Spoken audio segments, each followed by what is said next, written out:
National declared Israel to be an apartheid regime. Don't fucking stop me while I'm cooking, you baboon in a suit! The chef is in! About to give you a fucking Chelsea Green, you donkey! Donkey!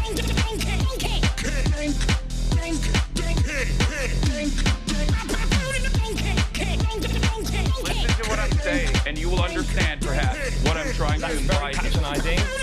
Yeah, I am being patronizing. I don't know who the fuck you are, and you're over here chirping all the way from fucking London about you want to fucking free Palestine, but also simultaneously you're talking about how both sides are fucking fine. Shut the fuck up. You don't know anything, okay? Who the fuck is this pink-haired twink?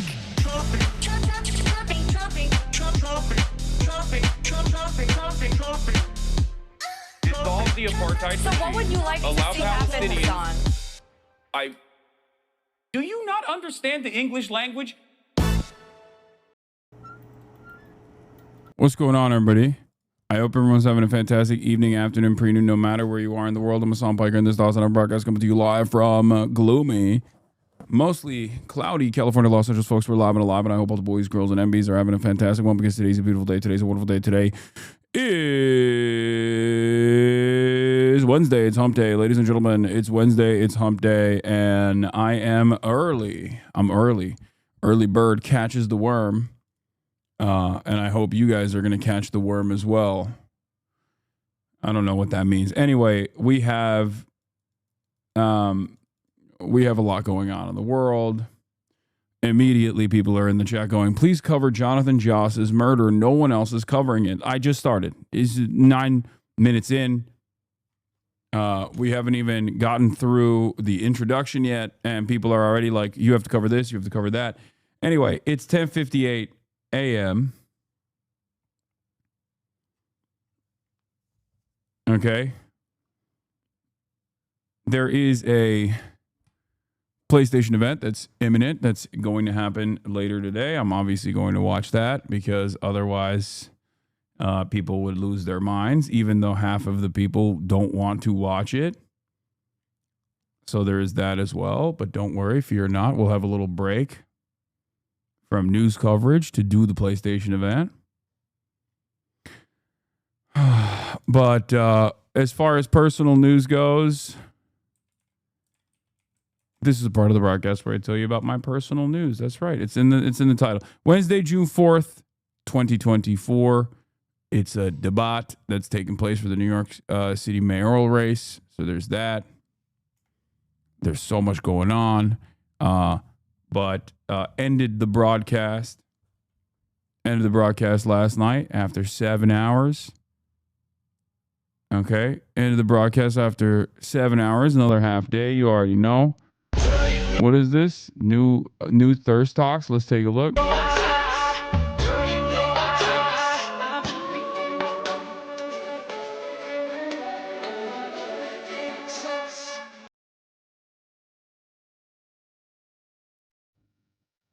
$2025, not 2024.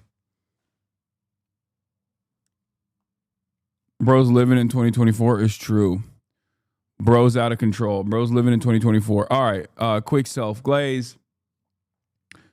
I do need a trim. I need to get a haircut. My hair is officially out of control. Hopefully I'll be able to get one quickly, expeditiously tonight. How was the rehearsal, HBO? I haven't watched it. I haven't really done too much. I haven't been doing a lot. I've been watching Primeval, the Western about how like Mormons are crazy. The dark, gritty Western. Because that's like the show that I watch. We finally arrived at like a show that the whole family can watch. So that's been the show that we've been watching. So that's like, yeah, that's what we've been doing. Are you watching Love Island? No. I have watched like almost all of the second season of Rehearsal, but I haven't finished it. And what was I gonna say? Yeah, I've been watching that. I went to bed, woke up early, lifted today. American Primeval was 100% written by an incel. Really? It's pretty good. It's pretty gritty. but it's also pretty good. You got to see the top post on r/Andor. Yeah, I saw. I'm gonna cover that. Hasan, hi. How was DreamCon? It was amazing. I love being around other people every now and then. You know what I mean? I love doing things that I normally don't do after an incredibly long process of just like constantly covering the news day in, day out. It's good to like switch it up a little bit. And it's also good to switch it up for the audience too. Honestly, that's the other part of the story, is that like,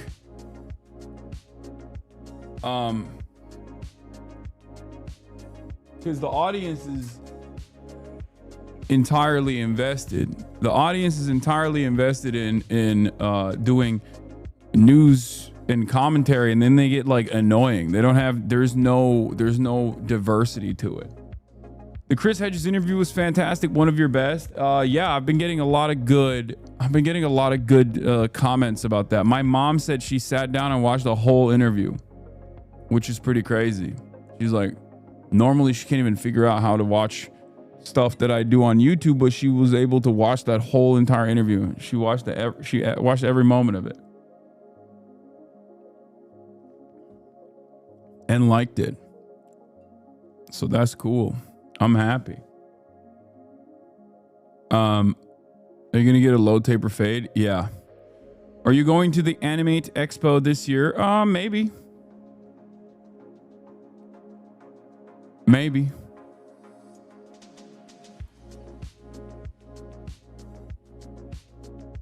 You've done a lot of great covers lately on internet history terms of where all this right-wing stuff originates from. Yeah, you know, I'm trying my best. That's how you need to get Vanilla Mace on the pod. I'm down. I'm down.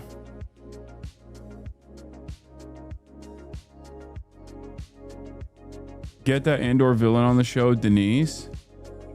I want to get the main guy from Andor on the show, honestly. Like the guy who wrote it, if possible. Like the Tony Gilroy is the guy I want to get.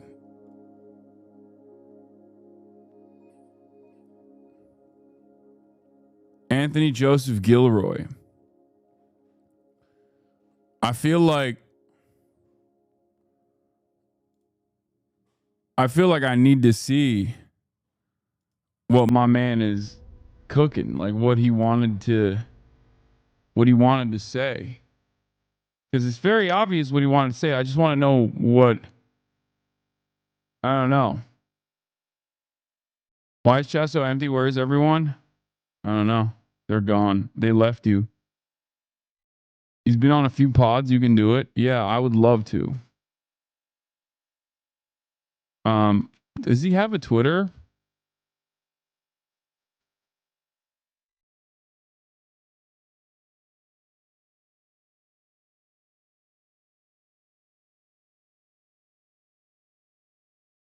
It doesn't seem like it.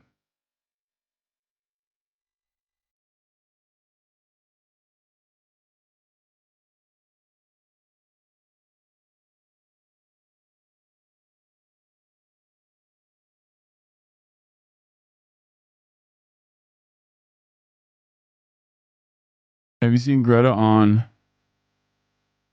Have I seen Greta on Democracy Now? No, I have not. Chat was deported. I already watched this channel for an interview yesterday. It was great. Do I bike? No, I do not bike. Okay, so are you going to talk about the rehearsal? No, I'm not.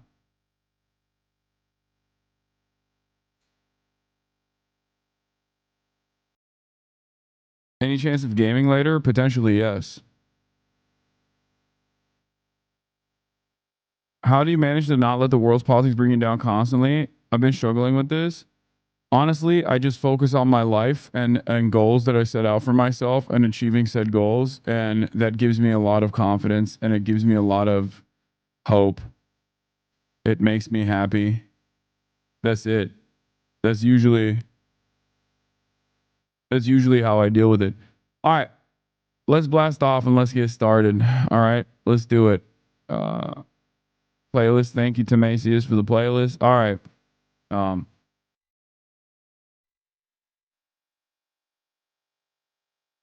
Is Andor making people like Hamas? I saw Mrs. in LA now. Hoping you guys can collab again. Your JP streams were so damn funny. Yeah, we'll do that. For sure. Unk the music. I know the music is on. Damn, the NBA players collabing with FaZe and Agent during NBA Finals interviews. That's not surprising. FaZe is really popping off. AMP is really popping off. Twitch is dude. I didn't even realize like our coaches were Houston Rockets players. Like I didn't even know the dude who was coaching our team aside from alongside Mark was a Houston Rocket. The only Rocket I know is obviously Şengün. So yeah, Jabari was my coach. I was chirping at him, not realizing. Fake fan. I never said that I was a fan of the Houston Rockets. I don't watch basketball. You know this already. I watch the Knicks because I like underdog stories, and I also love LeBron. That's it. It's not even a thing.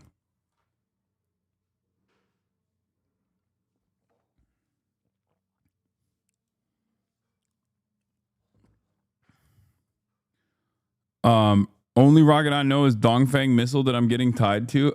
Exactly. Anyway, what was I gonna say? All right, let me blast off real quick. Okay. All right. Hold on. Okay. Why don't you like basketball though? I just don't like watching sports. I don't have time. I can't get invested into it. I don't have like a team that I love. And I think it's partially because I didn't grow up with it. You know what I mean? I didn't grow up watching any sports. I could never get myself into team sports, like into watching team sports. I love playing sports. I don't like watching sports. And I just couldn't fake it. That's it. All right. Trump x Musk clash over bill. Steel tariffs double. Is Andor making people like Hamas? Israel pauses aid after being told to stop killing people. And Sony PlayStation event. Sony PlayStation event later and more. Get in now. Dang, not even during the Bulls? No, not really. I mean, I was a child, dude. What do you mean? I was like fucking 7. That's so funny. Being like, not even during the Bulls run in the 90s. It's like I was born in 1991, chatter. Anyway, here's the blast off. I have it on good authority. That what's going to end up happening is one, I already mentioned AOC Zoran. AOC ends up endorsing Zoran post debate, like probably tomorrow. And also Sony endorses Bloodborne 60 FPS remaster. You feel me? Yeah. Bloodborne 60 FPS Sony remaster. It's also not only that, but they're also gonna release it at the Sony State of Play that it's coming to PC. If we're fantasizing, you might as well go the distance. You know, I mean, there's no reason for half measures when you're engaging in utter fantasy, right? So that's it. What the hell is this? Hooping against former NBA players? What the hell with Dwight Howard? What the hell? What is this? Where is this happening? Great D. What the helly? That's athleticism right there. Wait, what? Oh! I made a cameo in a DC comic. HasanAbi. What? Bring us home, Marlon. Wait, that's crazy. Wait. Blue Snowman does emotional labor. HasanAbi. Yes, I use Robert to educate people, but I do so much more. Gender is fluid, but you'll be frozen solid unless you hand over the cash. Wait. That's literally... Wait, what the hell is this? A DC Pride comic too? Wait, what the hell? What is going on? Wait, they put me... Wait, what? I'm so confused. What? That's so sick. That's incredible. The writer is a lib and doesn't like you, I assume? No, dude, are you kidding me? No shot.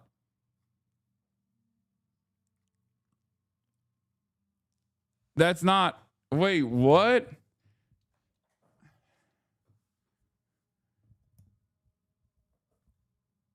That's so cool. I can't believe I'm in a DC comic. What? That's madness.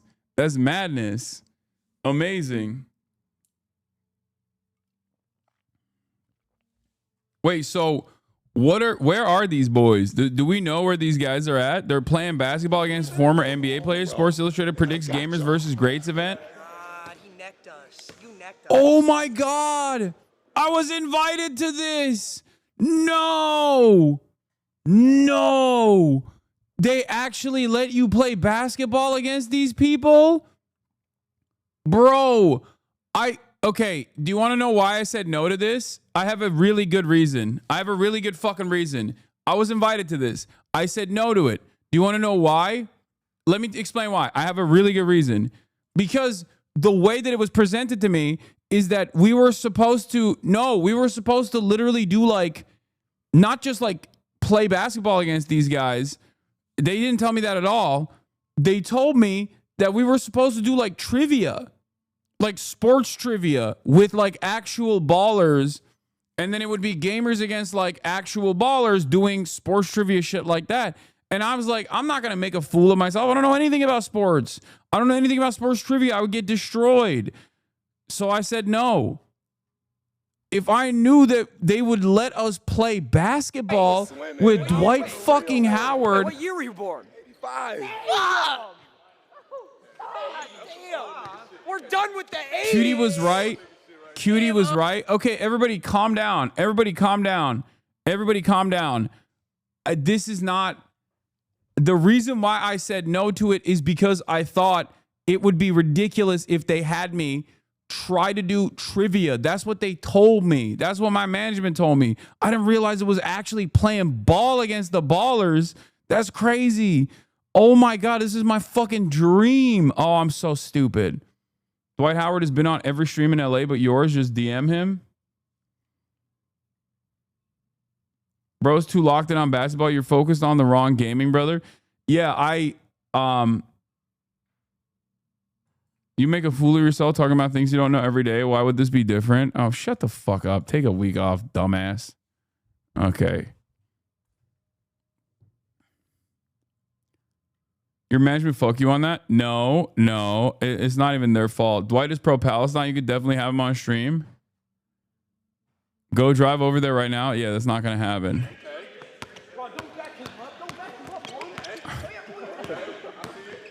No left hand. Okay. Zero left hand.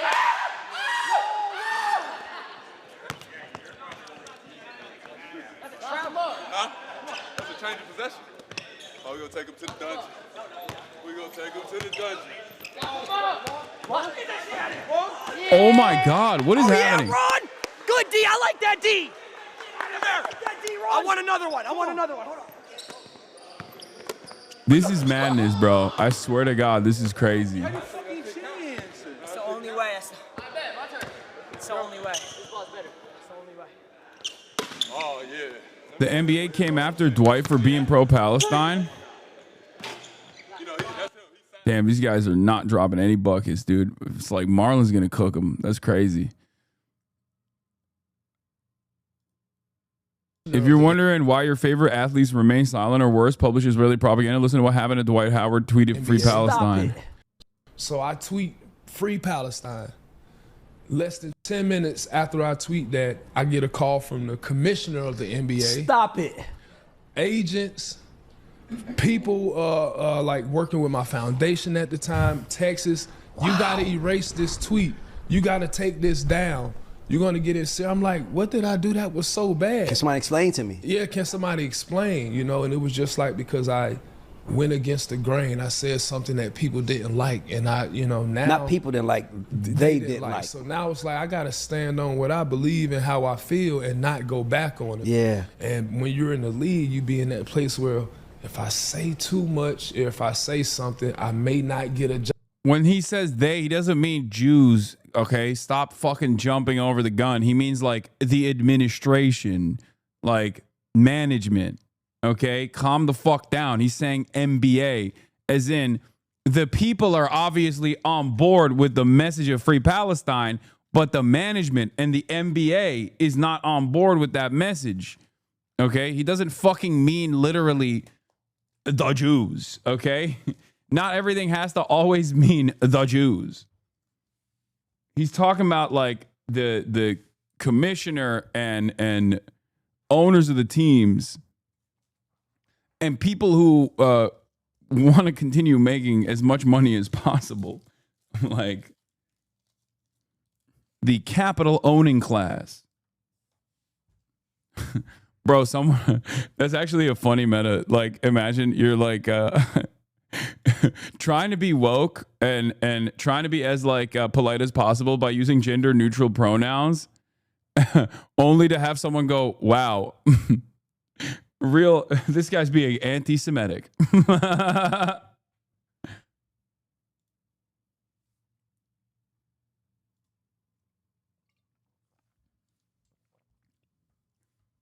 Dude, the commissioner is a Jew. Yeah, you're fucking stupid. That has nothing to do with that has nothing to do with anyone in a position of power and their opinion on Israel, okay? Please, guys, you have to stop doing this. Fucking Joe Biden is more of a Zionist than the average Jewish person that you meet on the fucking street, okay? Shut the fuck up, goddamn.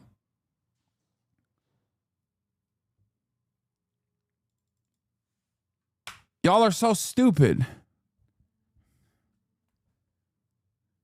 I can't believe 19 months into this shit, there are still people who are like, nah, this is about people being Jewish. It's like, first of all, there's not that many of them, okay? Jews in general. Not a lot of them, all right? It doesn't even fucking matter if all of them are pro-Palestine or all of them are anti-Palestine. It has nothing to do with the situation at all. Please. Jesus fucking Christ. Anyway. It sucks because like the conversation, like Americans are way more ready and way more inclined to adopt bigoted points of view rather than a materialist perspective. The tweet he was talking about was from 2014. God damn. Job no more. That's that 70% of people that's out the league that got you. I gotta hold my tongue. Like, let me tell you something, okay? Let me tell you something. If in some totally bizarre role reversal situation where like Palestine was a settler colonial enterprise that played a formative fucking role in America's grand design in this resource-rich region, okay? Every single Jewish, Christian, Muslim team owner of a franchise or something as valuable as the NBA would be fucking screaming from the mountaintops about how the Palestinian settler colonists are able to do whatever they want. They should be able to do whatever they want. It has nothing to do with religion or whatever the fuck, and everything to do with people's material interests. Okay, it has everything to do with American foreign policy.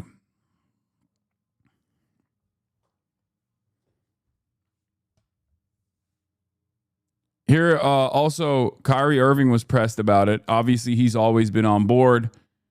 Here's him saying I could post whatever I want. I guess, like, I don't know when this was from. Put it out there, just like you put things out there, right? Yeah, but it's not. You put things out there for a living, right? Right, but my stuff is not. So let's move on. Filled with anti-Semitic. Let's move on. Don't dehumanize. Wait, this is not about pro-Palestine. This is wrong. You're wrong. This was about the fucking dumbass thing that I'm pretty sure this is. Yeah. Why did chat send me this saying this is about Palestine? No, this is about when he like posted his story in his story about like how Jews were doing the slave trade, a documentary about the Jewish role in the slave trade. Y'all are so stupid. Oh my God. Okay. Stop it.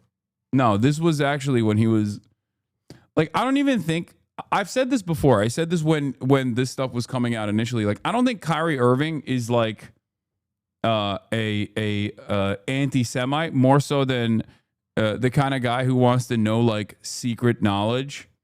And he posted that documentary without watching it, without ever thinking about it. You know what I mean? He's just like, he's a flat earther, you know? It's like, what do you want? It's more so, it's not about like him thinking that there is like a major Jewish conspiracy, but instead, instead being like a little bit of a hotep and being firmly invested in a lot of conspiracy theories that he has like a loose association with, but then as soon as someone gives him pushback, he's like, it's a classic case of people coming after me because I'm saying the truth. You know what I mean? I mean, I even said it back then. It was right around the time when like Kanye was actually being a fucking rabid anti-Semite, so it got packaged together. But that's it.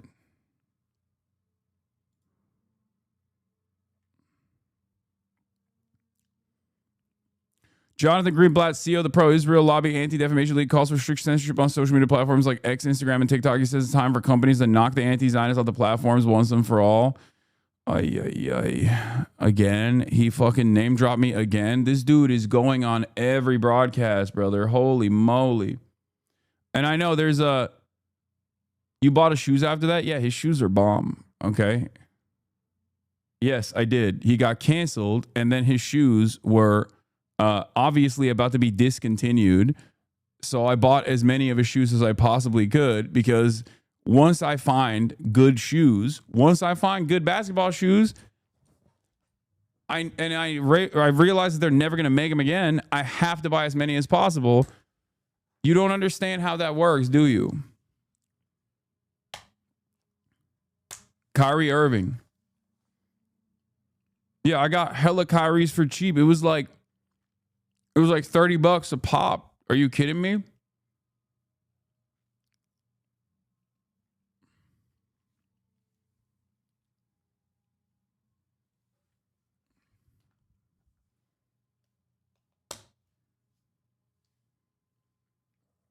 Can I have one pair? I've gifted so many. I've gifted some to Nice. I gave one to Nice Wig. I gave one to Ted Nivison. Nice Wig even lost them. I'm sure reselling those are nutty. I'm never gonna do that. What is this? This was the post. Yeah. This is yeah. This was the Amazon. I mean, it was ridiculous. This was the Amazon documentary. Hebrews to. I'm not gonna say it. Wake Up Black America. Again, I told you the background of it was like the Jewish participation in the African slave trade and like chattel slavery.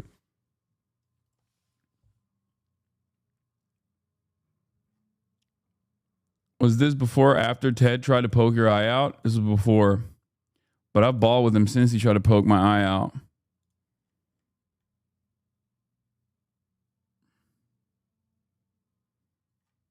Let's see what he had to say again. Where you have graduation speakers spreading blood libels, in an environment where you have social media influencers making baseless claims, people like Hasan Piker over on Twitch, or there's others on TikTok and like, what am I doing?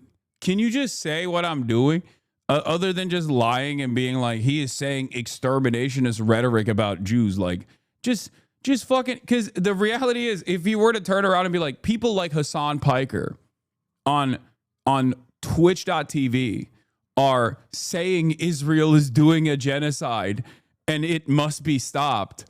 If you were to say that out loud on a broadcast, everyone would turn around and go, what the fuck do you mean? He's right. He can't seem to get my name out of his mouth. Is crazy. Please, he's out here issuing an American fatwa on you. I know.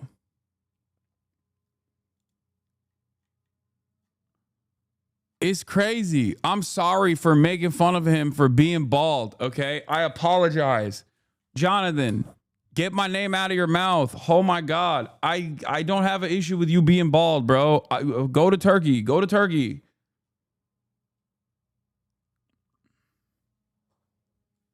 I will get it. I will help you get that taken care of. You know what I mean? You can come back with a full head of hair. Jesus Christ.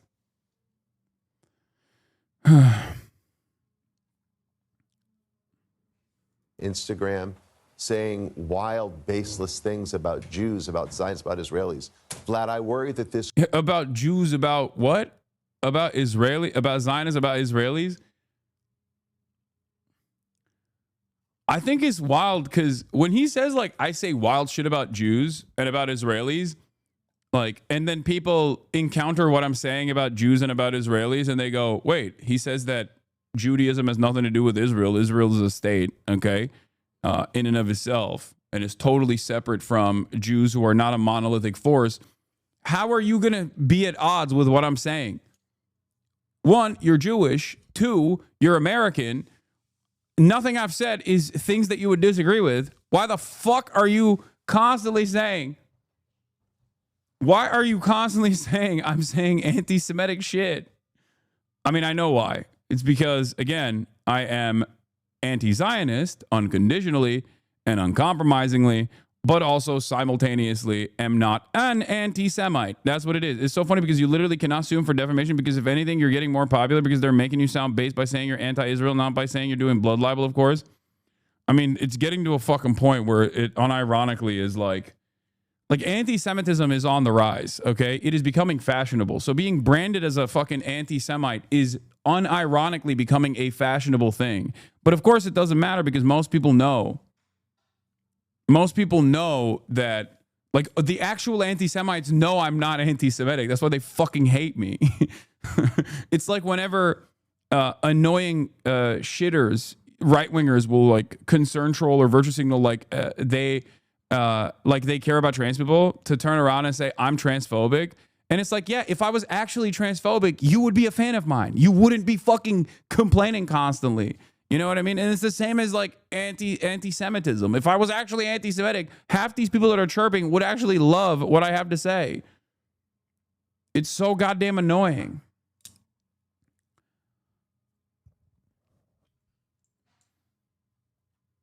Vlad, I worry that this could even get worse. So I think we really need tech platforms to step up and stop, lifting up these intemperate voices. We need elected officials to speak out. We need people from all walks of life to stand with their Jewish friends and... What is this? This is what happens when you hire a guy who got into screaming fits over Choppa Trap House to write your Pride special. There's just something about this one. Wait, what is the issue? I think on gay shit, I don't think they would present me in a negative light. I'm in this. They put me in this. I'd like, there's no way, right? would someone be like, he's actually a foe? Would they do that? Am I crazy? I doubt it. Where is it? Where'd it go? I had it up somewhere. I have it in front of me. The context makes it obvious you're not being shit on. They do. The author is a super lib who hates leftists. I think you guys forget I do have super lib fans.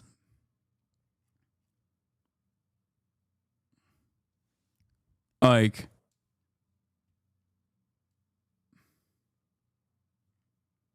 I have a lot of super lib fans, especially from my TYT days and stuff too.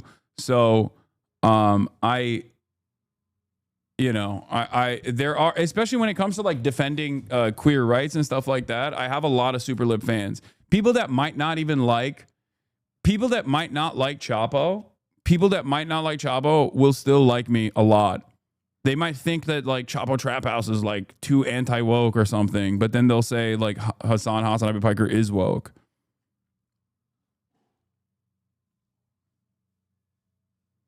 The author is Jude Doyle and is making it seem like you support the bad guy simply because they're gender fluid.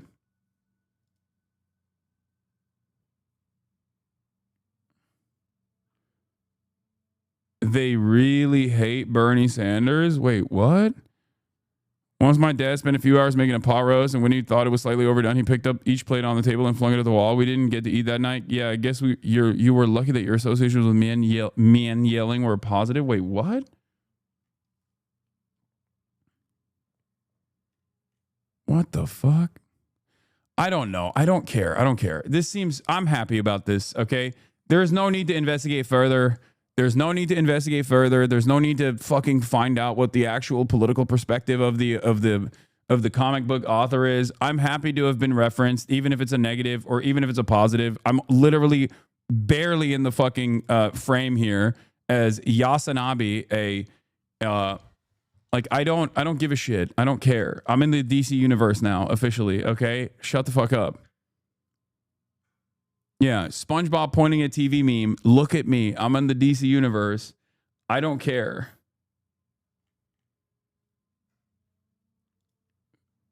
You guys are being silly and stupid. I'm canonically in the gay DC universe. Gay Hasan is in DC Comics.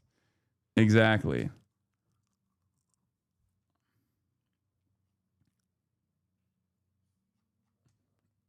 Even though they did say I'm washed, 60K views in 10 hours. It is what it is. Okay. Here, let's watch the rest today, of it. Maybe show up for their own walk next weekend and say we won't be intimidated by the bigots. Because I look at social media now, and many of these platforms, I mean, I think the reason why Jonathan Greenblatt is constantly mentioning my name is because he wants to stop mainstream media outlets from like referencing me in a positive way. You know what I mean? I guess that's the reason.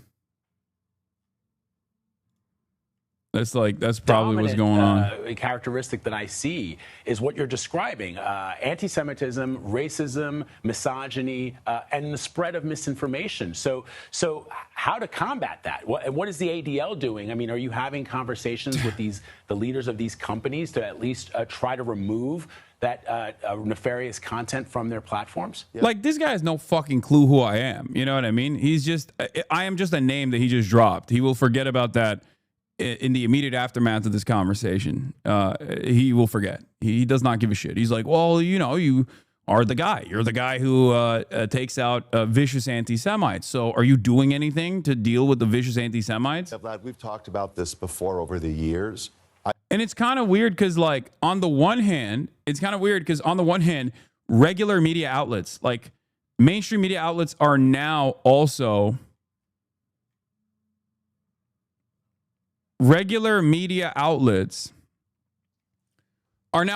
arriving at the position that I've been at for years and actually covering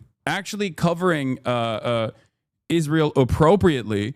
And in the process, like, Jonathan Greenblatt is still trying to do his very best to try to, like, I guess, undermine someone like myself. But yeah, over 7 years ago, Hasan posted this as one of his first videos on his YouTube channel before he even got started streaming full time. Since then, nothing has changed. It never began on October 7. The double standard of brutality in Palestine, 2018, May 15th. Important to point this, Matt Leck says, important to point this consistency out and also make it clear that it should have been everyone's understanding of Palestine and that those in media who weren't on this sort of timing by 2018 are not credible or in fact suspect. Like, I've been doing this.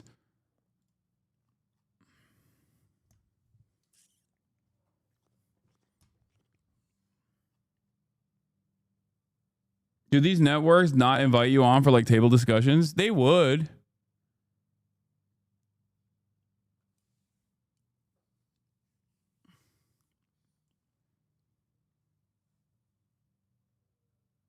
They're coming after me and Miss Rachel. Also, Miss Rachel followed me back, and I followed her back. Might link up with Miss Rachel. I like that as I'm in the process of the ADL hunting me and deplatforming me, this guy consistently is spamming, "Hey man, check this video about the ethical evaluation of Luigi Mangioni's case about how let's talk about the ethics of like assassinating a healthcare CEO." This is a video I said I was going to watch initially, but like perhaps not so close to the ADL calling me out by name once again on numerous media outlets. Like, I think a lot of you are a little bit schizophrenic and completely and utterly delusional in terms of how this kind of stuff works. Are you okay? Do you have a severe inability to fucking read the room? He vallahi ben yeni geldim. El Salvador soğuk. Amına koyacağım seni şimdi. Göndereceğim, Erdoğan'a söyleyeceğim, Silivri'ye göndersin seni. Özgün. Silivri soğuktur, El Salvador da soğuktur. Götüme girecek şimdi.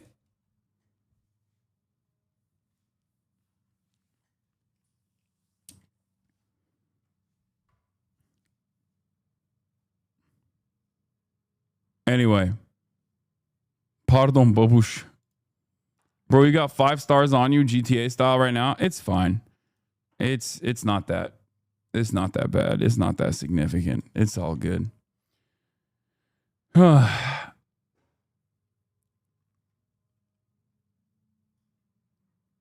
going to do Welcome Fest as well. We're going to do Welcome Fest Reacts, rather. America's largest public gathering of centrist Democrats. Obviously, it's a meme, and it's hilarious. But yeah, I don't even care about the rest of this fucking thing. Jonathan Greenblatt is like actively trying to make anti-Zionism illegal. Good luck to him on this endeavor. I really do hope that there are reasonable people out there who recognize and separate anti-Semitism and anti-Zionism. One has to ask, if you're really as anti-Semitic as organizations such as the ADL says you are, why are you being featured in CNN and New York Times, etc.? No, the reason why Jonathan Greenblatt is constantly fucking complaining about me is because of this. Is because I get positive mentions.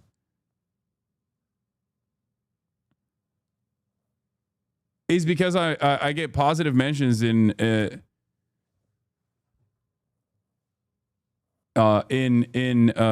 media like that. That's why.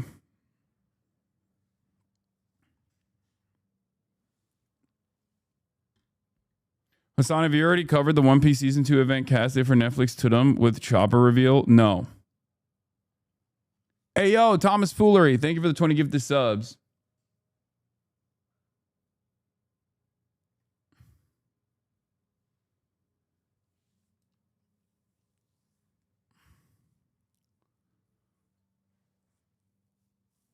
Well, I mean, this all gives support to your analysis of why they're talking about you. Pro-Zionist ops definitely have internal numbers and analysis that indicates your platform is growing and highly effective compared to other commentators. I mean, look, I got interviewed by an international outlet yesterday, the entire day. And the reason for why I got interviewed, like this journalist said that he had a direct fascination with like American politics in general, as many other countries do. But his fascination with what I was doing revolved around the fact that there are plenty of people who have my point of view and are out and about and open about their perspective, but none with a platform and none with as much mainstream prominence. So yes, that does play a role. In this regard, clout unironically plays a fucking role. This is part of the reason why I also play this game to the best of my ability, do collaborations, things of that nature, to expand the network that I have and try to get you guys to be on board with those sorts of endeavors as well. One, because it's fun for me, but two, because it does play a unique role using my strengths and my real interests to my advantage. Do you see what I mean?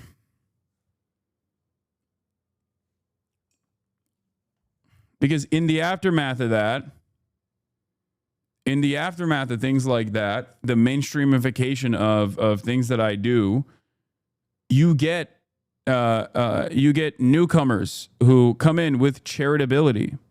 Okay, I don't think gaming is a strength of yours. No, gaming is not. I mean, even gaming plays a role in this too, though.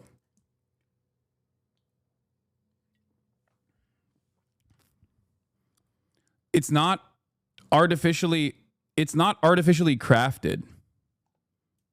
It's not like me saying, oh, I'm faking. It's not me trying to deliberately find a thing that people would be interested in, or things that people would be invested in, to make it seem like, I have shared interests. It's just like, these are my real interests. If I don't like something, I don't fucking entertain it. As you guys know, I'm very stubborn. Thomas Foolery with another 20 gifted subs. Goddamn.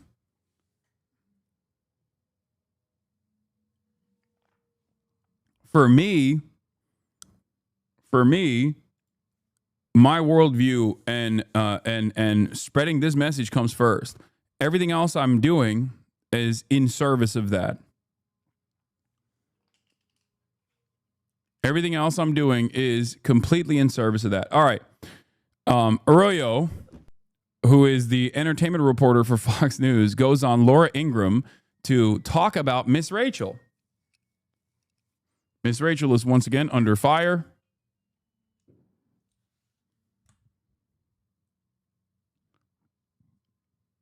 Let's take a look.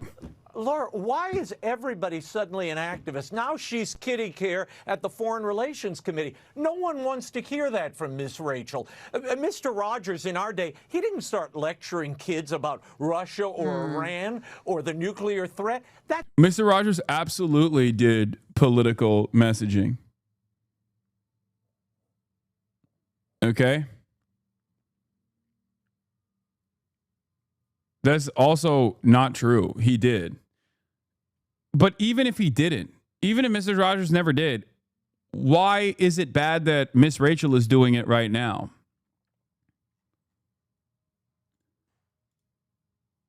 I don't understand. First of all, if you were alive back then and you were, an adult at this age with the exact same framework, with the exact same mentality, you'd be shitting on Mr. Rogers too for talking about like segregated pools or whatever. You know what I mean? Or talking about like PBS being defunded. You would also be at odds with Mr. Rogers. This is what's so frustrating about these people, okay? They don't like people that rock the boat. They don't like progressive politics. And that is precisely the reason why he is currently using this platform to attack someone who's using the platform that they have to communicate about the truth. That's not your job. And I worry. Everybody feels they have to get on the activist bandwagon now. Miss Rachel, you don't know anything about the Middle East, the Middle East, the Middle East. So cringe, so unimaginably cringe. Oh my God. Maybe we have to just kind of, speak in the vernacular. Yeah, here's Mr. Rogers, by the way. Mr. Rogers helped break down Barry's. Yeah, Miss Rachel should keep her chin up. Her hero, Mr. Rogers, whose show many people have compared to hers, once stepped in the firing line in the same way that she did. Okay? It's poetic that Curso had made Rogers her hero, and not just because they both had hosted a children's program. The late host, Mr. Rogers' Neighborhood, once stuck his neck out just like she did in 1969.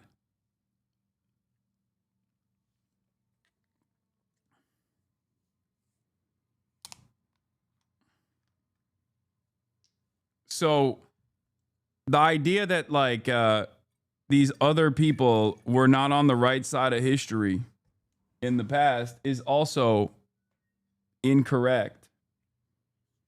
Okay?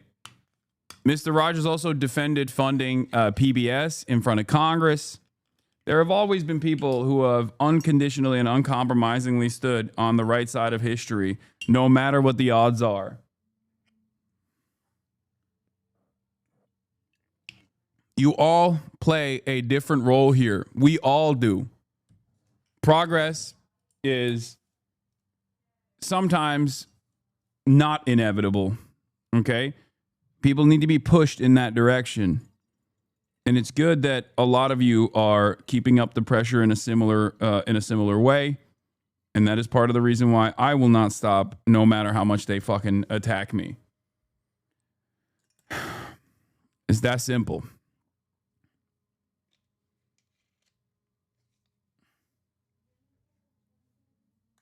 It's that simple.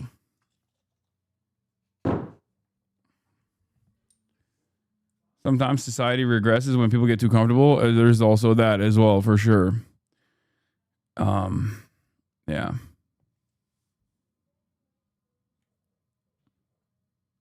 Anyway, then you have the mythical white moderate, okay?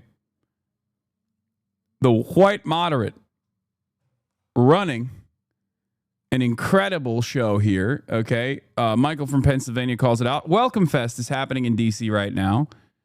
And the neoliberal entities within the Democratic Party that have caused all of the Democratic Party's ineptitude and failures and lack of popularity overall are once again at the forefront of the Welcome Fest. Third Way, Blue Dog Pack, New Dems, Inclusive Abundance. Okay. They're here and they're putting on an incredible show. Ladies and gentlemen, they're here to stay. I know Jean-Pierre also has left the Democratic Party. We'll talk about that in a second. But here is Welcome Fest. Alex Bronzini Vendor is there, freelance writer for the Baffler Mag, Guardian, American Affairs. And this is the largest public gathering of centrist Democrats, all 8 of them. Okay? Laksha Jain starts off by saying, the voter you're trying to win over is a soccer mom who isn't really as concerned with the election on Tuesday as she is with her kids' soccer semifinal on Saturday. Citing Democratic lawmakers' visit to El Salvador, Matt Iglesias argues that the groups create bad incentives for Democrats. So, like, he is saying that the ACLU and all these other bad advocacy groups that are firmly within the Democratic Party structure, okay, that have their own unique interests and try to constantly push the Democratic Party in the right direction, they're actually bad for the Democrats. The Democrats should actually avoid working with them. Ironically enough, these guys personally love how the Republican Party operates, and the Republican Party is nothing without its incredible instruments. Okay, whether it be the media ecosystem that they've designed that goes all the way from the independent outlets all the way to mainstream outlets. Baba, bana liste vermedin. Bu mu liste? Liste. Bu mu? Yeni liste verecek misin bana almam için? Okay. Whether it be all of the sophisticated media ecosystem that the Republican Party has designed, or the think tanks that they have created, where they constantly focus group test whatever kind of messaging that they should be following with, whatever kind of messaging that they should be continuing with, in an effort to push for certain points and certain types of policy that are horrible for many Americans, but they try to feed that. They try to force feed that narrative, and they try to force feed that position as aggressively as they can in an effort to make sure, to ensure that they get a decent amount of positive coverage from that media ecosystem, and also are things that people will push for. New JCS alert. Okay, I know, man. I know. What do you want me to do? You want me to just like fucking watch the new JCS? Why is everybody saying new JCS? What is happening?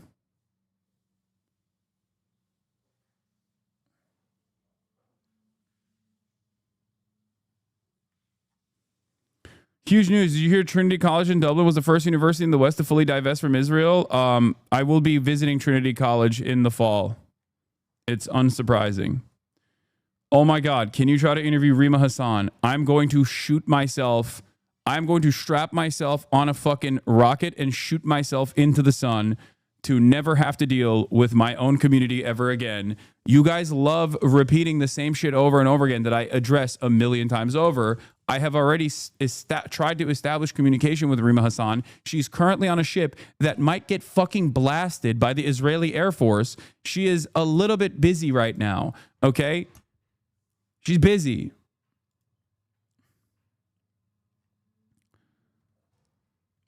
Adam Gentleson, people wishing to push the Democratic Party in the correct direction should speak up more on Twitter, where people will pile on you. Representative Tom Suozzi recounts being asked by Dem consultants, why are you talking about immigration? That's a Republican issue. He recalls answering, no, it's what everybody's talking about. That's what they talk about when they go out to a party or a family dinner. He advises candidates in the crowd, you can't let yourself be pushed around by consultants. Ironically enough,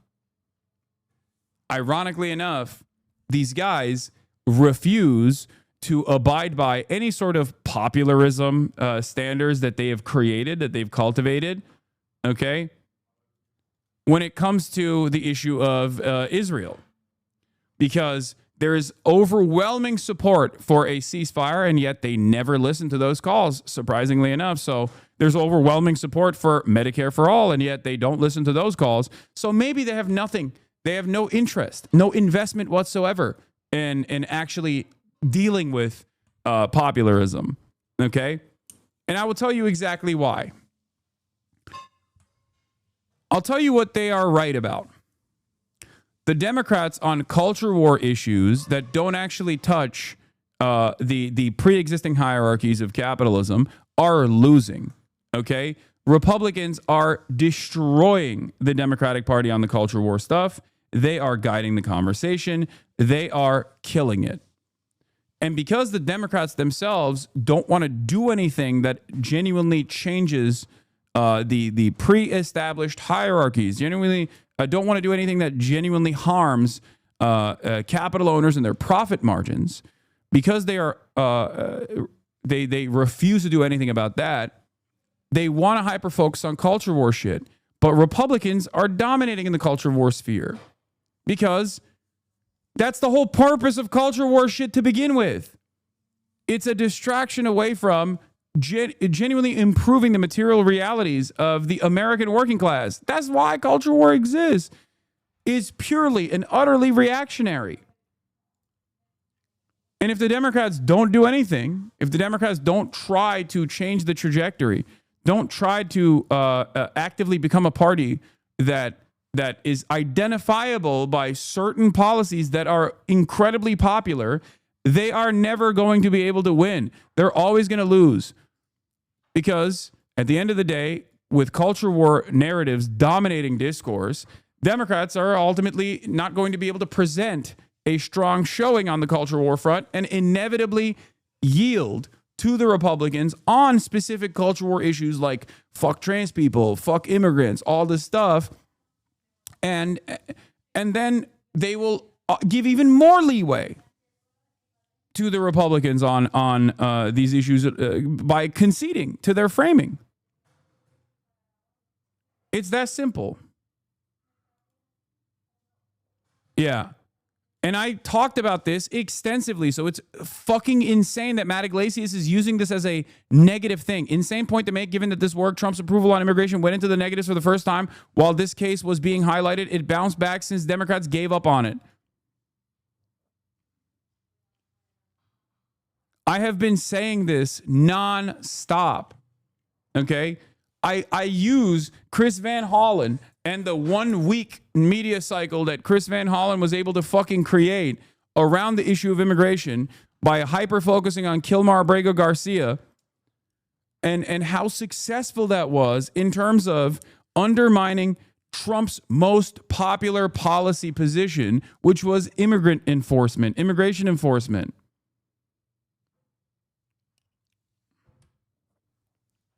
It's so fucking frustrating.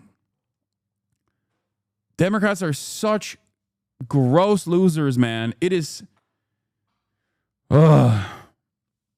It's really fucked up.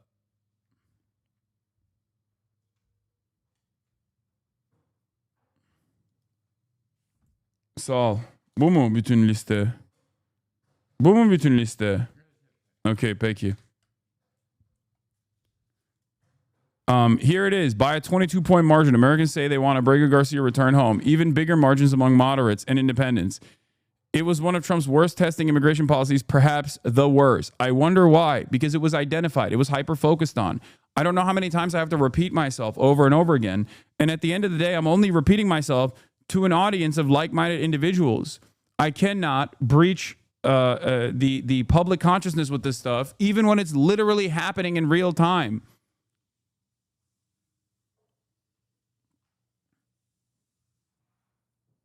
It's so fucking frustrating.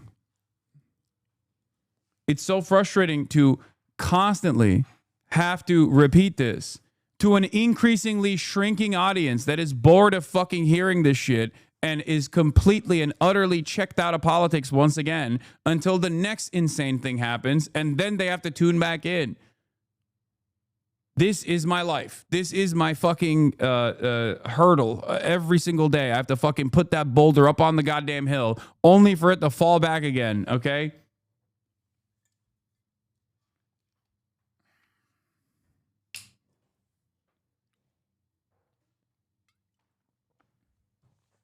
Just one more Theo Vaughn appearance, bro. I swear it'll work this time.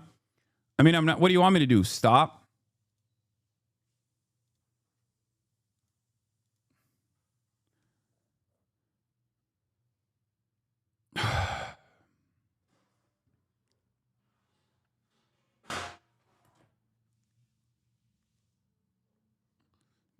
These people are invited to DC because they tell the rich what they want to hear. Exactly.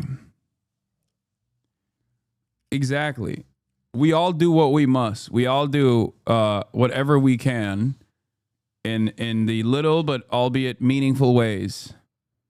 Okay?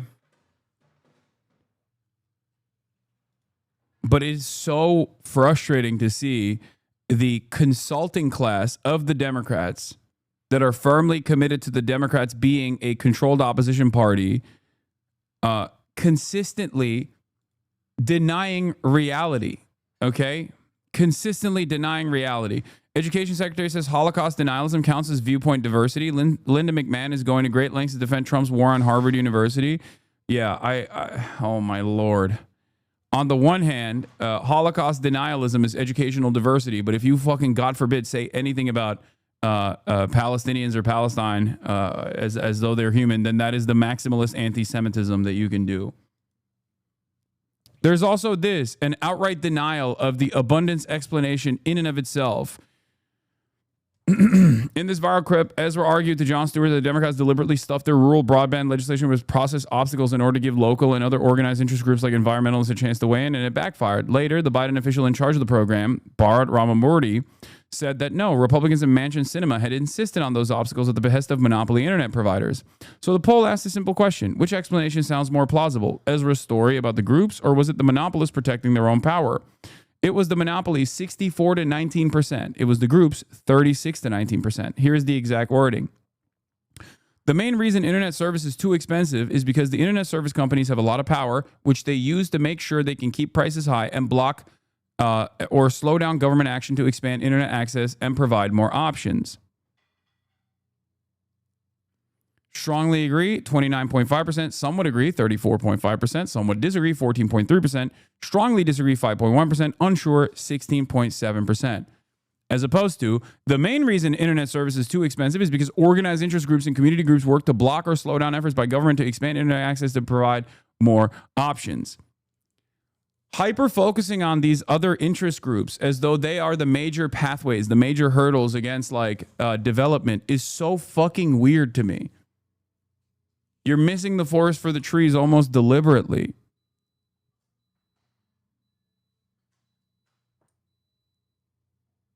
It feels like you are missing the forest for the trees in a deliberate manner.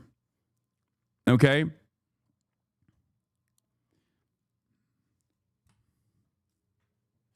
I'm trying to be as charitable as possible. That's why I said it almost feels like you're missing the forest for the trees in a deliberate manner. Okay? I think it is. It is deliberately hyper-focusing on the least powerful entities in this process. And it feels like Matt Iglesias and the other, like, famous neoliberal consultants, the famous neoliberal consultant class, is now trying to wage war against like the ACLUs and the sunrise movements of the world, claiming that their attitude is too pie in the sky, too ridiculous for anyone to actually approach and take seriously. And that, Adam Jenelson, Lakshya Jain, Matt Iglesias, like all of these guys have put the crosshairs on the true enemy of the Democrat. The true enemy of the Democrats, which is, of course, advocacy groups.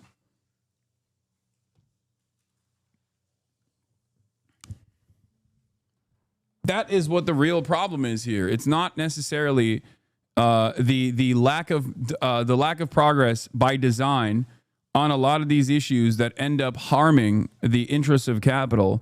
But it's not capitalism itself. It's actually all these advocacy groups that sometimes will make demands that harm the profit motives of these companies.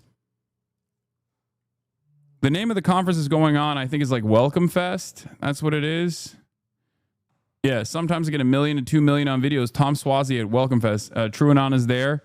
Our roaming correspondent, Brace Belden, is there. Front row, rapidly emptying as Richie Torres and Josh Barrow take the stage. Richie Torres, D-Israel. Sorry, that post has been deleted. Oh, no.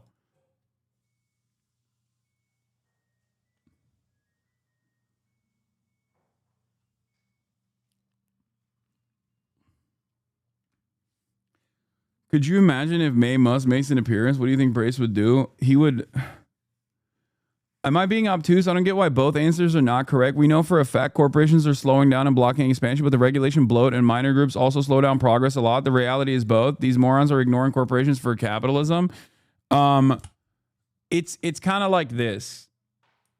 Okay? It's like this. It's as though you are hyper-focusing on the least powerful entity and avoiding covering the most powerful entity that is a hurdle in front of progress. The American government is supposed to have awesome power,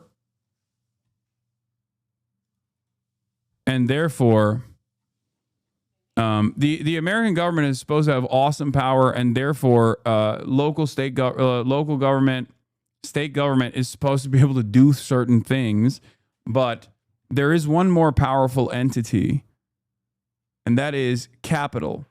Capital will always get in the way of new projects, whether it be improving broadband, ISPs themselves. And this, again, is a reality that the average American understands as well, as you can see from this, okay? Like high-speed rail in California has been a disastrous failure in development, not due to these like minor interest groups that have played a major role in blocking high-speed rail from being completed, but because of the incredibly corrupt public-private partnership, okay? And the lack of interest in actually putting together high-speed rail because of what it would do to the existing industries, what kind of harm that would do to the existing industries without ever factoring in the additional opportunities for commerce. The abundance guys have some points in regards to state capacity. I don't disagree with them that certain federal rules, especially around contractors and litigation, make actual federal action unnecessarily difficult. I need to actually finish the book, though, but I agree. I think they're missing the forest for the trees and not seeing the actual real problem is elite influence over the state, which has caused the restraint itself. I mean, every single fucking ballot that comes out of every single election in the state of California has overwhelming margins for fixing the housing crisis. and then they fundraise to the tune of billions of dollars, and then that money just like gets parked in a fund and goes nowhere. One must ask the question why it goes nowhere. Well, the real reason is not because of woke climate change groups that say, oh, you can't build anything, or the random fucking lefty not in my backyard groups that don't want gentrification. The real reason is because real estate developers don't want additional housing to be built, or if it's going to be built, it must be built in a very specific way that only causes the existing housing inventory to also still go up in price. And beyond that, they never want to actually solve the problem. The real solution is to work towards decommodification of housing. Okay, there is no other solution. That is the reason why capitalists, socialists, whatever form of governance you have, the only places on the planet where there are lower rates of homelessness, okay, lower rates of homelessness and higher rates of home ownership are places that are either post-USSR Eastern Bloc countries or currently in existence capitalist countries like Singapore, where the government owns all of the land. The government owns all of the land and can basically take away your housing. That makes it virtually impossible for you to be a landlord, okay? Singapore is a great example of this. An even better example, obviously, would be China, but a fantastic example also is Austria, the city of Vienna in particular. These are all. Vienna is Vienna has a housing market that is 65% state owned.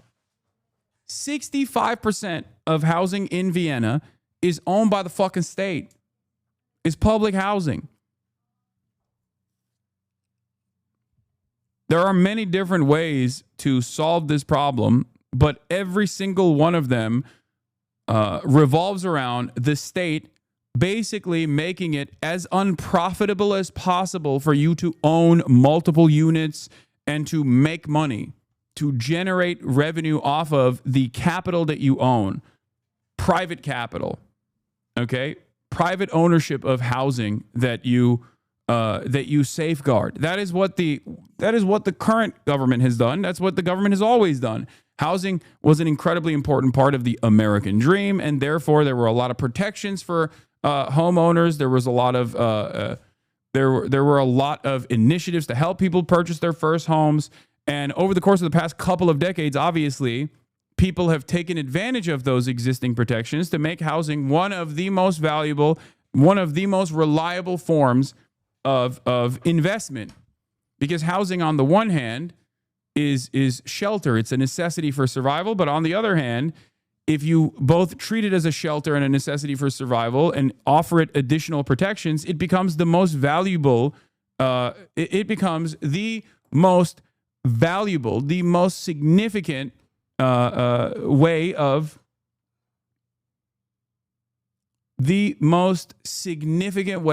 generating value, generating wealth. It becomes your nest egg. It becomes a point that you can use as leverage. It becomes something that you can actually take money out for and take out a second mortgage or whatever.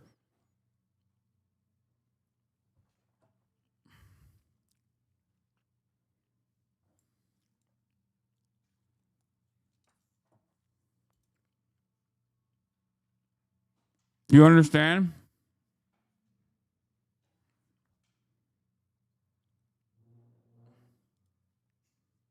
Referenced by Kaufman. Derek Kaufman of Inclusive Abundance. Abundance is a North Star to create factions on both the right and the left. You can talk about it as a way to combat homelessness in our big cities, and you can talk about it as a way to compete with China.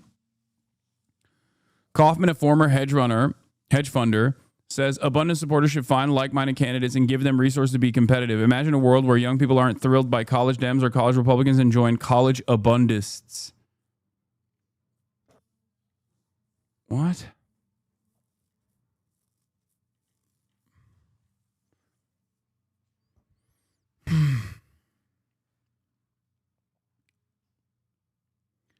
A huge contributor to this was also keeping interest rates so low for so many years after 2008. Property became the least volatile and most reliable growth place to park large amounts of money, which is why all the hedge funds and shit started buying it up. Yes. Housing is not an investment. Housing is shelter. Everyone needs housing to survive, okay? Even an animal needs shelter in the wild. And the further you move away from that, reality, the worse the housing crisis gets, and the more homeless people you see on the fucking streets. And the more homeless people you see on the streets, the more you think crime is completely out of control. Because visible poverty is directly associated with crime. That is the reason why you've seen major shifts in blue cities in the direction of the Republicans. This is another incredibly scary consequence of refusing to fix the housing crisis. Okay? On the poorest end of the spectrum, you're basically cutting people off from ever having hope or ever having to vote for you because you very clearly don't care about their interests. And on the wealthier side, people that already have their housing, people that already have their life set up, on the older end of the spectrum, okay, people look to the endless amount of homelessness and despair all around them and go, crime is out of control, and our fucking woke-ass libtard administrators are not helping. They're not doing anything.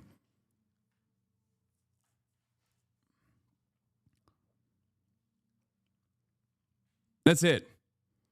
And it sucks because there is no place in this country where you can actually point to a direct way of tackling the housing crisis in a meaningful way. Okay, houses are still cheap in the Midwest. How do you price in big cities?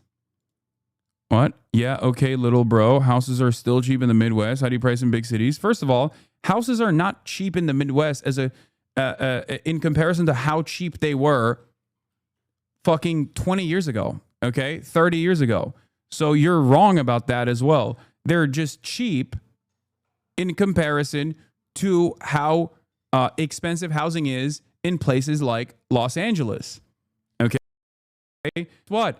20 years ago, housing in Los Angeles was still comparatively way more expensive than housing in the fucking Midwest.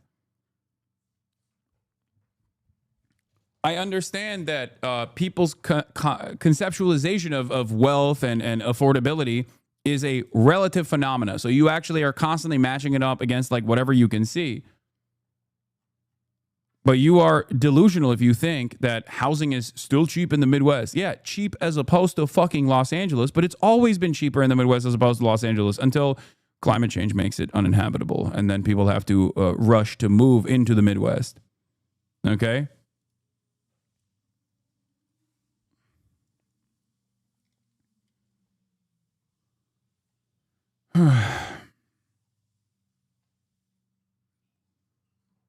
My parents in South Dakota bought their house about 15 years ago for about $180K. The same neighborhood houses have going for upwards of $400 to $500K. Yeah.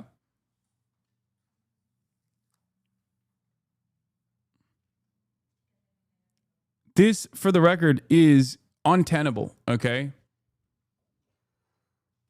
Our interest in supercharged profits and the maintenance of supercharged profits for all of the people that own multiple properties, but also, and this is also significant, for the people that own one property and yet see that one property as a vehicle for upward social mobility.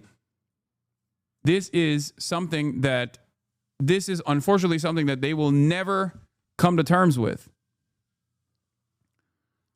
This is something that I talk about quite frequently with Los Angeles, with the state of California.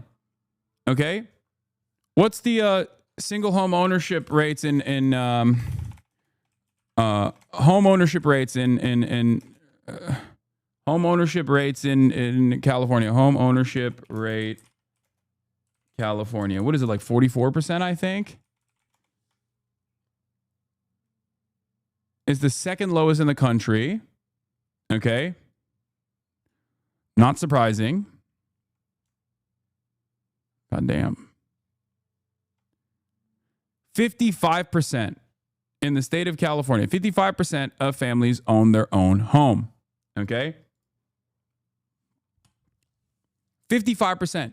That means for 55%, I think in Los Angeles it's even lower. That's why I was thinking like 44%. I believe like in LA, in LA it's even lower.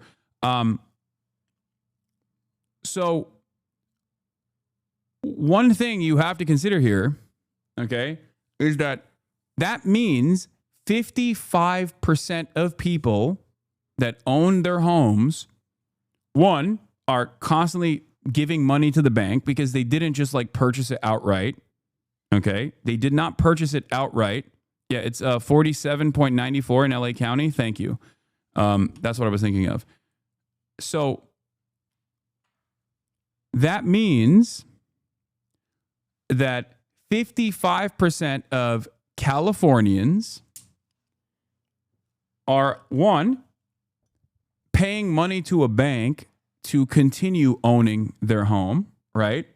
And therefore, if their property values decline, all of a sudden, if the decommodification of housing takes place, their property values decline. Now they're paying a mortgage. Now they're paying a debt for a property that is no longer as valuable. If the property value consistently goes up, then at least that debt is fine to pay because guess what?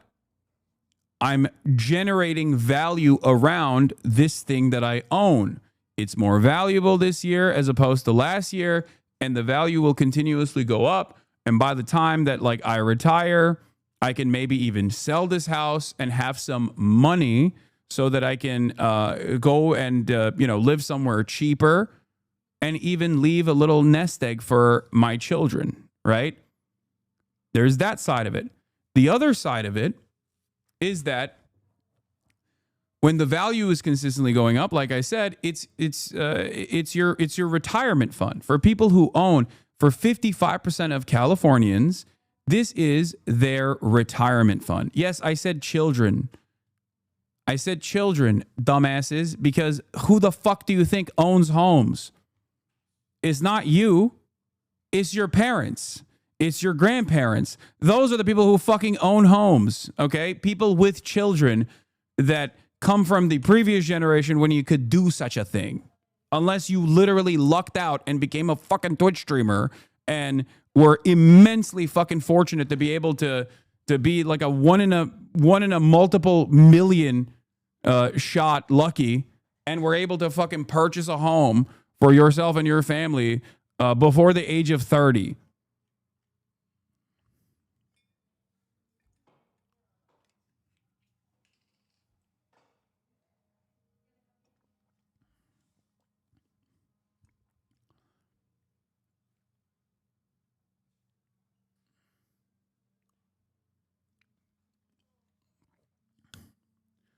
For 55% of homeowners, the reason why they are terrified of their property values going down is because this is their retirement fund. It needs to endlessly grow. Okay? They associate intergenerational wealth with home ownership. This is something that will be very difficult to push past.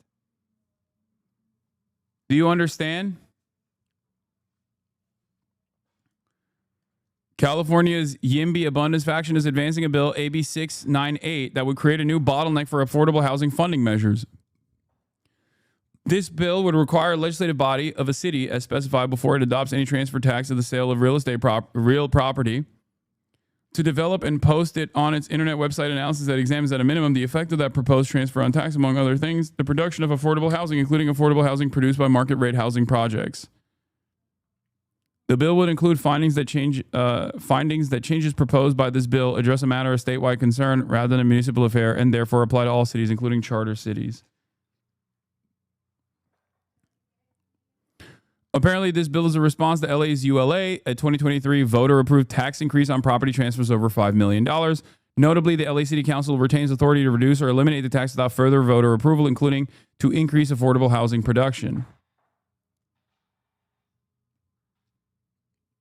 Existing statutory law enacted by Prop 62, as approved by the voters, at the November 4th, 1986 statewide general election prohibits the local government or district from imposing any transaction tax or sales tax on the sale of real property within the city, county, district, except as provided. The California Constitution authorizes cities organized under a charter to make and enforce all ordinances and regulations in respect of municipal affairs.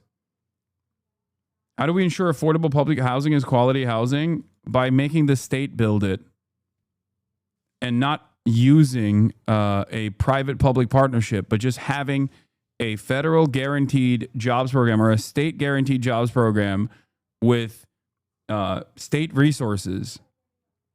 That's it. And not deregulating. It's just, at the end of the day, I am a broken record on this because all of these problems still go back to capitalism. It's as simple as the profit motive. A lot of people still have the capacity to understand how silly this argument is when you're talking about the Postal Service, right? It's not supposed to be for profit. Not everything is supposed to be for profit. Healthcare is not supposed to be for profit. The Postal Service is not supposed to be for profit. Housing, the building of housing, and the maintenance of housing is also not supposed to be for fucking profit. Okay? There are hundreds of thousands of Americans on the streets while socialist housing policy is working perfectly in Vienna. I know. We are once again repeating this over and over again. It works in Singapore. It works in Vienna. It works in China. It works in places where there is heavy government intervention that stops you or makes it impossible for you to own multiple properties. That's one aspect of this. Another aspect of this would be to curb back on Airbnbs. Because there are different degrees of harm here, all of which revolve around the profit motive. Okay? In America, because we have supercharged our profit incentives, we have endless amounts of different hurdles to clear. Airbnb being one of the immediate ones. Okay? Airbnb is a massive problem. And then also on top of that, on top of Airbnbs being a fucking massive problem, you then also have to tackle the issue of people owning multiple properties for rental, like long-term rental properties. It's incredible when you think about it.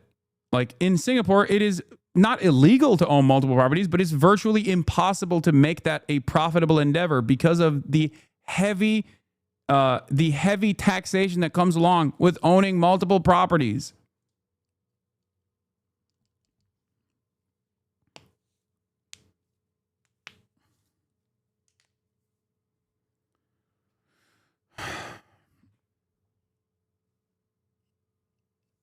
Mike, they have a capitalist. The only reason they're able to afford this wasteful spending is because of capitalism. The will eventually run dry for free things. It's not a hard concept. They've followed this policy for 100 years. Watch the clip, moron.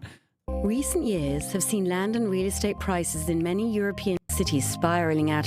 By the way, talking about this unironically resembles talking about Red Vienna reminds me of all of the endless conversations that we've had about removing the profit incentive from healthcare, and how so many other OECD nations have been able to successfully implement socialized medicine and socialized healthcare, and yet we simply can't do it here in America because Americans go, la, la, la, la, la, I can't hear you.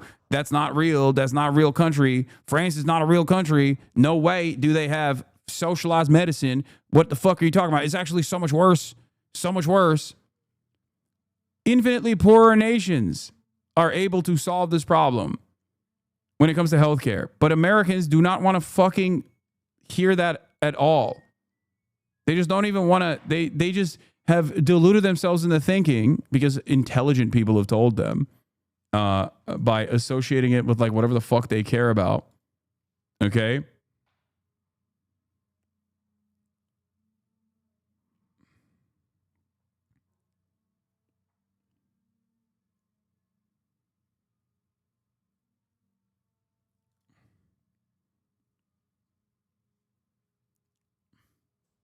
People are people just genuinely think that it's not real. It's just not like it's not a reality that exists in the world right now.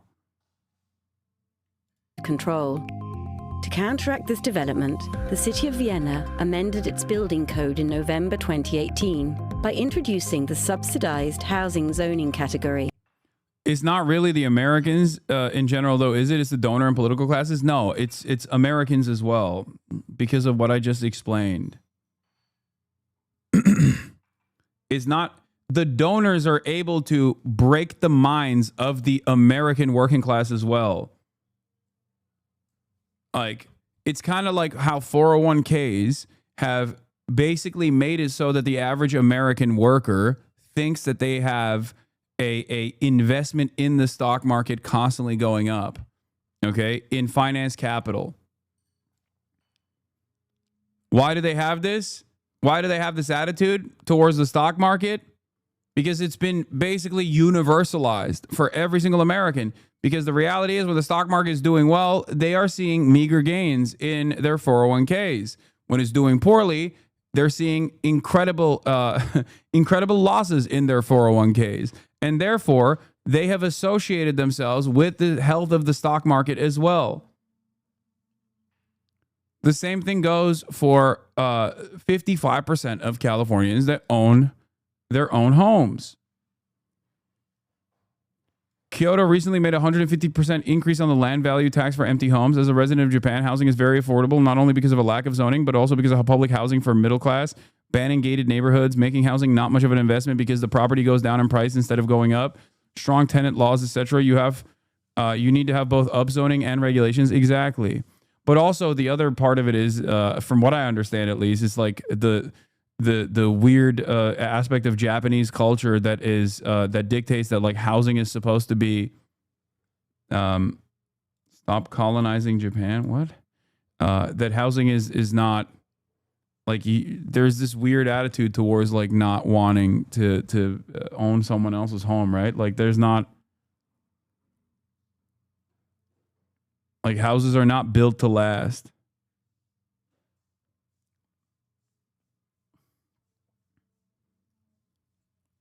So you're supposed to constantly break down and rebuild housing. Doesn't sound weird. No, I mean, it's just like there's also a cultural aspect to it as well. You feel me?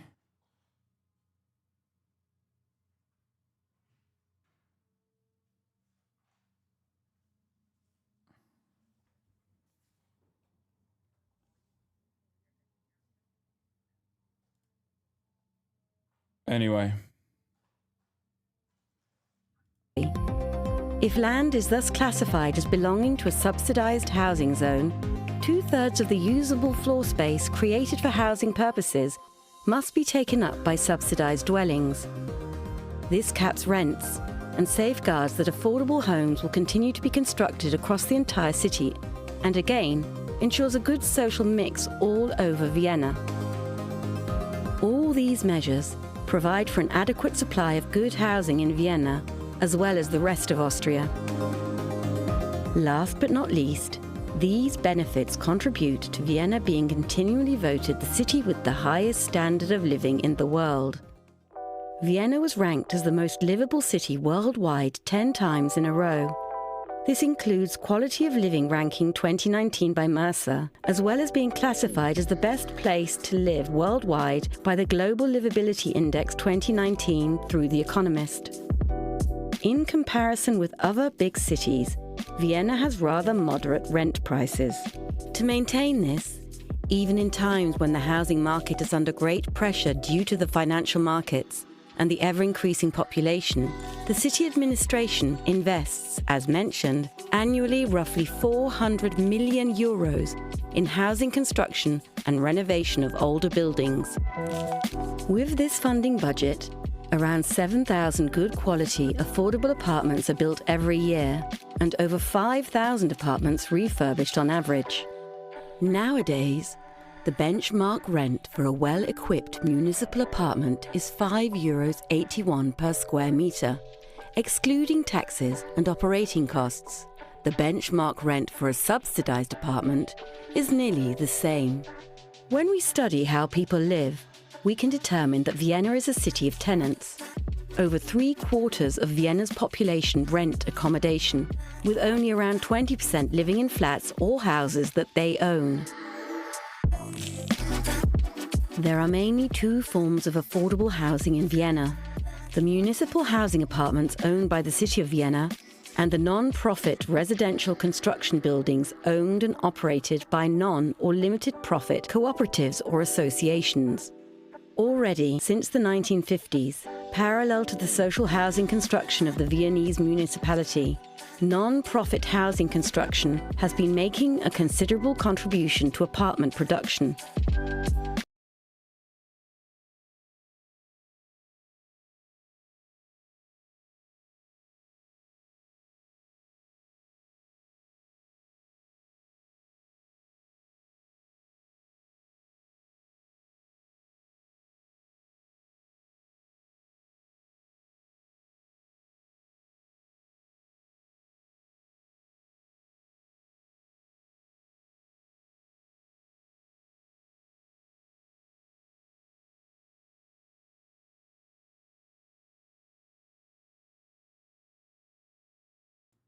Do you think Vienna is Venice, chatter?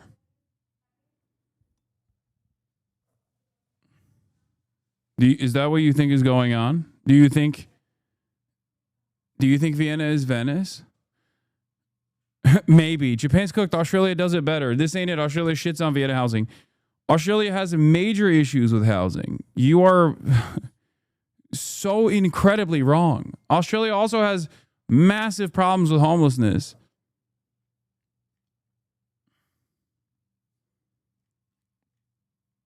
And Vienna is not in Venice. Do you think that Australia is Austria too sometimes? Maybe. Smart as fucking bogan, dude. Oh my lord.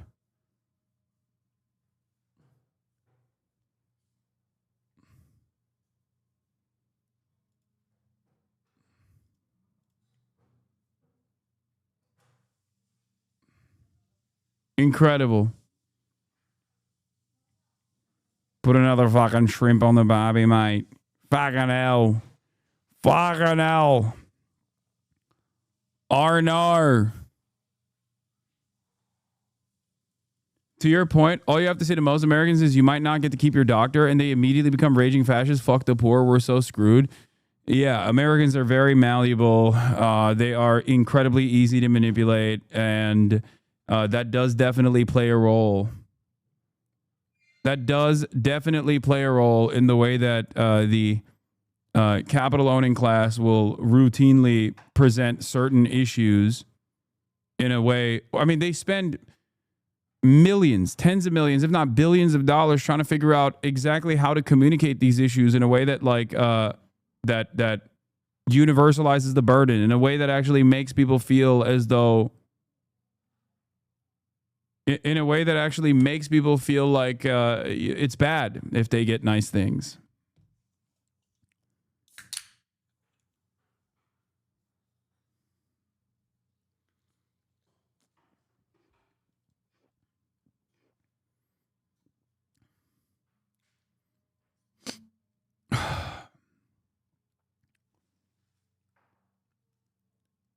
Genuinely frustrating stuff.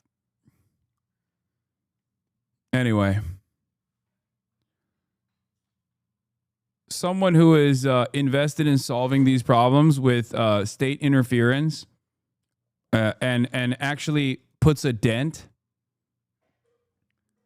in this issue a little bit would, I think, would be able to become one of the most historically popular candidates.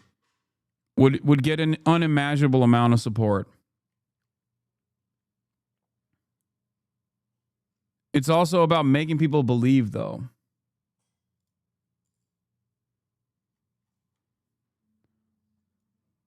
Here's Linda McMahon talking about the budget requests.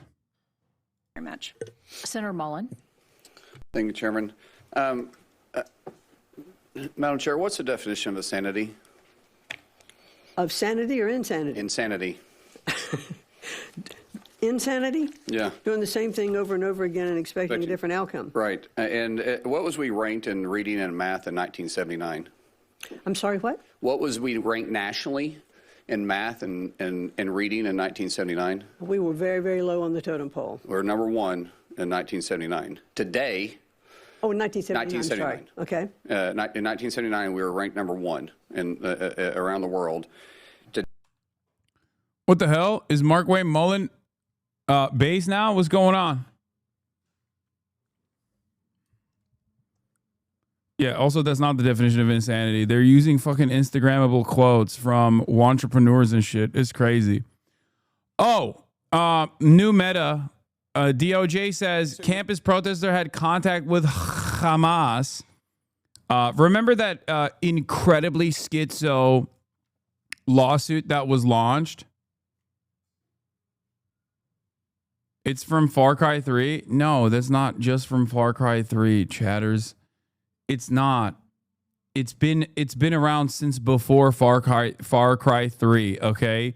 The definition of insanity is trying to do the same thing over and over again and expecting different results.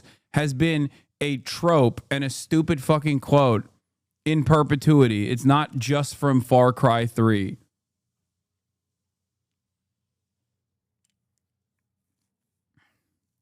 I don't even think it's actually Einstein that said it. People attribute it to Einstein.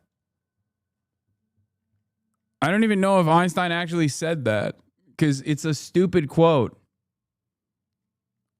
It's most commonly misattributed to Einstein.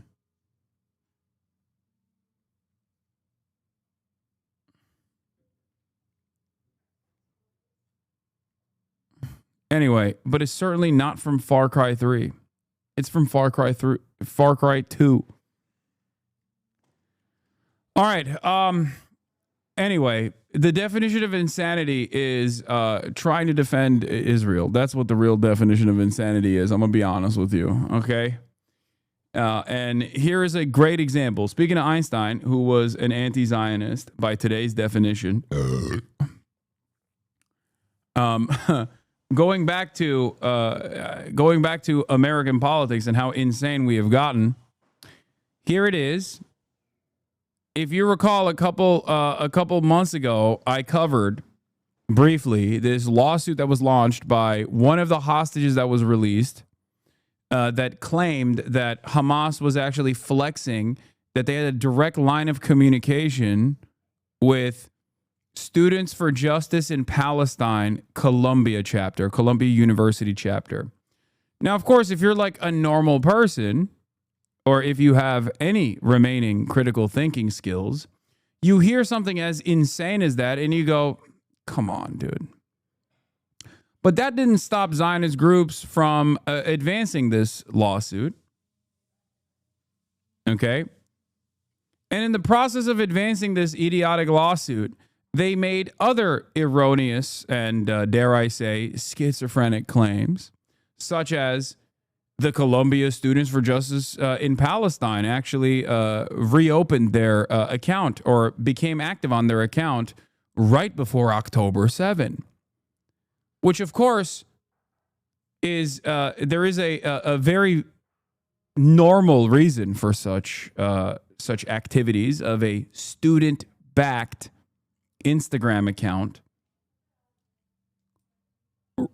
becoming reactive, like activating their student-based Instagram advocacy group account as the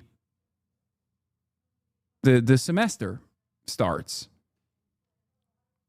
But of course, this was used as a way to claim that, Yahya Sinwar was in direct contact, or Abu Ubaidah was in direct contact with students at Columbia campus. And now, because we live in upside down world, because we live in a world where insanity is now the new sanity and lies are the new truth, you have official government entities like the Department of Justice operating with these insane fucking claims.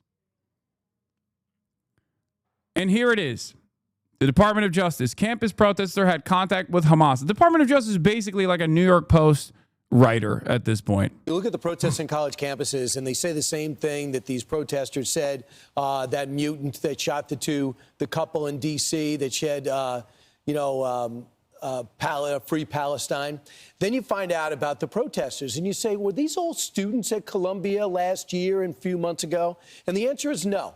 For example, the cover of the New York Post, you could see it now. If not, I'll hold it up, has a 20-year-old, and this 20-year-old was on campus creating havoc, saying anti-Semitic phrases, punching Jewish kids in the face, and he is directly contacted and supported by Hamas overseas. He has the flag over him. He's been arrested, I assume going to be deported, if not jailed here, and he was part of the unrest. College age, but not a... The claim that is now being advanced is that this student at Columbia University was in a fucking group chat with Abu Ubaida. Okay? I'm sorry. This is one of the most... This is just adding on to the insanity. Okay? Notice how he's like, look at him wearing the flag, as though what? Like wearing the Palestinian flag is now illegal? Like, what the fuck's going on there? Okay?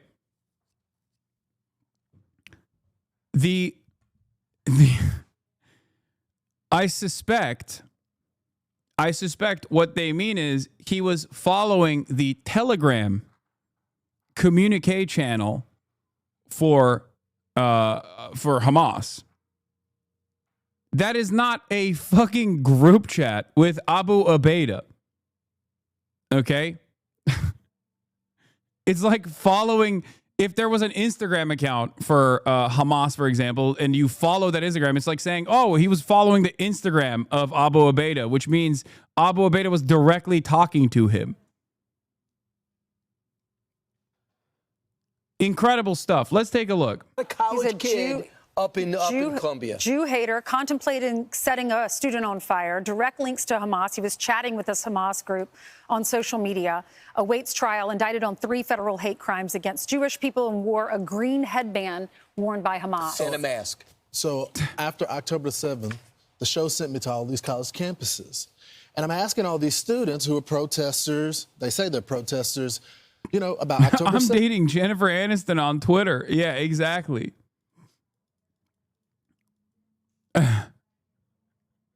No, the most likely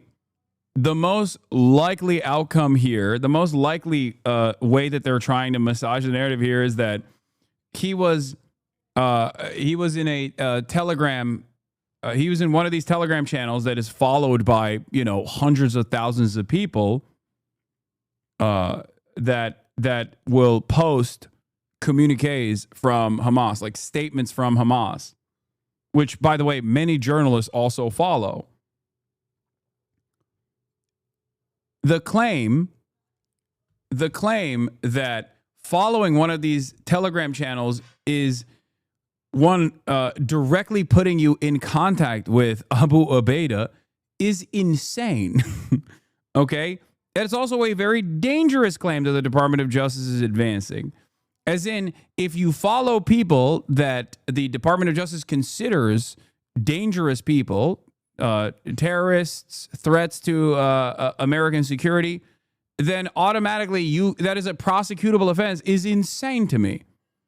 The government, in the simplest terms, is follow policing. But now with the actual fucking police. So now it's literal follow policing. Yes, news agencies follow these channels as well.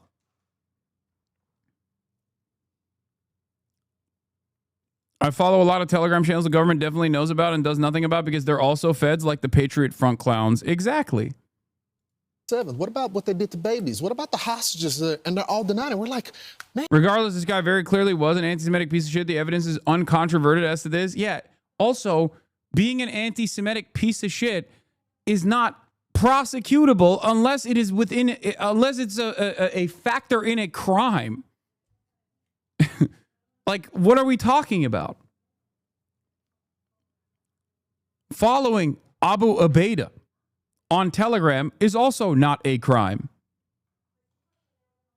Man, they sound like little Hamas, right?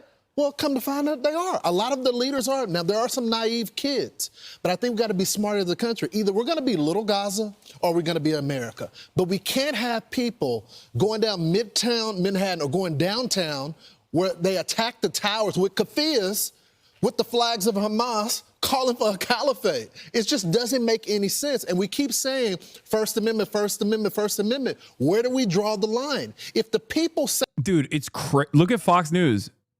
First Amendment, First Amendment, First Amendment. Where do we draw the line? Remember, for years, these guys said that it's free speech to be able to say the N-word. It's free speech to be able to protest as a fucking neo-Nazi. And there is nothing you can say or do. You're being too woke.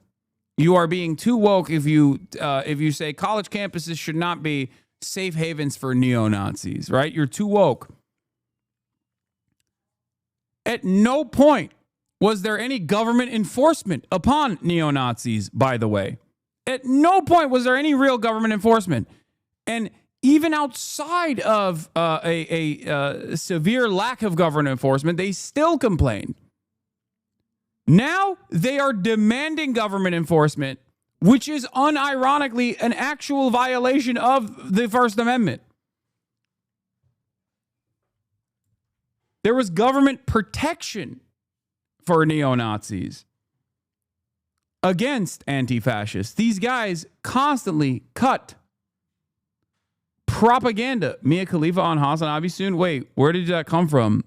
I was just DMing her about possibly having her on.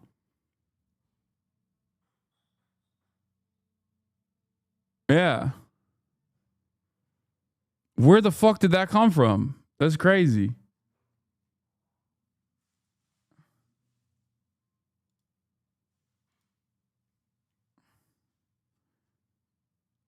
Leaked? No, I mean, I don't know how the fuck the chatter knew that. That's crazy. Shot in the dark and you folded? No, I mean, it's not. That's crazy that chatter just like randomly brought that up out of nowhere.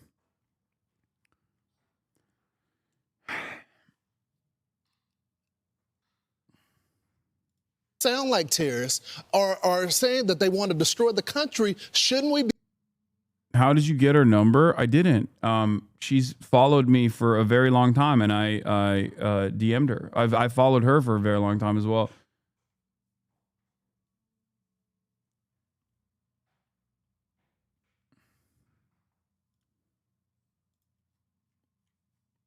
Anyway. Be able to arrest them? I think yes.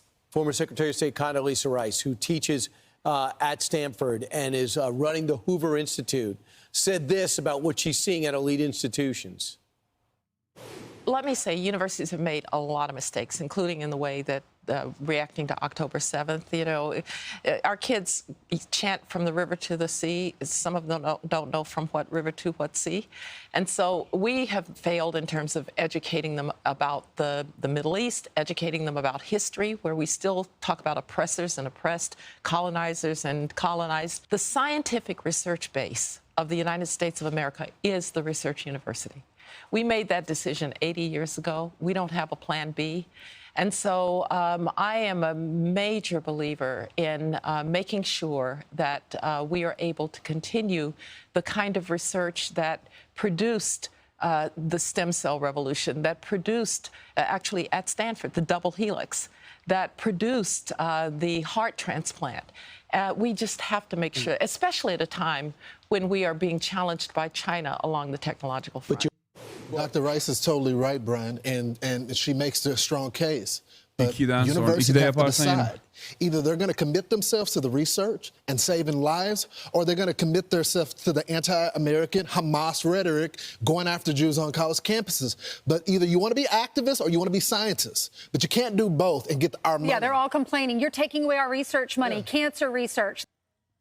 Dude, what the fuck? They're literally advocating to undermine higher education as this government is currently doing, while simultaneously saying, and yeah, you can't actually do, you can't just do higher education because you're too invested in defending Hamas or something. Like, what is happening? You're the guys who are saying that Harvard is Hamas word now, and therefore we have to take away all the fucking grants. Oh, my brain is hurting from trying to explain what's going on here.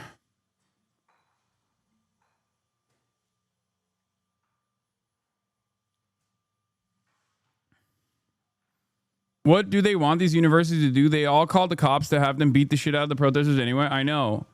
I guess they just want the universities to like... Well, I mean, Israel and anti-Semitism especially is just simply a talking point to actually enforce whatever kind of control they want to have over institutions of higher education. It's not real, okay?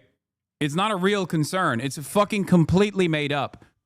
Maybe there are some hysterical people who legitimately believe that it is like, as a Jewish student, you'll be assassinated on Columbia campus or whatever the fuck.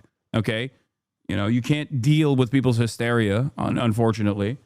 Okay, there's nothing you could do about people just hallucinating this alternative reality. But the reason why the administration is using this as an entry point is because they want to, one, undermine the First Amendment protections, and two, they want to basically control institutions of higher education. That's it. They're just using anti-Semitism as a way to enforce this, because anti-Semitism and combating anti-Semitism has a lot of institutional power. And part of the reason why it has a lot of institutional power is because combating anti-Semitism has been the way that pro-Israel groups have been able to defend the interests of Israel, which aligns with the American State Department. That's the same reason why there is no combating white supremacy groups that are as powerful, seemingly. Because if combating anti-Semitism was the primary responsibility of these institutions, then it would be cast aside, just like combating white supremacy is cast aside. It is not about anti-Semitism at all. It is about Israel. It is about American foreign policy. It's that simple. Like, think about how little influence anti-racist initiatives have, as opposed to how much influence anti-Semitism, how much influence and how much control, seemingly, groups that task themselves with combating anti-Semitism have. Think about that. Why is it? Is it because Jews are a special status that are a monolithic force and that everybody cares about Jews? No. It's because all of those groups don't give a fuck about Jews at all. They just care about Israel. And Israel is an incredibly important part of America's project in the fucking region. You think any of these rich white assholes give a fuck about any kind of bigotry? They're bigoted themselves, including but not limited to anti-Semitism. That's it. If there was a settler colony out there, Liberia style, okay, but like actually fucking effective in undermining the interests of like whatever kind of revolutionary groups that exist in the fucking area, then and all of these like anti-black racism advocacy groups were actually protecting that settler colony and its domination of the region. Yeah, then also anti-black racism would also have a lot of institutional prominence. Is that simple?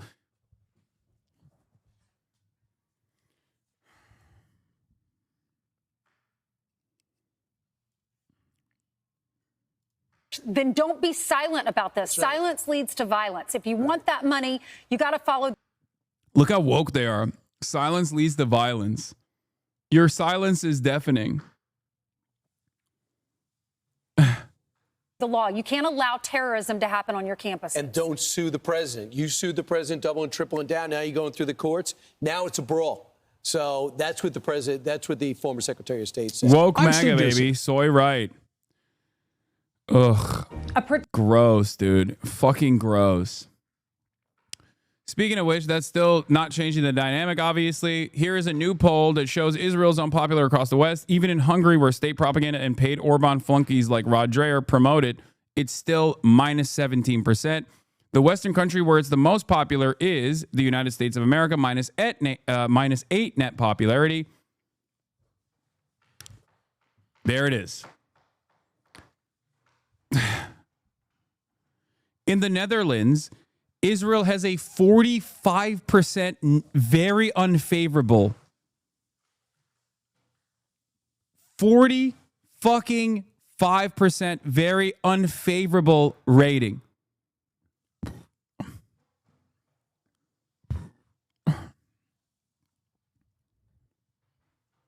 In the United States, that is at 19%, and somewhat unfavorable is at 34%. Whereas somewhat favorable is at 31% and very favorable is at 13%.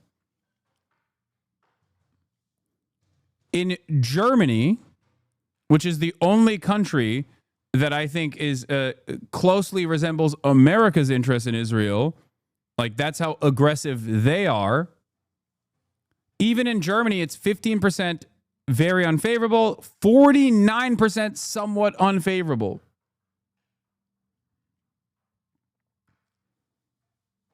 In Sweden, 41% very unfavorable, 35% somewhat favorable.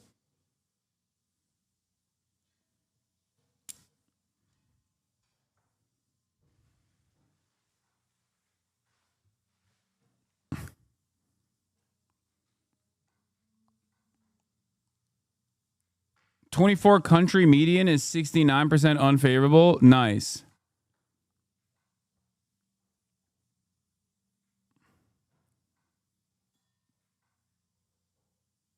U.S. matched the views of Hungary. Not a great comparison. I mean, that makes sense. But even in Hungary, 20% very unfavorable, 33% somewhat unfavorable. Is this good? Yes. It is good. It's good because, like, people are fucking waking up to what Israel has been doing. Israel is a pariah state in the minds of regular Americans, in the minds of regular Westerners. Here is the source, by the way. Most countries across 24 surveyed countries, most people across 24 surveyed countries have negative views of Israel and Netanyahu.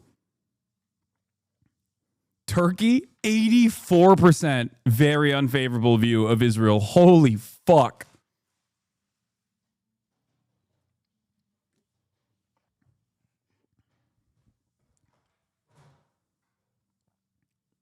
Are you going to react to how the radical left dehumanizes the right by Remnant 777? No. That sounds idiotic. Especially because the right dehumanizes themselves by associating themselves with incredibly stupid fascist principles. Now,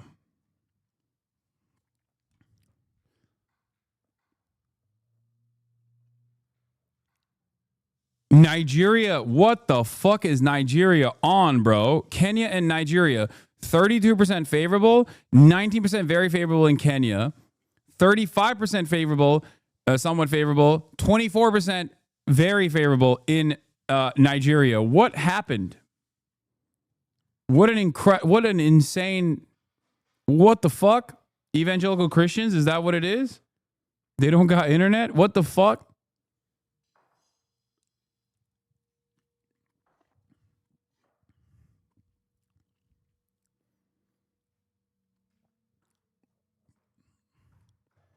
South Africa is crazy, by the way. No, it makes sense. 37% unfavorable, 15% somewhat unfavorable versus 19 and 15.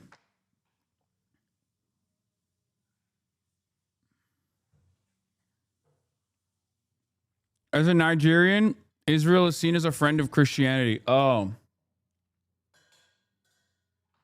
That kind of makes sense.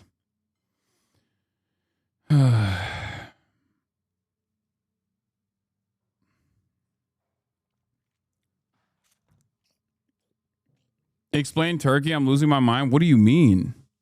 Explain Turkey. It makes complete sense, brother. What are you talking about? I told you in post, especially post one, Turkey is a majority Muslim country in the region that has always obviously had a point of view about Western imperialism, even if they don't recognize that they themselves are also servants of Western empire. Okay?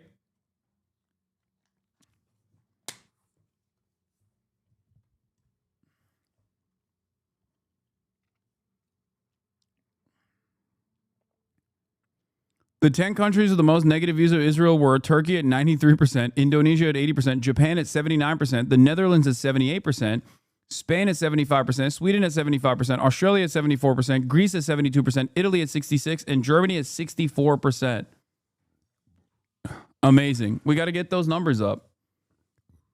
As I always say, if you think you hate Israel, you don't hate Israel enough, okay? We got to get those numbers up in the United States of America as well. And I suspect that it's not all about religion, bro. No, that's why I said Turkey sees, everyone in that region sees Israel as Western interference in the affairs of the region that actually violates other countries' sovereignty and autonomy. Okay? Did you not hear what I was saying? Did you not understand the point I was making? It's not about religion. It's more so about countries in the region that recognize Israel's position as a settler colonial entity and a proxy of the West.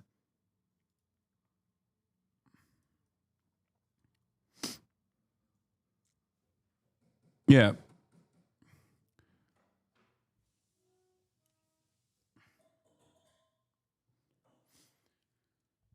Ireland numbers would be nice. Standing with Turkey for sure.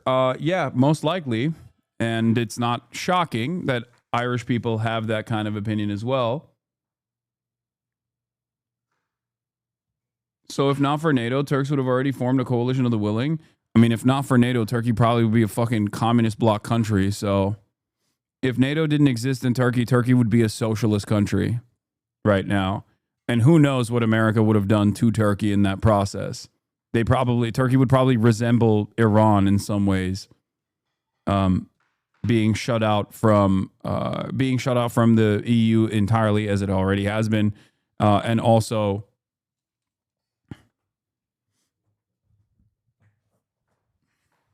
I mean, the world would be very different. I think the region would be very different.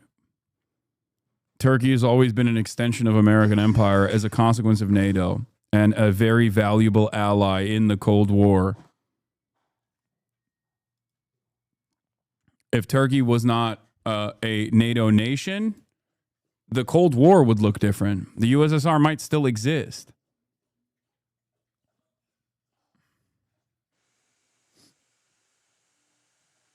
Like, outside of Israel, I would say, outside of Israel and Saudi Arabia, Turkey is perhaps even more important than Saudi Arabia to America's foreign policy intervention in the region.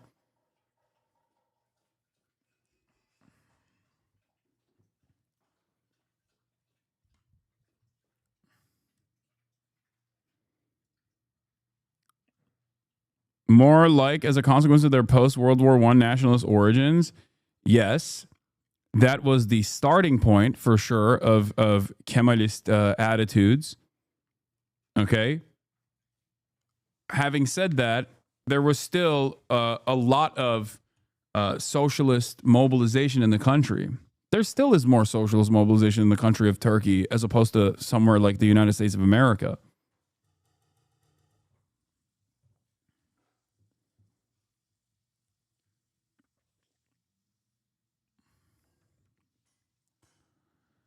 Anyway, conversely, the countries with the most favorable views of Israel were Nigeria, 59%, Kenya, 50%, the US, 45%, India, 34%, and South Africa. Oh my God. Dude, top 10 nations with the most favorable view of Israel is after Nigeria, every single one is 50% or lower. Israel is so cooked. That's crazy. Only one country has an above water approval rating for Israel. Oh my Lord.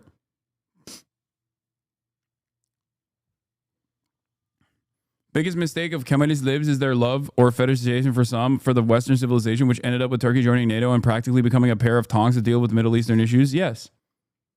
But it's also funny because Turks literally hate Western intervention. That's what's so interesting about it. Turks fucking hate Western intervention. Look at the numbers on Israel. Turkey is an ally to Israel, and yet the Turkish government's communiques and the way that they communicate about Israel is very different, right? You would think that they're the number one op of Israel, and yet, I mean, this is the reason why. This is the reason why.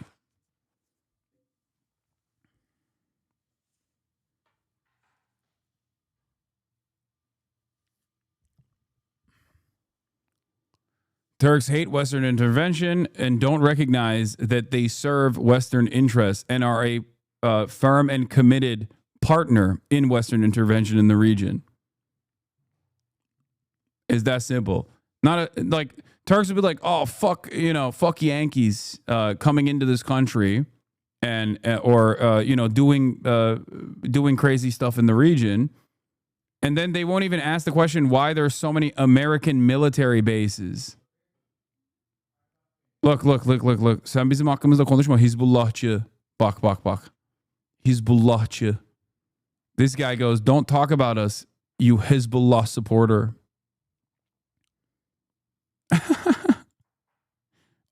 Turks also hate Iran. That's the other thing. And it's not even necessarily about like sectarian infighting, like Shia Sunni divide or anything like that. They just fucking despise Iran and they despise Hezbollah. The West have found and support two of the most extremist ideologies, Zionist and Wahhabi Saudi. Yes.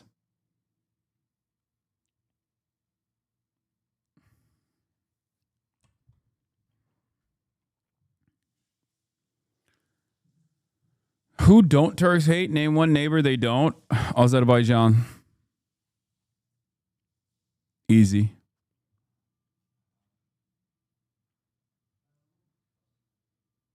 Easiest answer of all time.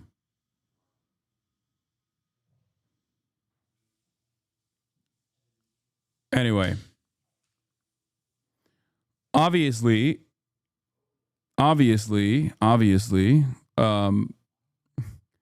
things are changing, attitudes are shifting, and it will continue to shift further as the media starts covering the process more honestly. Okay, the media will start covering the situation on the ground more honestly, and that will only increase. Like there is no point from here on out. There will be no point where like Israel recovers its popularity. Okay. Why is Azerbaijan so pro-Israel? Sorry if you covered it before, because Azerbaijan did an ethnic cleansing campaign in Karabakh of the Armenians that live there, and they were able to conduct this ethnic cleansing campaign, forced displacement campaign, with Israeli weapons and Israeli technology. Azerbaijan also is an energy provider to many countries, but most importantly, Israel. They sell energy to Israel by way of Turkey. The Baku to Tel Aviv energy grid runs through Turkey. And Israel, in exchange for said energy, will give them weapons that they can use against the Armenians.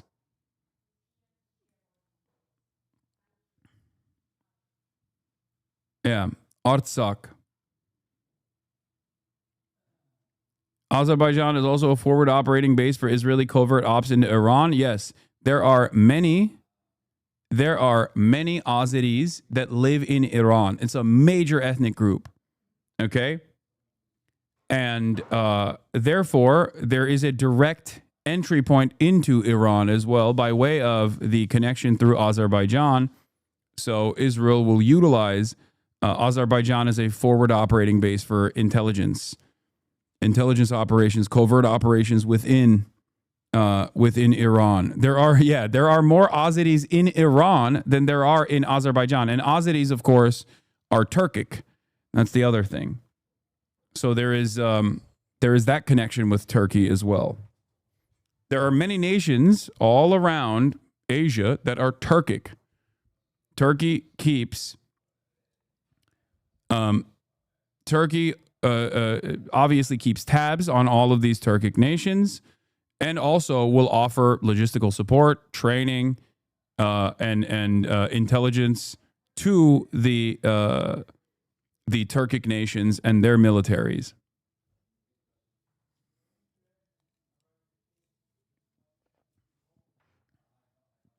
This does not mean that all Azeris living in Iran are ops or anything. I'm not saying that at all. I'm simply stating that there are some that can be used in that way by the Israeli state. Nurse, he got out and is talking about how everyone's Turkish again. No, all jokes aside, I'm not doing a pan-Turanist argument. I'm just simply telling you Turkey's involvement with other countries that have Turkic populations, all the way to Xinjiang, as a matter of fact. Like, this isn't a defense of China's actions in Xinjiang in terms of mass surveillance, dragnets, and cultural erasure, but it is not an accident that there are Uyghur Turks that are literally fighting in Syria, and they're basically Salafists. They're incredibly fucking radicalized, fundamentalist, ISIS-style operatives that are literally, technically, I guess, under the banner of China, and yet they are being trained by the Turkish government. How does that work? Why are Uyghur Turks fighting in fucking Syria? Alongside the rest of the Turkish militants, Turkish-backed militants, that are, of course, once again, funded by NATO. Something to consider. Tents of aid. That's how a UN spokesman has described the US and Israeli-backed food distribution operation in Gaza. The comments coming as aid centers in Gaza are closed today, with growing calls for an independent investigation into the killings of dozens of people. Backed food distribution operation in Gaza. The comments coming as aid centers in Gaza are closed today, with growing calls for an independent investigation. Said it was closing its sites for update, organization and efficiency improvements works. The group had been operating 3 aid centres, with a 4th yet to open, concentrated in the south of the Strip. Rescue workers say at least 12 Palestinians have been killed and several others injured in an Israeli airstrike on a school in Khan Yunis. Eyewitnesses reporting that an Israeli drone struck. Yeah, they're murdering people that they have displaced over and over again, that are desperate for a crumb of food. Its expansion is propaganda for Turkey. Central Asian countries don't share the same ambitions as Turkey. What? Okay, but it doesn't matter, because the fucking half of those countries are dictatorships, and the dictatorship likes the weapons and training that they get and correspondence that they get from the Turkish government. It's not about the population's interests or the population's view of the world. It has everything. It's like the same with the Gulf nations, okay? You listen to the leadership of Gulf nations; they are fucking firmly invested in normalizing relations with Israel, but the Gulf nation populations are not. Same with even Turkey.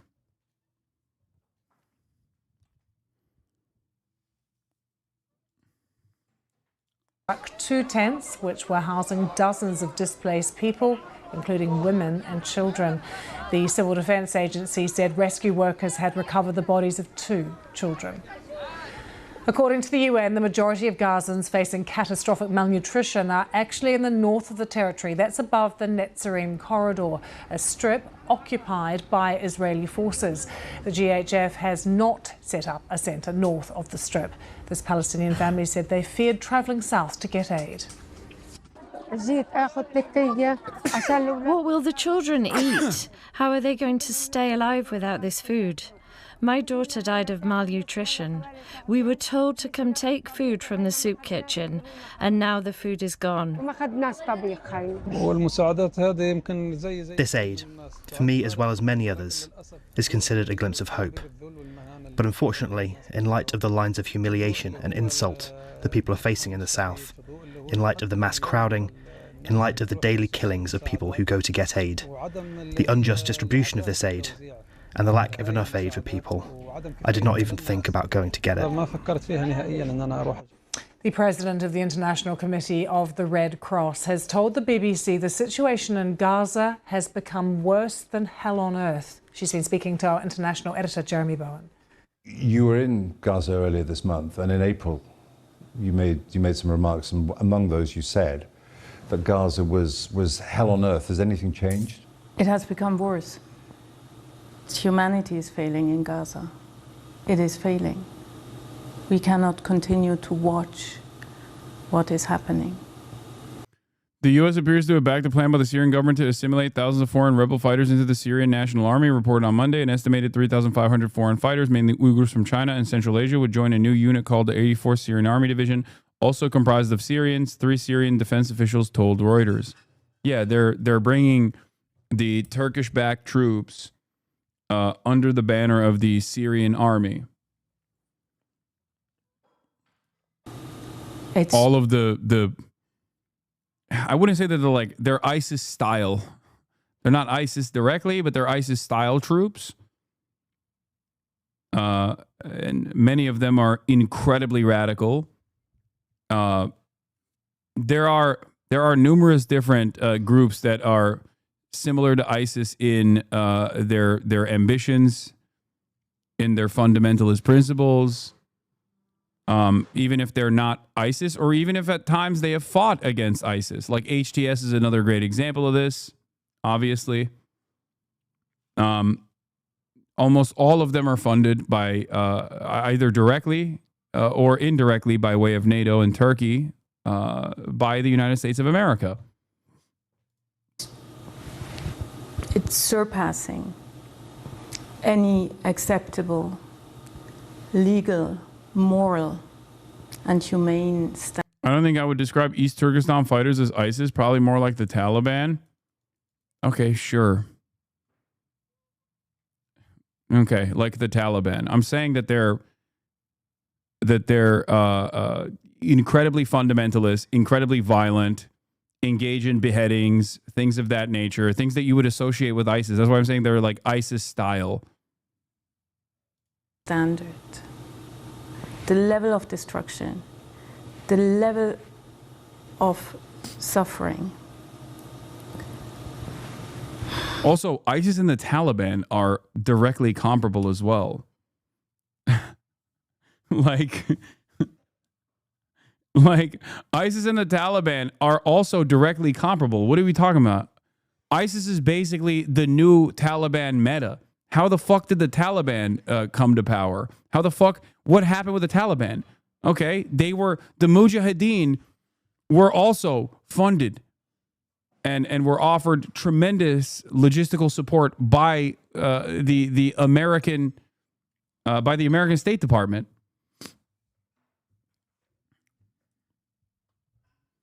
No, they are not. One is designated by the U.S. and the other isn't anymore. Okay, dude, that's why I said in the past, okay?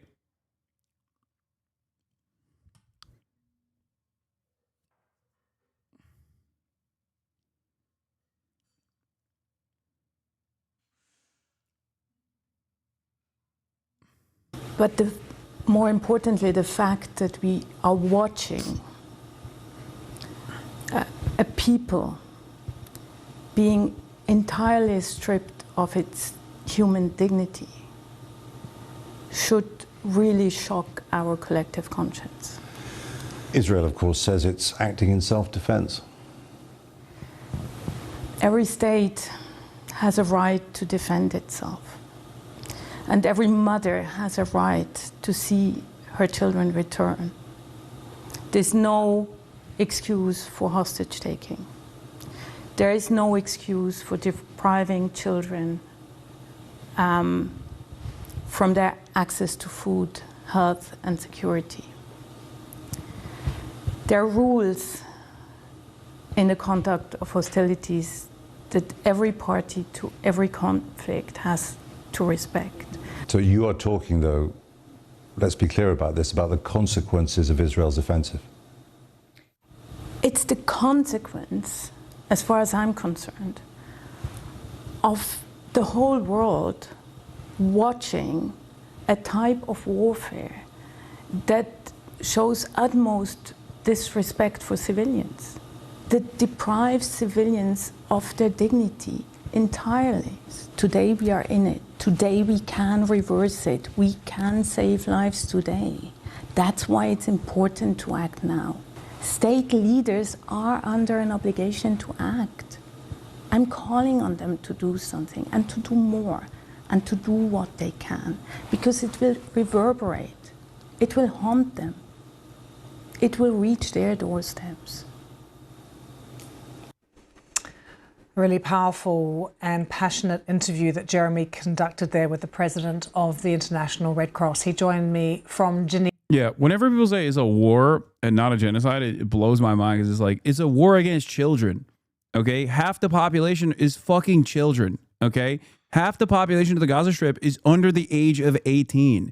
What are you talking about? That is not a war.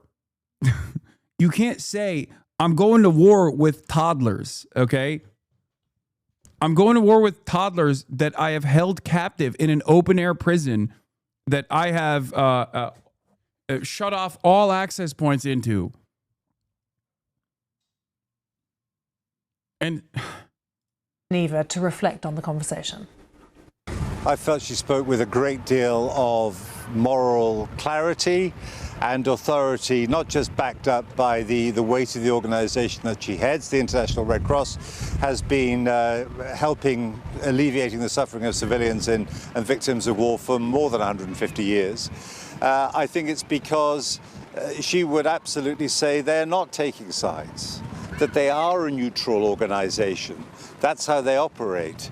But what they are seeing, that's what she was saying to me, that what they were seeing is an affront to the conscience of the world. She said that we are seeing there an entire people being stripped of human dignity. And she also said that this has really bad implications for the future, not just for the Israelis and Palestinians, but for all of those of us around the world, many millions who could be affected by war. In Gaza this morning, food distribution is on hold after several days of... Israel's like, oh, you won't let us kill people in the process of aid distribution? Well, I guess we got to go back to the drawing board. No aid for anybody. Okay? Once again, all of this completely manufactured crisis that Israel is designing could change if they just let the fucking aid freely go into the Strip, the aid that is waiting at Israeli checkpoints right now. There is already a distribution mechanism. Israel is not allowing said distribution mechanism into the Strip. Israel wants to control the aid distribution and use it and weaponize it.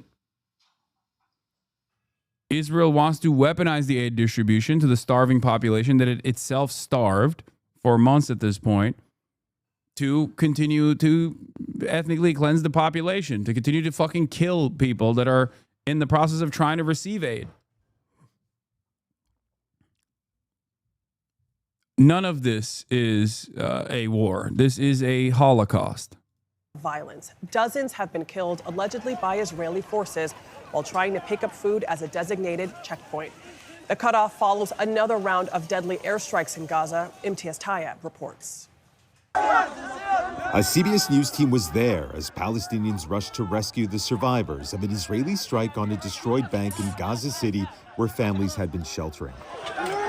At least 7 people were killed and dozens injured, according to first responders.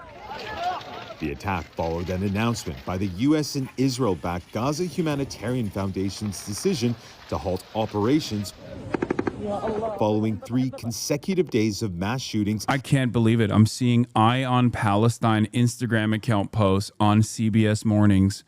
Wow. What the fuck is going on? What an incredible change. Where was this since October 8th? Okay. This is eyewitness phone camera footage that mainstream media has denied using. Okay. They're HasanAbi posting. What? Oh, guys, is this real? Star Wars subreddit politics is banned. Andor subreddit. Tie me to a missile and fire it at Tel Aviv. I am ready. Yeah, we're going to talk about the Andor subreddit in a second. Andor subreddit is getting interesting, and I think that it's got 17.5 K upvotes. They're going to fucking ban this subreddit, probably.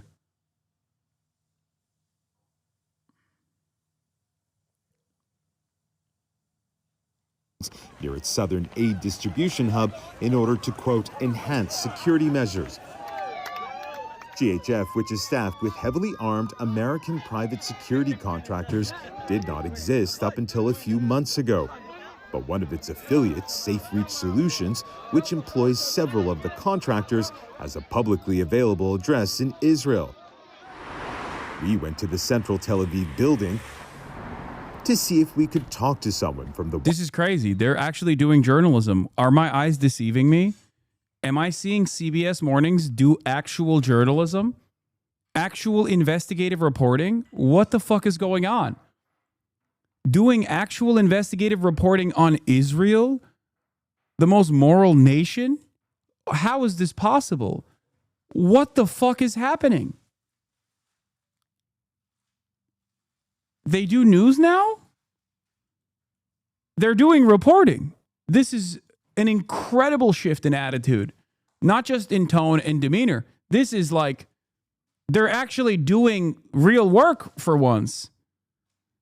This is unheard of. This is unimaginable.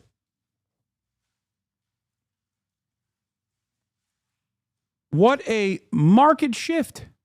Wyoming registered company about their operations in Gaza. I'm just confused because, like, why aren't they just listening to what Itamar Ben-Gvir has to say and then acting like that is the truth? Because that's a little surprising. They're starting to cover. They're starting to cover the truth like they got a fucking Nuremberg trial coming up or something. You know what I mean? It's interesting. It's interesting. I don't care if it's ass covering, chat. I don't care because, look, I'm being cold, calculated, and pragmatic, okay? Yes, it's far too late. Yes, it's far too little, okay? But I am not going to sit here and constantly fucking complain about this shit because the reality of the matter is this is how that pressure continues to build. Okay? This is how that pressure continues to build. Because when you show this, as opposed to showing my coverage to your fucking grandparents, they are going to be infinitely more responsive to this. Okay? This is complementary to your goals. If you want to change people's minds, having some random dumbass who curses all the time, who wears a t-shirt in his news coverage, is not going to be the most effective communicator to change the minds of your parents and your grandparents that have firm commitments to believing that Israel is the most moral nation on the fucking planet. Having the media, mainstream outlets, say these things that I've been saying for fucking months and actually doing real journalism is good because it will then create even more pressure. It will cause even more people to take it to the streets.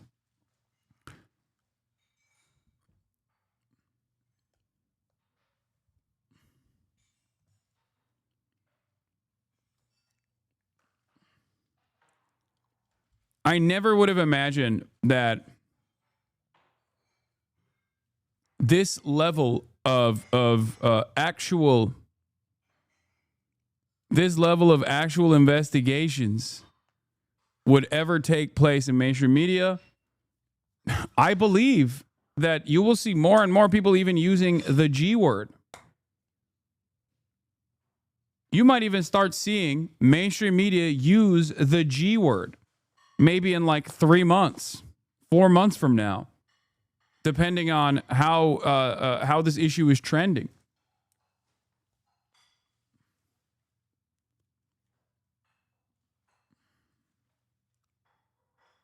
The resist libs in my life are posting about Gaza because of Miss Rachel. Yeah. Stimp TM, thank you for the 10 gifted subs. The Pew poll showing Israel unfavorability in U.S. going from 42% in 2022 to 53% in 2025 happened because of people who are late to the game. Anyone who sits and acts holier than thou on this issue just wants to stay at that 42 in perpetuity, I guess. Yes. Some people want to gatekeep access to the truth, and it's very unproductive.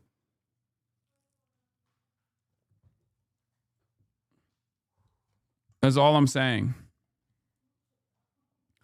It's cute you think this is because the winds are changing and not permitted because job is done and now they need to let liberals clear their conscience. No, there is that as well. This is part of it as well. But ultimately, if you're in the business of advocacy, if you want the rest of the Palestinians to survive, if you want any Palestinians in the Gaza Strip to survive this process, you have to keep fucking pushing. Do you understand? Israel and Western leadership relied on people turning a blind eye to these atrocities. They thought that people would just simply refuse to care. They thought that this would turn into like the Syrian civil war. They thought, oh, it's just like happening over there. Who gives a shit? What they failed to recognize was that our populations understand that we are directly responsible for this. Okay? Because I talked about this yesterday with this journalist. Israel is directly involved with Western affairs because Israel cannot continue existing in the violent ways that it does without unlimited support from the West. And therefore, Israel and its actions are not as avoidable as what happens in Syria, regardless of U.S. intervention and U.S. involvement. You see what I mean? We have more involvement here than even with respect to Russia invading Ukraine.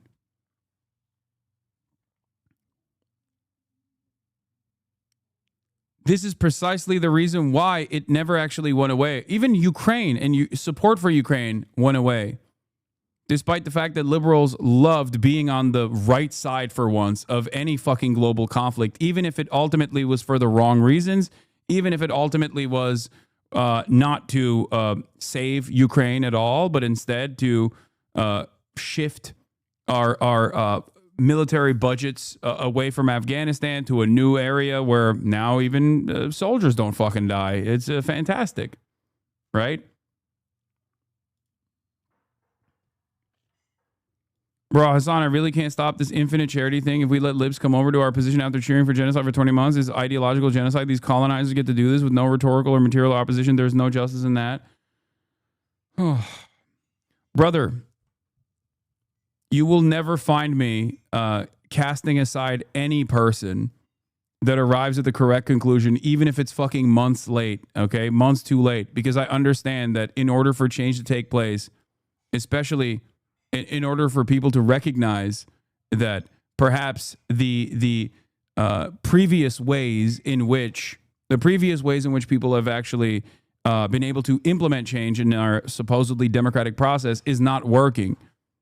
You need numbers for that. You need pressure for that. And it doesn't happen overnight, okay? Not everyone is fucking born woke or on the right side of history. It takes a lot for people to get there, okay? So you do have to have allies in this fight.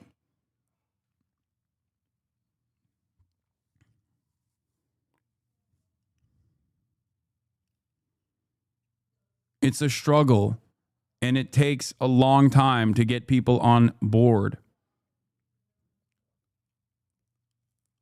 I never told you to fucking forgive people. I'm just simply saying, while you can maintain your critical attitude towards those who you have heard have stood in opposition to Palestinian emancipation, you should still welcome them as new allies and try to redirect their attention to more productive ways of protesting. You should get them to re-examine what caused them initially to be on the wrong side in this. Okay? This should be an opportunity for you. This should be an opportunity for you to say, hey, look, there has to be a reason as to why you thought what Israel was doing was correct until recently. Try to engage in a little bit of self-criticism and figure out what that was, so that next time something like this happens, you're not immediately rushing to defend whatever the American State Department position is. Do you understand? And no, this charitability does not extend to the likes of fucking Matt Miller. Come on, dude. I'm talking about average Joes who get duped by the likes of Matt Miller, who get duped by the likes of CBS Mornings.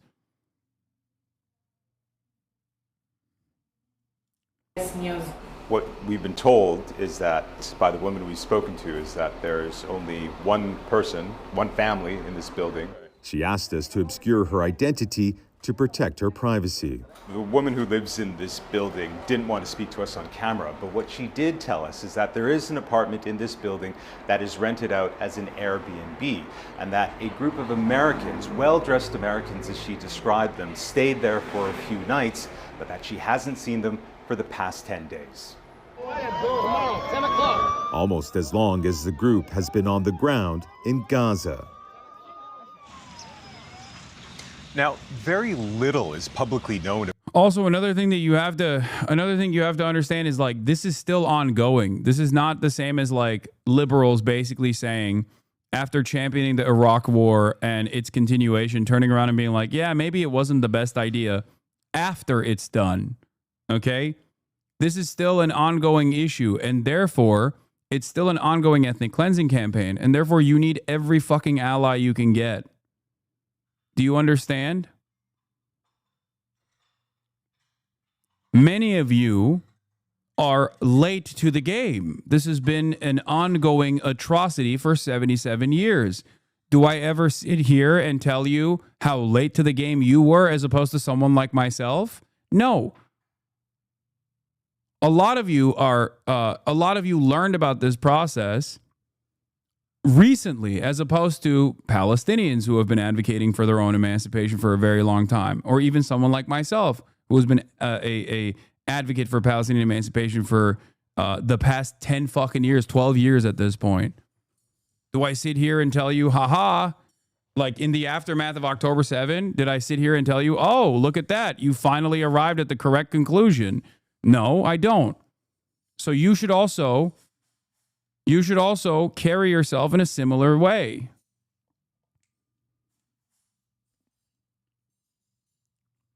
Because it's not about being right.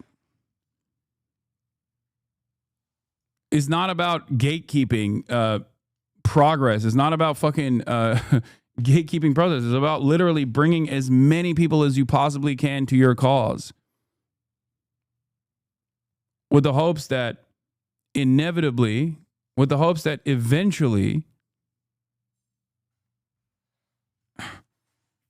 you can change the tide. You can make it so that there is so much pressure to support Israel that even the American government has to recalculate their priorities.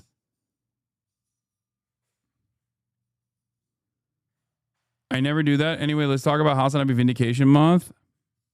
You do sometimes do that. Okay, well, I'm not doing it on this because this is still an ongoing issue. Okay? And by the way, whenever I talk about vindication, I also still package that with, it's vindication for all of us, usually, not just myself, But I also still package that with, now understand how you arrived at that position initially. Understand why you stood in opposition to what I was saying initially. Try to figure out where you were getting your information from. And reconsider whether or not those people have biases that were hidden to you.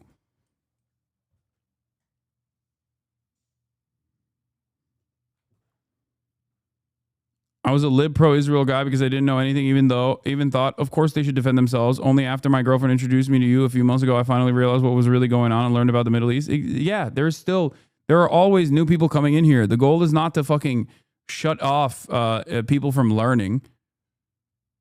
My goal is to explain the situation to people no matter where they're at.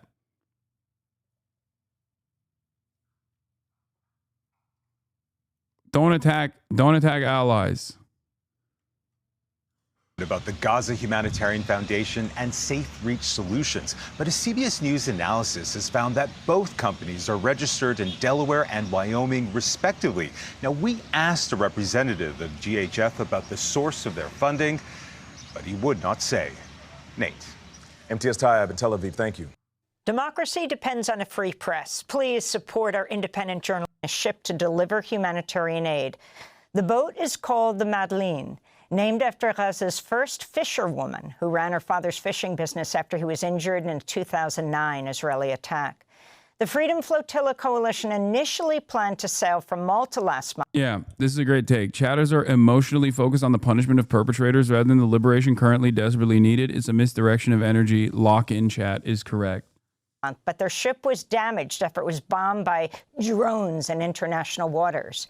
At Sunday's launch of the Madeleine from the Italian port of Catania, actor Liam Cunningham, known for his role in the series Game of Thrones, spoke out in support of the effort. Oh. My name is Liam. I'm from Ireland. They're so fucking gross, dude.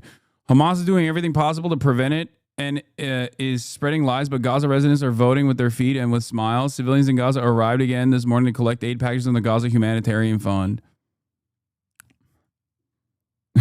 After we starved every single person here and shot a bunch of their family members and killed a bunch of their family members, they are excited at the prospect of receiving a crumb of aid.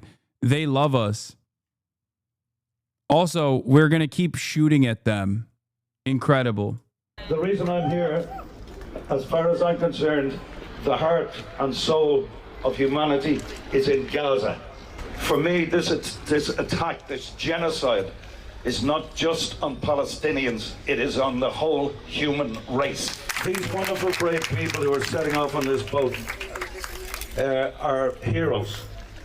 And also the people of Gaza, for the last 600 days, are heroes. They are, in my mind, they will always be heroes. A group of 12 activists are carrying the aid for Gaza, including the Swedish activist Greta Thunberg, who will join us from the Madeleine ship in a minute. She spoke Sunday at the launch. A month after our latest attempt to go on with this mission, the boat was bombed twice. All evidence suggests Israel. And we are doing this because we have to keep our promise to the Palestinians to do everything in our power to protest against the genocide and to try to open up a humanitarian corridor. This is why I call ProPublica, because this is how Amy Goodman says ProPublica.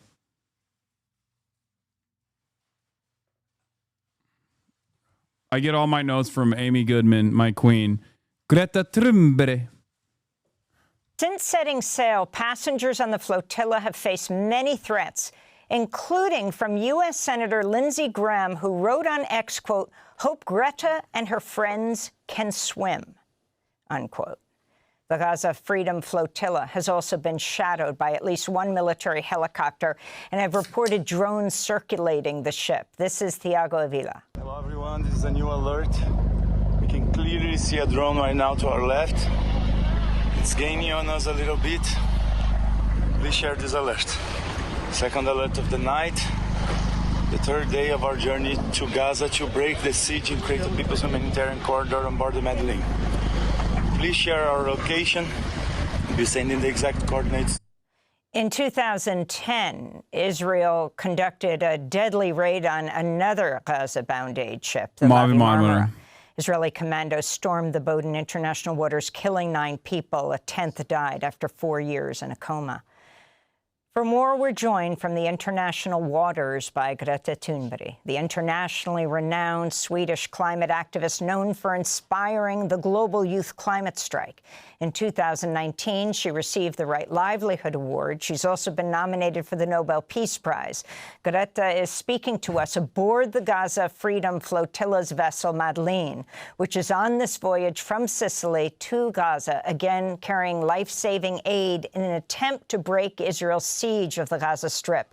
Greta, it's really something to see you on that ship right now. Can you tell us why you're taking this journey, extremely dangerous, and how you're planning to challenge the Israeli blockade? Yeah, thank you so much for having me. Yeah, as you said, we are doing this mission following 1 month after our last attempt. Both Conscience was bombed and disabled. So that's why we are trying again, because we cannot afford to give up. There is simply too much at stake. And in times of injustice, as we are seeing now, the genocide and blockade happening, we have to do everything we can to demand an end to these atrocities and war crimes committed by Israel. And for me personally, they've tried to do this already. Yes, they did this in 2010. A Turkish humanitarian aid flotilla wanted to break through the Israeli naval blockade, and was shot and killed. 9 of the humanitarian aid workers were killed on board. They also tried to do another humanitarian aid flotilla last year. Turkey did not allow them to leave the Turkish docks.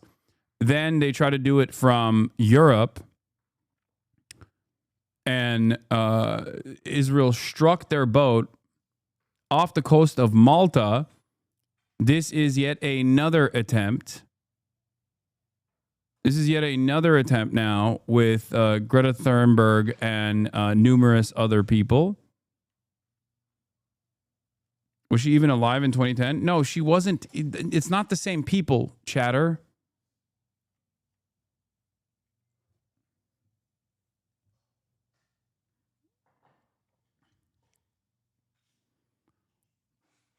I think that they are incredibly brave for doing this.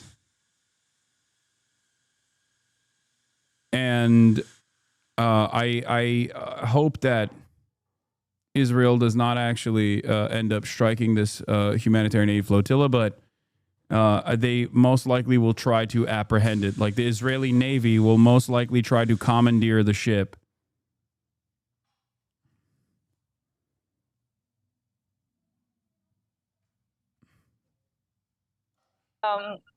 I happen to have a platform for some reason, and then it is my moral obligation to use that platform. And if my presence on this boat can make a difference, if that can show in any way that the world has not forgotten about Palestine, and to try once again to attempt to break the siege and open up a humanitarian corridor and deliver the extremely needed humanitarian aid. Yeah. Also, Rima Hasan is there. She's a member of the European Parliament, a part of France BOUT, the France BOUT party. Every other country shooting it would be considered a declaration of war against NATO, but Israel gets to do stuff like that usually, so we shall see. Then that is a risk I'm willing to take, and it's something that we just simply have to do. We cannot just sit around and do nothing and watch this live stream genocide unfold in front of our very eyes. So we are doing this because we are human beings who care. Yes, I know. An 8-minute state of play is going to start, and we'll watch the state of play as tens of thousands of people will run away from the about justice from the stream. And when our complicit governments fail to step up, it falls on us, unfortunately, to do so. And Greta, could you talk about how you see the issue of Palestinian freedom connecting to or intersecting with the issue that you're best known for, which is climate change activism? Yeah, for me, there's no way of distinguishing the two. We cannot have climate justice without social justice. The reason why I am a climate activist. This is a great take. What she's about to say here is a really smart take. Is not because I want to protect trees. I'm a climate activist because I care about human and planetary well-being, and those are extremely interlinked. For example, when we see the genocide in Gaza, of course, there are some very obvious links that ecocide, environmental destruction, is a very common method used in war and to oppress people. But also, it should be much simpler than that. No matter what the cause of the suffering is, whether that is CO2, whether that is bombs, whether that is state repression or other forms of violence, we have to stand up against that source of suffering. And if we pretend to care about the environment, if we pretend to care about the climate and our children's future without seeing and acknowledging and fighting against the suffering of all marginalized people today, then that is an extremely racist approach to justice that excludes the majority of the world's population. And how? What is the mood aboard the ship? You have participants from Brazil, France, Germany, Spain, and you yourself are Swedish. What's the mood there? The mood on board the ship is, I would say, that our spirits are very high and we are very determined to continue. So far, we have won over one of the major predicted obstacles, which is to be stuck in port due to the bureaucratic warfare that has been very strong, especially in the past. And the fact that we have gotten over that and that we are out sailing now and that we have gotten quite a far bit is already a victory in itself.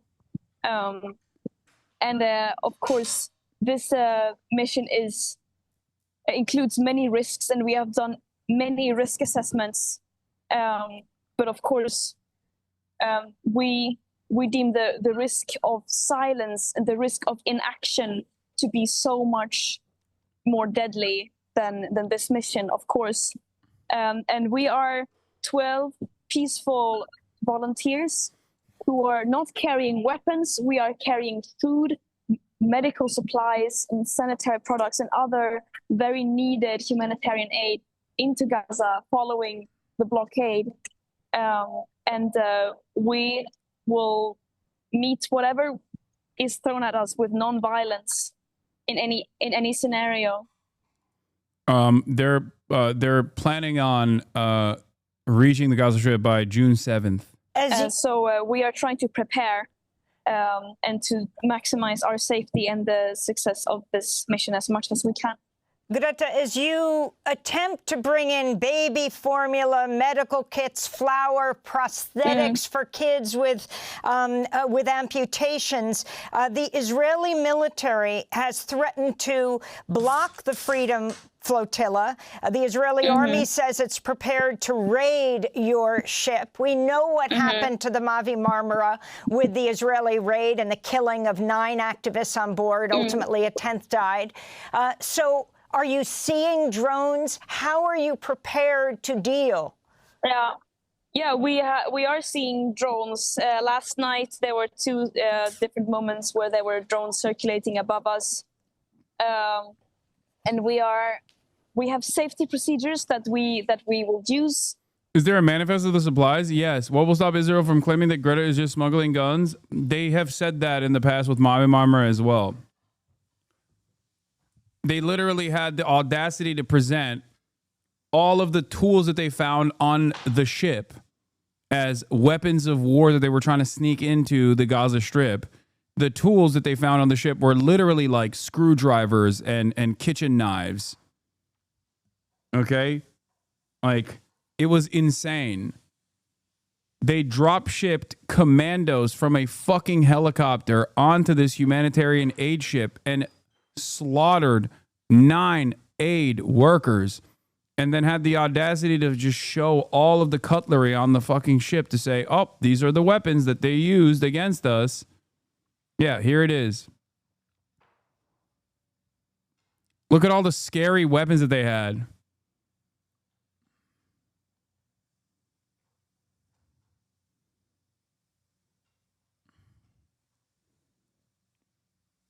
Terrifying CDs, a keffiyeh, literal kitchen knives, wrenches, screwdrivers, tools used all around the ship, pieces of fucking wooden sticks.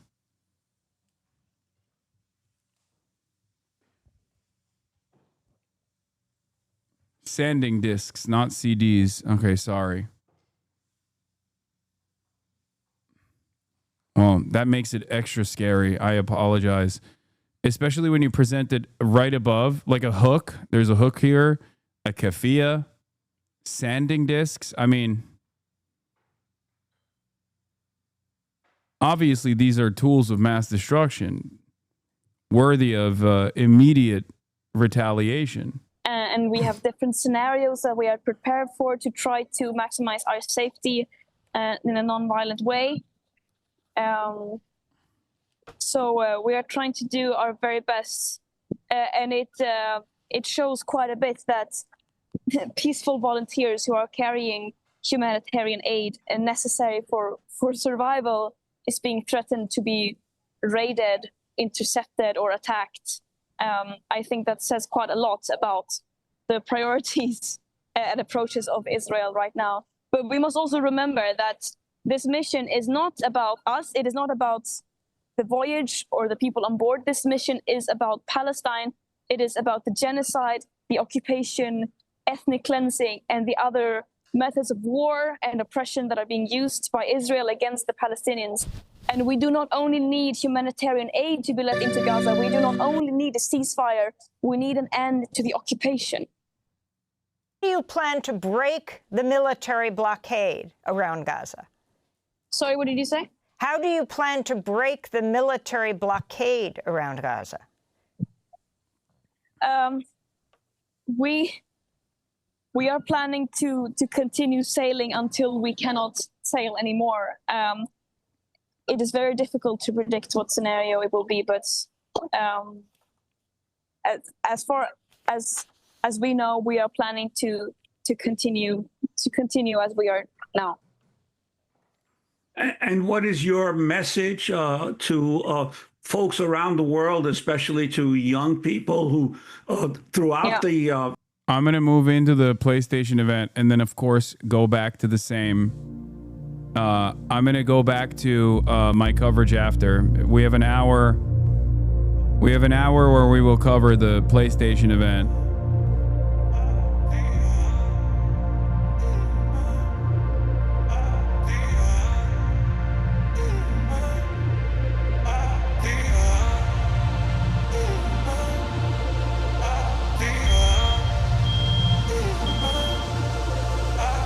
My dad is burning the house right now.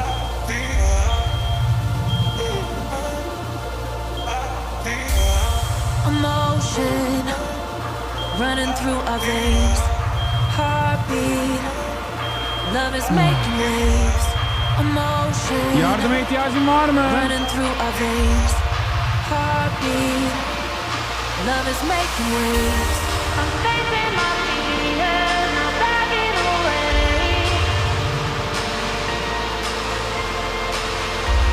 I'm facing my fears, not backing away.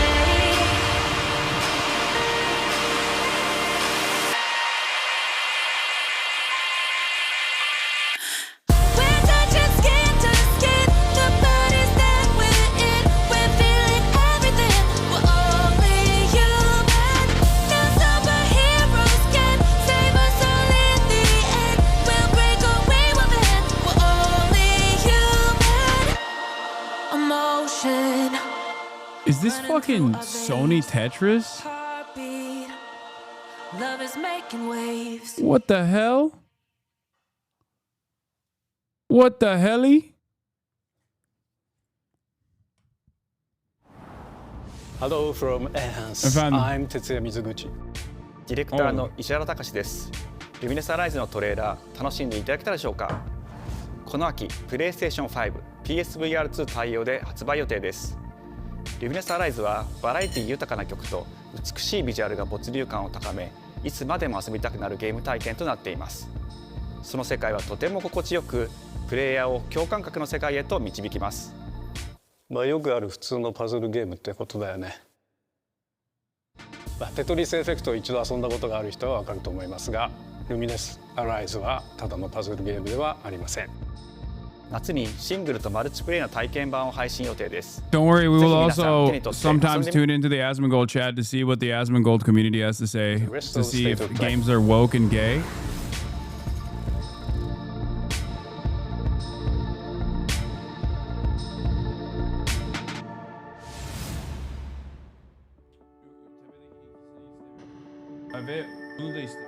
The future. It isn't just a dream. It's a promise. One we're turning into reality. With our third generation of Luna filament and advanced generative AI, we're reshaping the line between dreams and reality. We create life for our future. Delphi Corporation. What the fuck? AI? Let's see about getting patched through to Earth. And why are these things trying to kill us?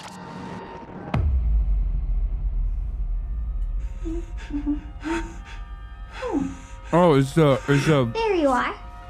All better. It's meta. You patched me up. I got scared for a second.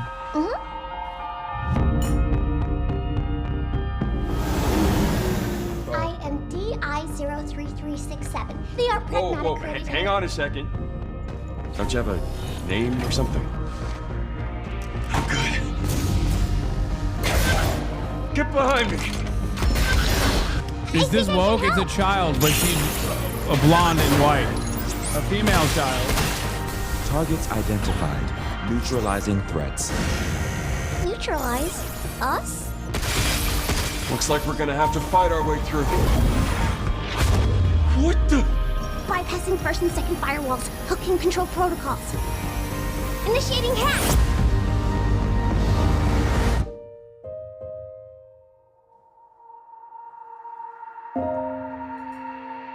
Hey, D.I.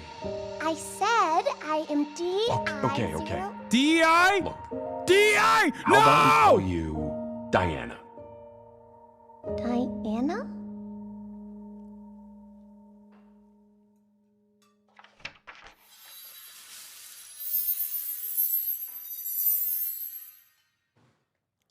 Diana! I have no idea what this game is. This came out of nowhere for me.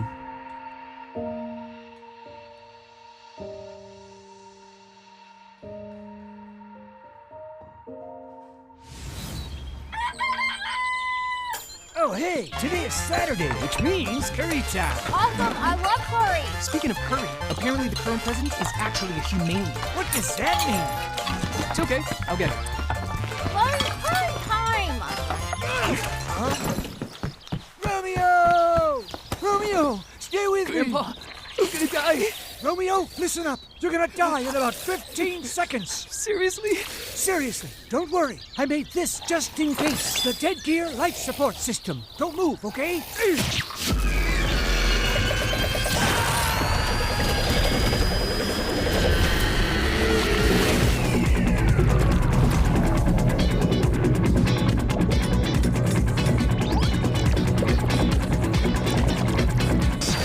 You're already half dead. From now on, you're half dead. I have no idea what the fuck this is. No, wait, that's pretty lame. Dead man! From now on, you're dead man.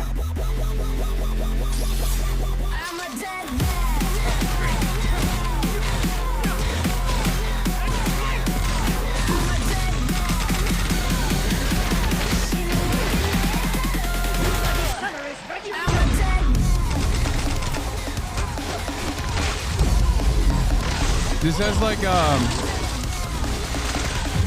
what was it, like no more superheroes or whatever?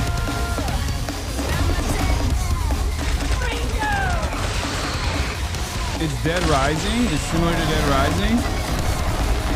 No more heroes.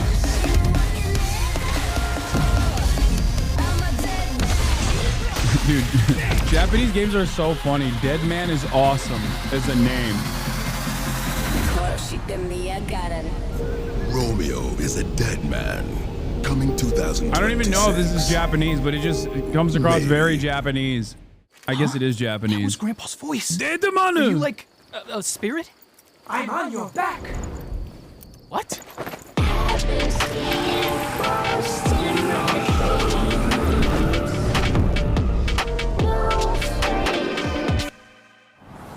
皆さんこんにちは。グラスホッパーマネージャーの須田剛一です。いえ。皆さんトレーラーどうでした？グラスホッパーの久々の新作ロミオ・イザ・デッドマンです。いよいよ発表できました。このゲームはですね、主人公のロミオがロミオ・スターゲーザーという名前なんですけど、かっこいいでしょ。時空犯罪 FBI 捜査官として、凶悪なですね指名手配犯をさまざまな時空に飛んで、倒していく、そんな、ブラッディなアクションゲームとなっています。そして今回はですね、剣だけじゃありません、銃も使えます。ストロングスタイルのアクションゲームとして、チーム一丸となって。I'm a real gamer, by the way. Suda51 clocked it. タイトルがですね、ロミオなのにデッドマンなのか、それは皆さんぜひ続行お待ちください。プレイステーション30周年過ぎちゃいましたけどおめでとうございます。それでは引き続きステートオブプレイをお楽しみください。When I said no more heroes, baby.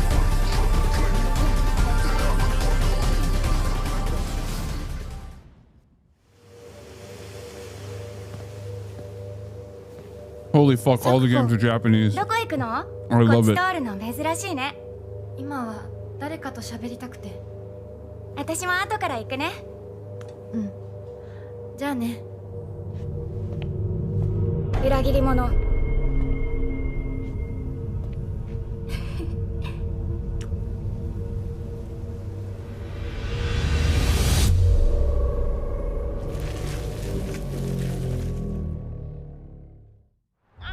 誰もいないの？足の悪いおばあちゃんまでいないなんて、こんなの絶対に変。誰もいないし、気味の悪い怪物がうろつき回ってるし。いや！ひらこ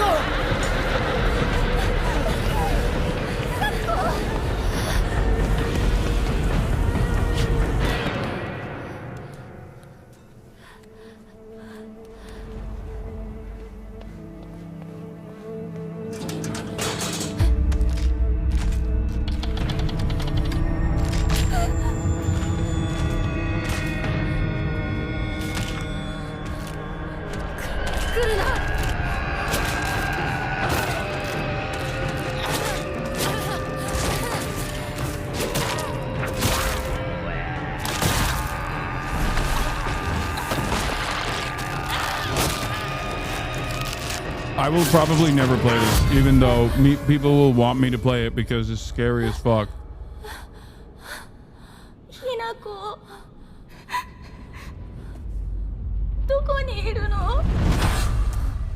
You don't need to see what Asma's chat is saying. It's a Japanese schoolgirl. They're fucking nutting all over themselves, okay? It's Japanese and it's a fucking schoolgirl as the main character. They do not think this is DEI. Remember, if you can masturbate to it, then it's not DEI.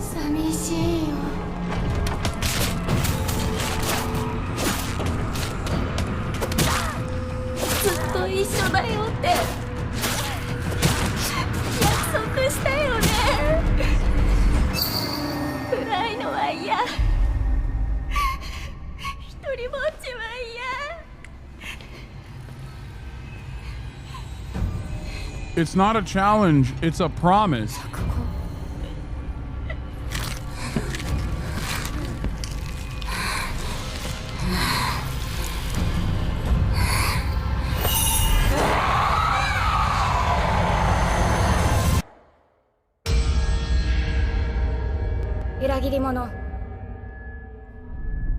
Stop spamming F's in the chat whenever you see F's in the fucking screen. Okay, it freaks me out. Oh my god, immediately. Right as I said it.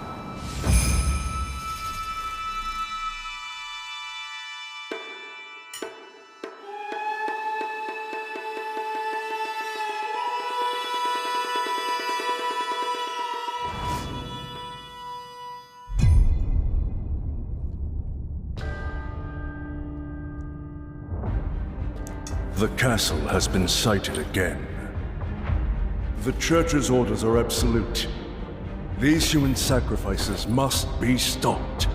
We will track the ethereal castle, break its gates, and exterminate the creatures that dwell within. The Demon Lord himself will fall by our hand. This mission will test the limits of your courage. You will face horrors beyond your darkest imaginings. Beasts that defy reason. Is this actually Castlevania or a copy? Creatures born of pure darkness.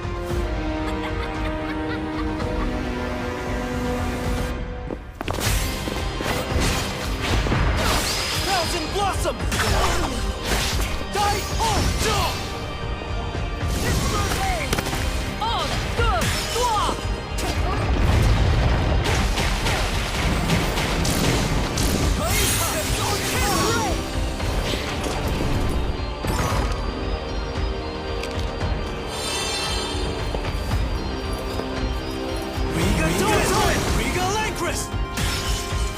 With me!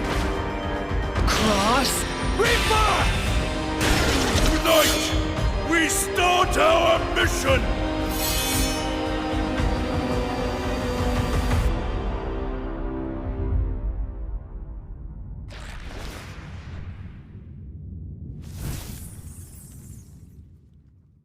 Castlevania but French? I mean, France is having a big come up on gaming too with Expedition, so. So you've come. Gamers like France too. The church, right into the palm of my hand.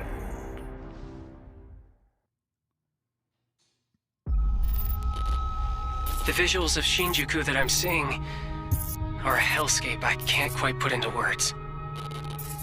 You've somehow been sent back in time 8 years. But the situation here is critical.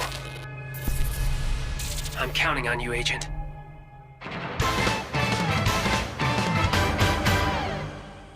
Our ultimate mission is to uncover the causality between these anomalies. It's probably a phase electron life form. Is that what you call us, Digimon? I'll always be right here What with the you. fuck, Who Digimon? exactly are you working for? I remember you guys. Who or what is that? You really don't know anything about the digital world? We have been enemies for years now, but this is the first time the Titans have launched an attack on this scale. We now believe most of the anomalies we've been dealing with stem from Digimon. It seems the upcoming battle is truly unavoidable. The world on this end is running out of time. If the gate is opened with the digital world in such a state, the human world will most certainly be affected.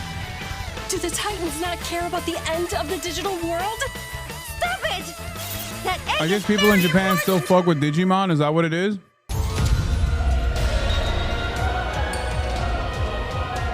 The World Tree has been attacked. It is just as the Great One, Plutomon, said. It can't protect anyone. We must protect the world from them. For this purpose and this purpose alone were you born. If that thing opens, then we'll be swarmed by Digimon. Attack! Please, everyone, lend me your strength. Everything's riding on to you. move forward into the We future. must fulfill our mission.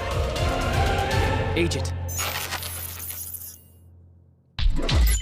I've always had so much brand loyalty to Pokemon that it, like, as a child, caused me to hate Digimon for some reason.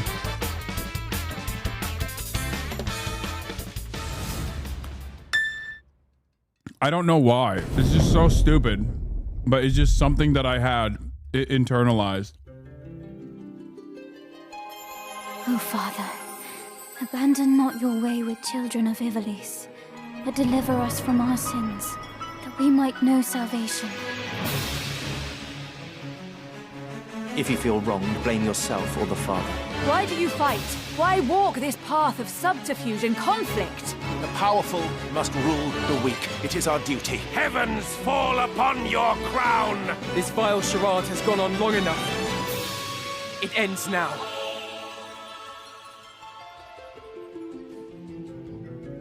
Do you remember when your father showed us how to make a whistle of a blade of grass?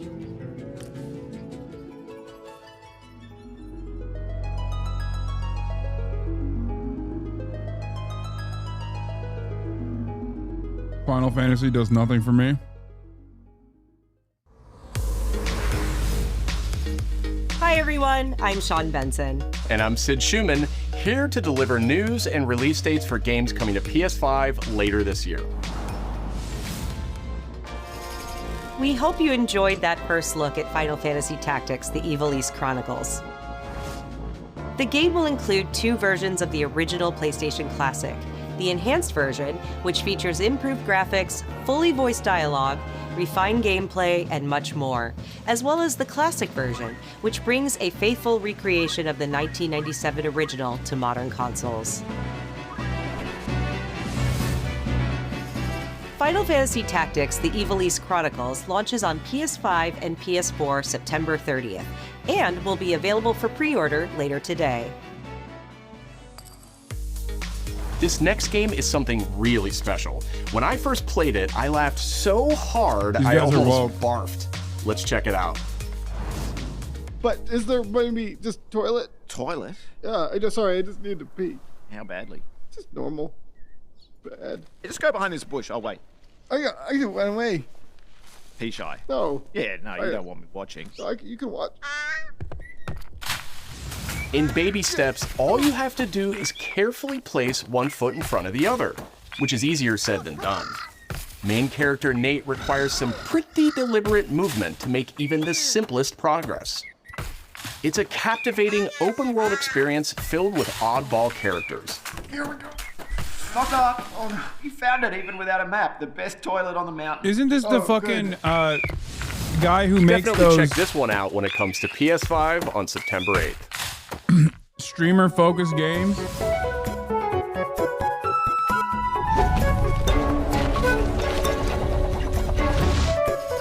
Hirogami is a unique action-adventure title from Bandai Namco Studios Singapore. In this journey to save your origami home, you'll transform into paper shapes with distinct abilities, including a paper airplane, a nimble frog, a hardy armadillo, and a powerful ape.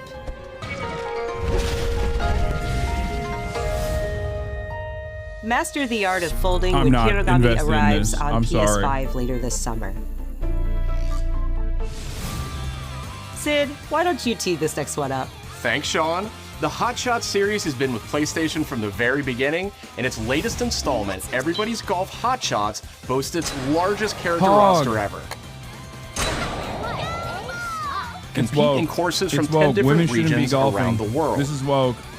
Each with weather effects and new nighttime variants. Pre-orders begin later today. And those who do will get Bandai Namco's iconic Pac-Man as an early unlockable character. Everybody's Golf Hot Shots drives onto PS5 September 5th.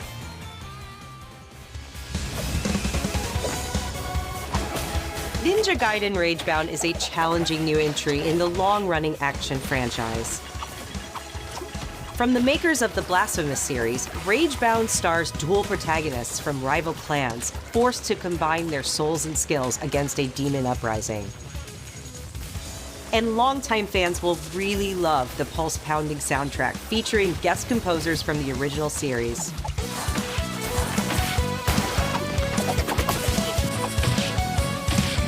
No, I don't like 2D games. But I get why people do.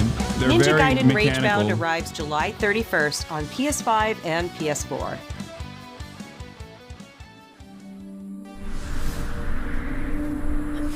From the game bakers, Cairn is a survival climbing experience where you must carefully plan your ascent up a deadly mountain.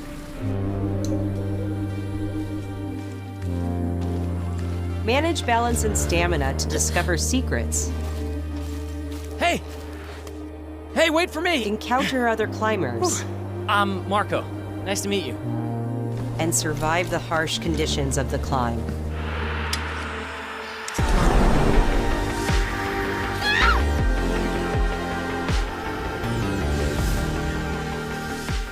You can give it a try yourself with a demo that arrives later today. Bro.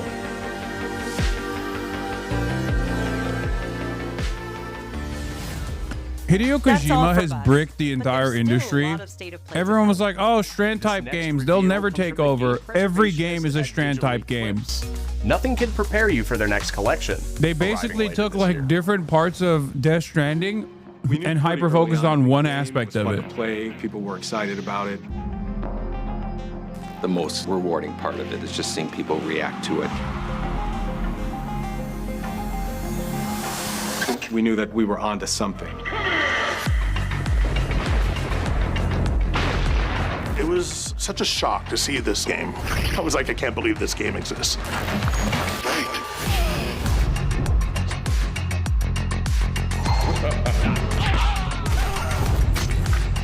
It became something that added to the mystique of Mortal Kombat brutality. We're showing you a part of a world that is much larger.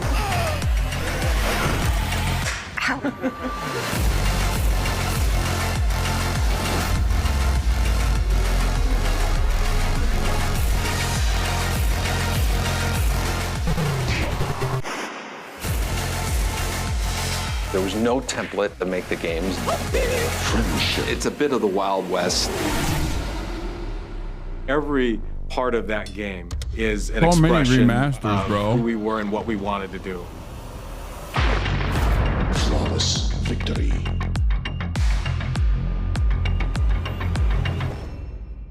What the hell's going on? Give me something new, man. Stop giving millennial slop.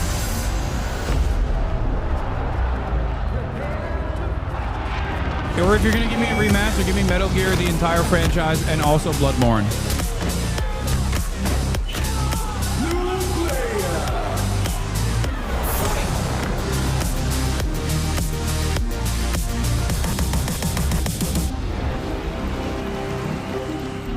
You don't like anything? I do. There's things I like. Patrol here. They just never met. Oh,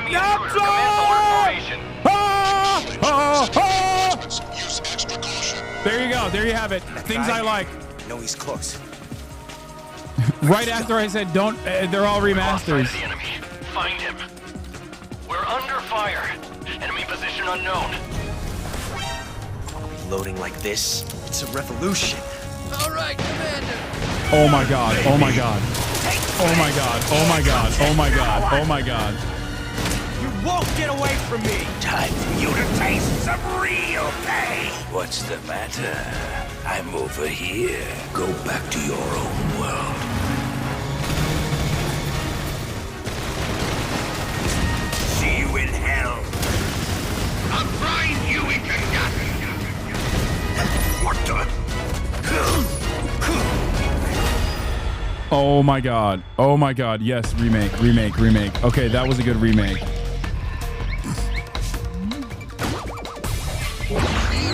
Gotcha.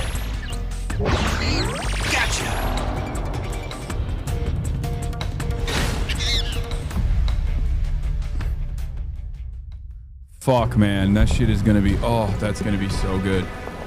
When this, leading up to this game's release, I'm planning on doing a Metal Gear Solid marathon if I can.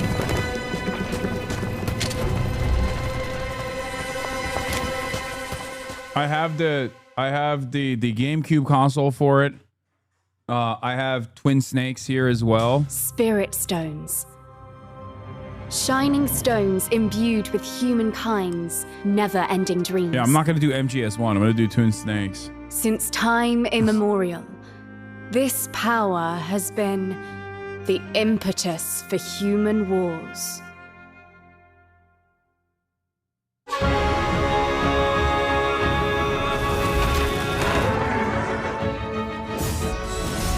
Such an ominous atmosphere, and one thick with the presence of Aratama.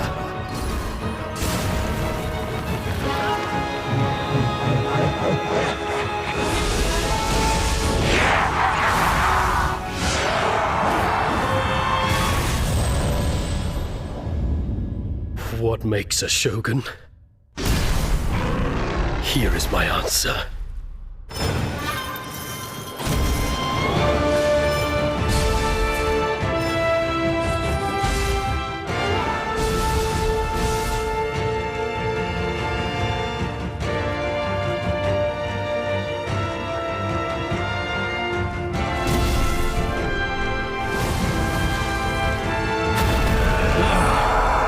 Someone said only 700 bosses? What a rip.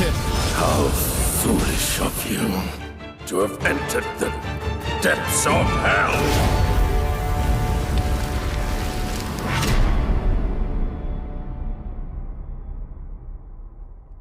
Utter woke nonsense. Who might you be, warrior? Tokugawa Takechiyo.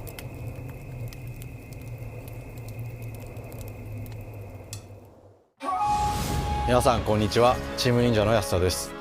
戦国死にゲーシリーズの最新作2王3をついに発表させていただきました。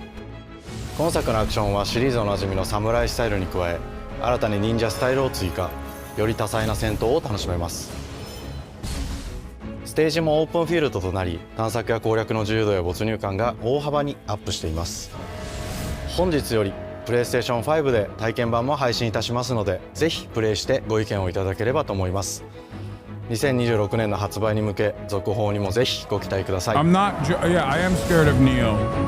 Yes, it is incredibly fucking difficult.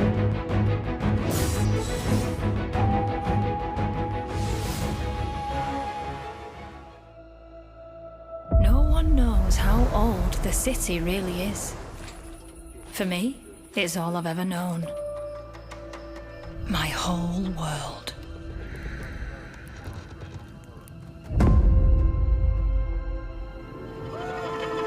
I was raised in this city's shadow, free to take whatever I need to survive. Oh, VR.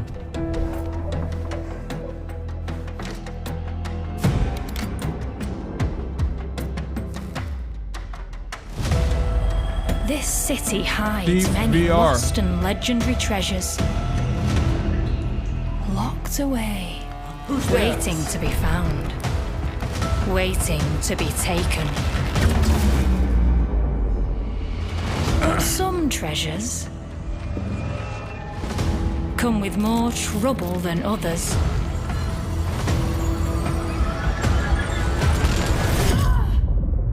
I thought I was dead. And who are you? They made Thief woke. They stole Thief from us. The Wokes. Tidewalker, are you there yet? Whoa, what is this? Cleo has uncovered a formula for a cure, but she's keeping it safe in her tower. Hey, you got some Hasan? Marketland seems a bit tense today. I heard something happen with another Tidewalker. Damn it! It's gone! Someone beat us to it! Ever since the Great Flood, Elend, my dear planet, has been dying. Plastemia has taken everything from us. But you Tidewalkers I like the art style, don't like the color palette. And I like the dystopian future shit. Now to use that power.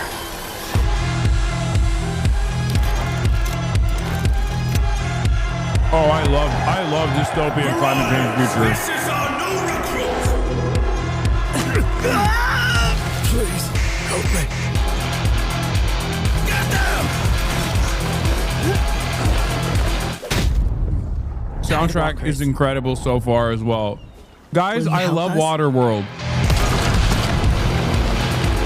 For those of you who don't know, I love Waterworld.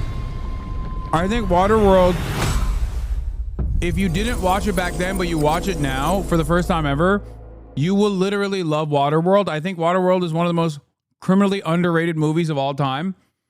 And my assessment of it is that I'm Nicholas Ducey, if the you game watch it director for the of first time ever Astrobot. right now, you'd be It's like, a wow, this pleasure is an to be back incredible today movie. to share more news with you. What the last few months it has been in the world of Astro.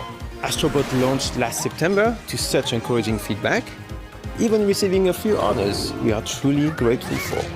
In October, we added 5 speedrun levels, followed by a Freaking Christmas Astrobot special again. packed with festive surprises. Stole And from then my earlier beautiful this year, Wugon. the Vicious Void Galaxy made its appearance, adding yet more new challenging levels, all of which came at no additional cost. And today, I am pleased to announce that later this month, you will be able to enjoy 5 brand new challenge levels in Astrobot, bringing the total to a whopping 90 planets. And new special bots will be there too, including Atsu from Ghost of Yotei, alongside other fans' favorites, but these ones are a surprise. And finally, the Astrobot DualSense wireless controller will return later this year, with a slight twist, so be on the lookout for more news coming soon. From all of us at Team HasanAbi, thank you all for the amazing reception you gave our game, and enjoy the rest of the show.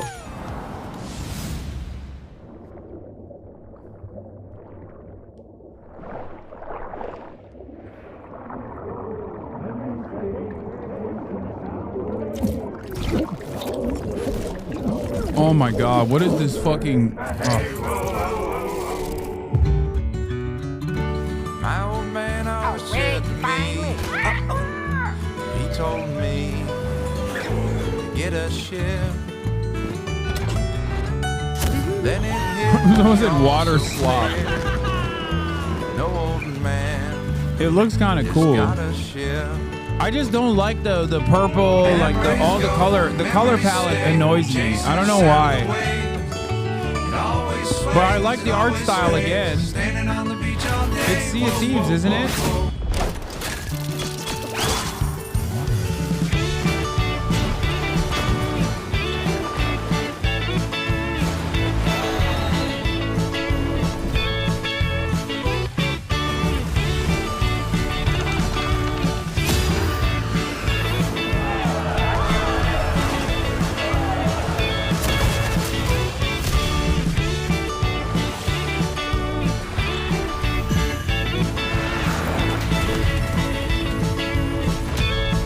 The color palette is gay and woke for sure.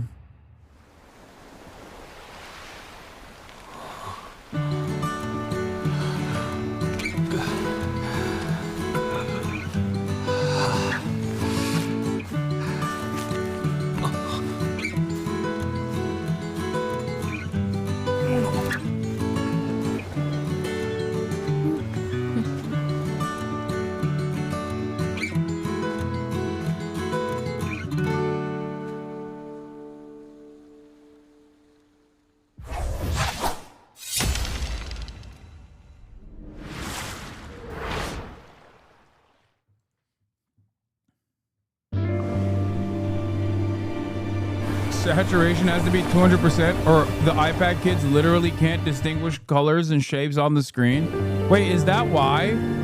Is that why they do that? Is that for the iPad kids? Is that why I don't like it? Because I'm old?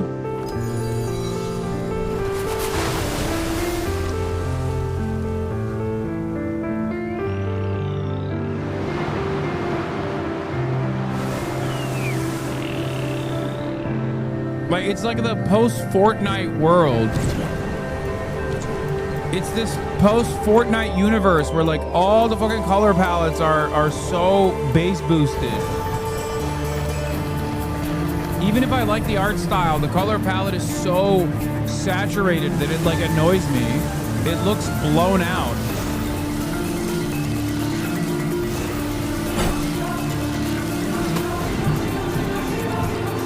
And I don't know if it's a byproduct of the Unreal Engine 5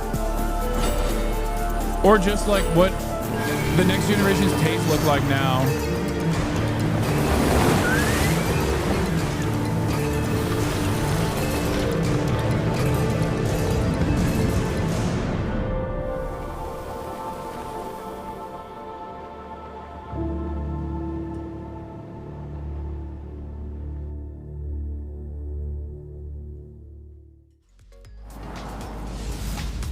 Hi everyone, I'm Kristen Zatani. That was a new look at Sword of the Sea, a visually striking adventure from the team behind Abzu and Pathless. We're excited to announce that Sword of the Sea will launch this summer into the PlayStation Plus game catalog.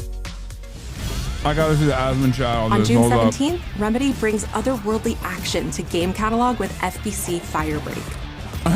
In this cooperative FPS set in the paranatural world of Control, you and two fellow agents must confront and contain the reality-warping chaos found within the oldest house. Fun in short bursts or deep dives, FBC Firebreak launches day one into game catalog on June 17th. Hold on. The PlayStation Plus Classics catalog welcomes several new titles this summer. Literally the PS2 version of 1984, legendary 100%. immersive sim It is Deus Ex 1984. arrives June 17th. In July, Twisted Metal 3 and Twisted Metal 4 join the service just in time for the second season premiere of Twisted Metal, which arrives July 31st in select countries, including Peacock and the US. Slop. Additionally, two of Capcom's most beloved games from the original PlayStation are set to join the Classics lineup. Resident Evil 2 and Resident Evil 3 will arrive later this summer in the Classics catalog. Additionally, Myst and Riven will arrive later this month as part of the Days of Play celebration, running now through June 11th.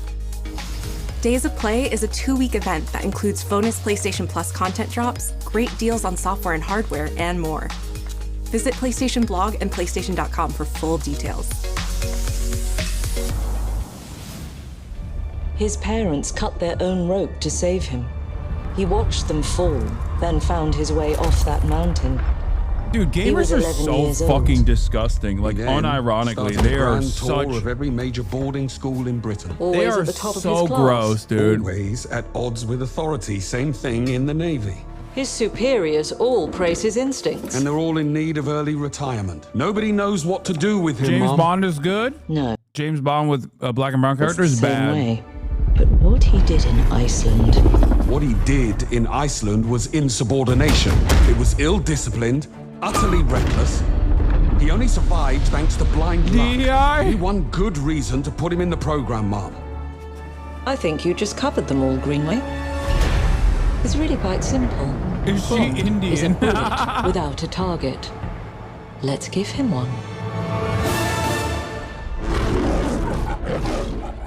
Giga Chad, never mind. James Bond is white. We're safe. We're safe. We're safe. James Bond.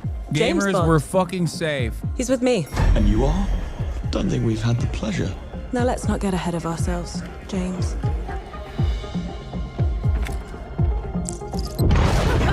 So you shouldn't have.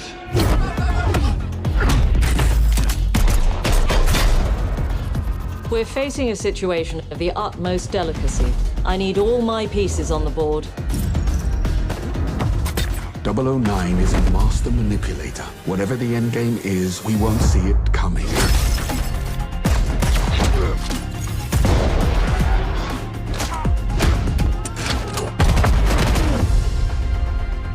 Jet lag gets me every time. She's not your friend, Bond. She's an asset. With respect, Mom. To hell with that.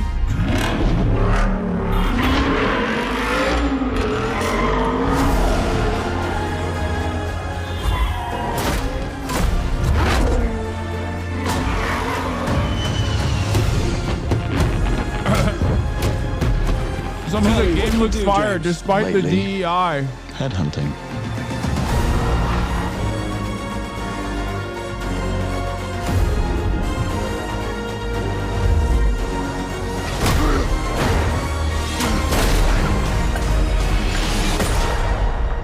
That's such a sad way to live, dude. Like, you see one fucking black female character and you're like, oh my god, I must boycott this game. Even though it looks dope. I suppose this is another teachable moment. I think this game will be fire. It's IOI. It's gonna be good. I will play the fuck out of this game. They're gamer Karens. I was thinking about this a lot. Hello. Like, I'm HasanAbi, CEO of Iron Interactive. Turk. The team is thrilled to announce 007 First Light. Turk. You'll experience James Bond as a young air crewman in the Royal Navy. Before the tuxedo I don't and the know, but it martinis, sounds Turkish. as he first It's steps into probably the world of espionage, striving to earn his 00 status. Everyone at Iron Interactive has poured their passion and dedication into crafting an experience that honors the legacy of Bond, harnessing our 25 years of agent expertise. This is just the beginning of a journey with 007. Turkish, Danish. And we can't wait to share more with you soon.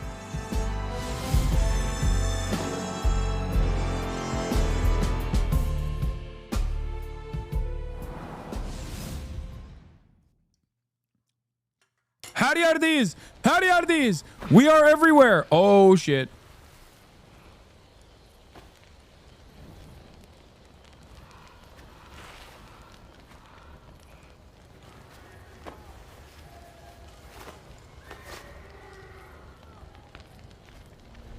It's DEI time. Ghost of DEI. DEI, DEI, Ghost of DEI, skip. DEI Tsushima. You're still with me? Ghost of DEI.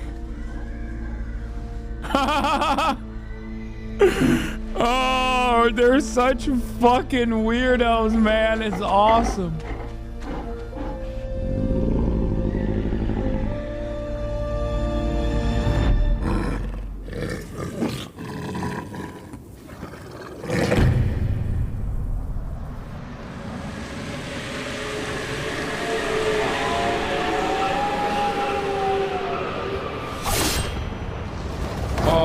Amazing.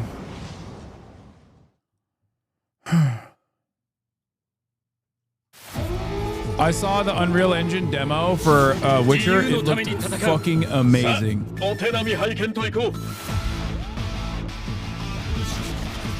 君のことは親友だと思っているが、やるしかないようだな。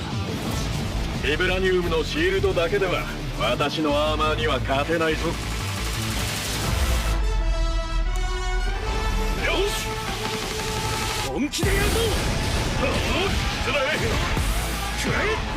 What is it, like Marvel vs. Capcom?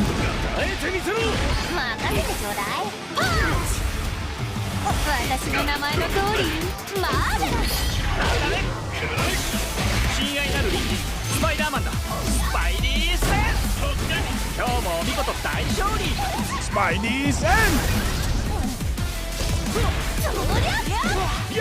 俺とやり合うってか調子が出てきたぜ俺様の名はスターロード胸に刻んでおきだ覚悟しやがれシュートベルト攻めたターゲットイーストラス流のスペシャルメニューお願いするぜいやベイビーその目に焼きして貧弱なる It's Marvel Guilty Gear? Yeah. Guilty Gear's always had the best art style.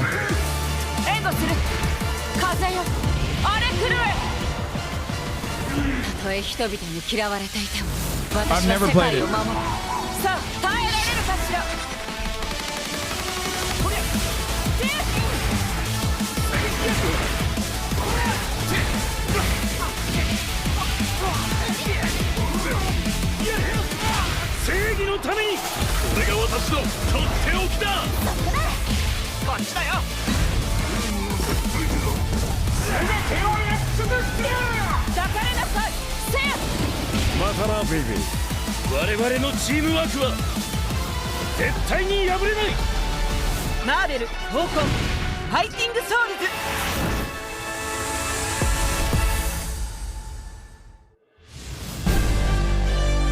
Marvel Dokkan Fighting Souls.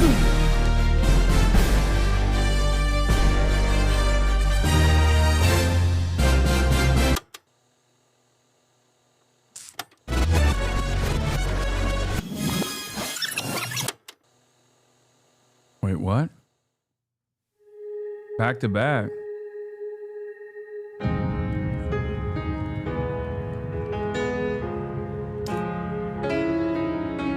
More games in Japan. More games in Japan. More Japan. Pog. Or wait, this doesn't... プレイステーションの友人から急になんか飲みに行こうぜっていう連絡が来て、なんのこっちゃと思って、予定合わせて行ったんですけど、ちょっと飲んでる中で実はアクの方でマーベルの格闘ゲームを作ってみないかというような提案をいただきまして、いや本当に聞いた時はびっくりしましたね。で、世界的に本当に有名な IP ですし光栄だなと思いつつも、まずIt's just backstory to how Ark made a Marvel fighting game. もあり。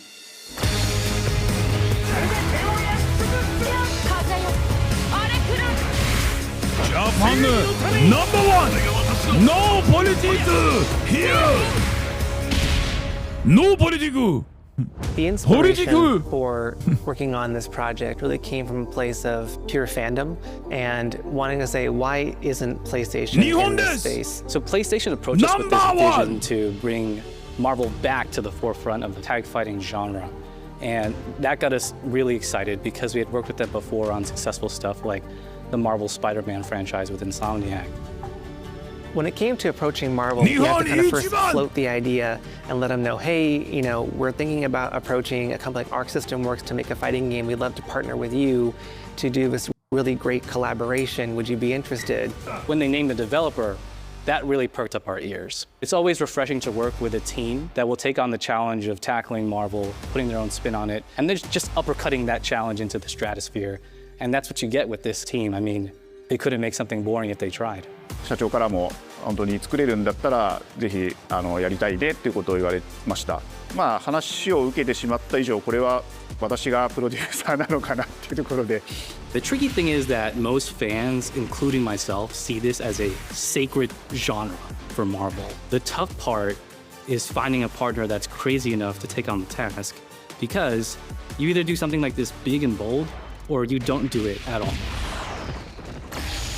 I feel like I have a good grasp on their art style and how they would approach certain IPs. You come in with your kind of own expectations of, here's what I would expect to see from Arc System Works when they take on a Marvel IP.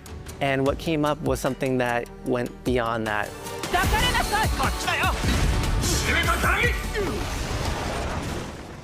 一番最初にマーベルさんに提出した時はなんとなくマイケルさんの反応はあんまり芳しくなかった印象があって、何がまずいのかなっていろいろやっぱり直接話していくうちにもっとアークのやりたいマーベルを見せてくれというような話をいただいたことがあって。I remember personally the first time I saw Iron Man was really when I felt we had something special. なので今回のアイアンマンのデザインを皆さんご覧いただければ分かると思うんですけども、かなり日本らしいアークシステムワークスらしいデザインっていうのが、出ているかなと思うので、マーベルの皆さんの反応がすこぶる良くて、あ、これなんだみたいないう感じで。Iron Man is supposed to be the sleek fighter jet, think luxury race car mixed with a brick house. And the fact that they added anime mech elements to him just felt really naturally at home. One of the mantras that we have for this project is from Japan to the world, and really trying to take not just the IP but gameplay mechanics and say, what can we really take from Japan, the creators that are doing awesome work here, and bring that to the global platform. 特別なところいっぱいあるんですけど、本当にやっぱり強調すべきは格闘ゲームのチームバトルの中では4対4というのがまず本当に意欲的で挑戦的なところだということ。Bro, why so long in a Marvel game? I don't know. I guess this is like their signature thing that they're selling this time around because it's a IP. I don't really care necessarily about Marvel IP that much. Up until now, you've seen tag fighters that have 2v2, 3v3. We felt like we just had to go 4v4. And in doing so, we found a lot of unique and fun ways to change up the gameplay that I think players are going to be very excited to see. 今回4対4という革新的なところにチャレンジしている中で4キャラクター練習しないと勝てないんじゃないのとか安心してください。Learning 4 characters is extremely daunting, but the team at Arc System Works has found a way to design a system that adapts to your playstyle. So you could either duke it out as just the leader and 3 assists, or you can tag in your assists to swap the leader and change the matchup on the fly. Don't people like Marvel versus Capcom because it's Marvel versus Capcom and not just because it's Marvel in a fighting game? I'm excited that we get to be able to share it with all the fans out there. I'll tell you right now, a lot of fighting games, they never get to experience this level of production. And it's just a dream to even be working with these two great partners. それは決してビジネスという枠組みではなくて、それぞれの強い思いの中でこのタイトルを成功させよう、いいゲームにしてファンに届けようと。The three companies have come together to do this, and I think we really are going to make something magical here. このタイトルですね、まだまだ開発途中ではありますが、続々とキャラクターも発表していきたいと思いますし、キャラクター以外のコンテンツというところも今後いろいろ出ていくと思います。今しばらく楽しみにお待ちいただければなと思います。Stay tuned.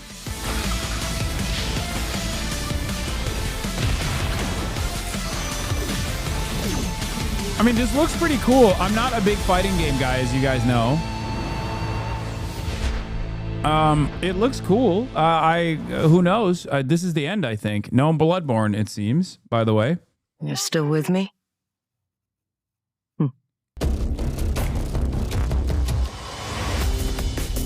Here's a recap.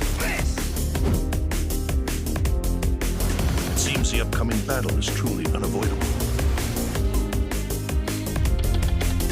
There was some hits in here. This game looks fucking incredible. Like, the one that I'm most excited about, I would say, is the one with the little baby in it. Like, that one looks very cool. And obviously Metal Gear Solid. James Bond is great, too. Out of the new IPs that I've seen,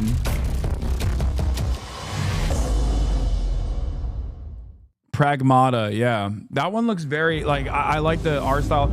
I like Waterworld, the Waterworld game. That looked fucking sick. Ghost of Yote. This is a solid lineup, man. This is a solid-ass lineup. Obviously, MGS. PlayStation. HasanAbi, over under on AOC endorsement now that we didn't get Bloodborne? Okay, I was fucking joking about Bloodborne. You missed the DLC announcement, man. What? The hit game Power Simulator has just revealed its newest expansion will be set in filthy, festering bedroom of a streamer Asmongold. I'm not sure we'd have the equipment to handle this one. Wait, this is from August 29th, 2024, man.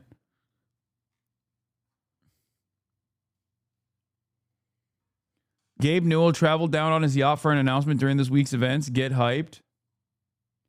Here's a summary of your takes during State of Play. Hasan, so far, too scary. Final Fantasy doesn't move me. I don't like 2D games. Boring. I don't like fighting games.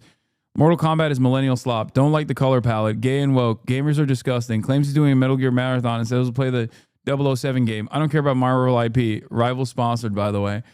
Yeah, I mean, I can like Marvel Rivals, which is a very fun fucking game, but also simultaneously be like, I don't really care about the Marvel IP. Marvel Rivals is fun in and of itself. It's a more fun Overwatch, partially because of the whole lot of ass that it brings to the table, both for the men and the women. You know, it's for the girlies. Waterworld might be the single most base take you've ever had, especially if you go right through the 4-hour Ulysses cut. I'm spamming because I need you to take your flowers on this one. I did not watch the 4-hour Ulysses cut, but I did watch Waterworld, and I actually really liked Waterworld.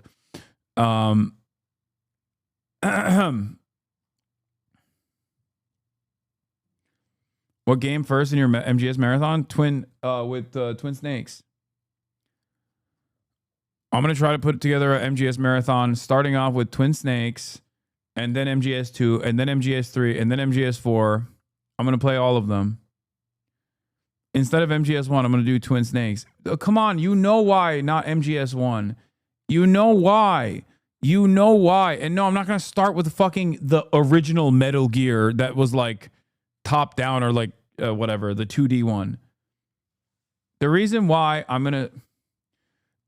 would do Twin Snakes rather than MGS 1 is because it's more replayable.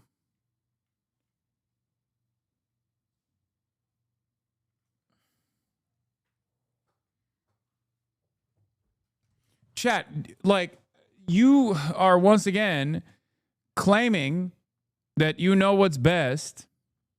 Let's see what MGS 1 looks like, okay?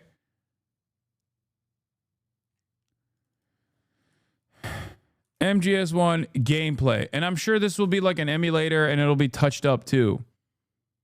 Okay, normal playthrough.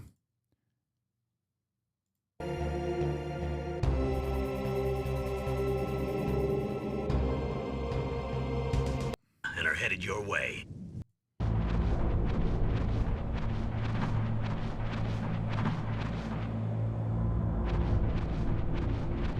You need a PS3 to run MGS4? Just an FYI, I have a PS3. I don't know if it still works, but I have one.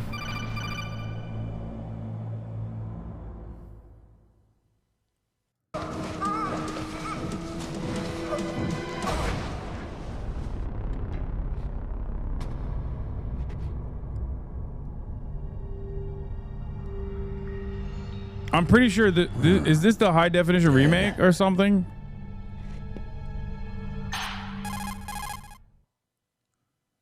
Spoilers, by the way, bro. I played this game. What are you talking about? Okay, now let's look at Twin Snakes.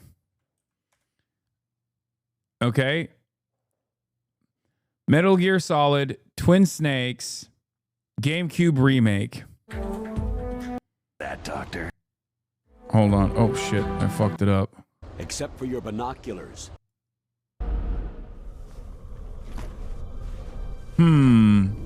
I wonder which one seems more playable. Looks worse? Okay, you guys are fucking stupid. Shut up.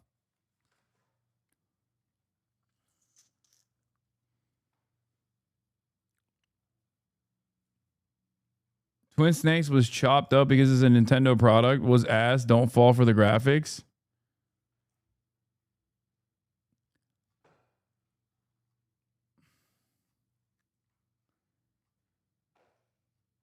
Dude, the difference is insane.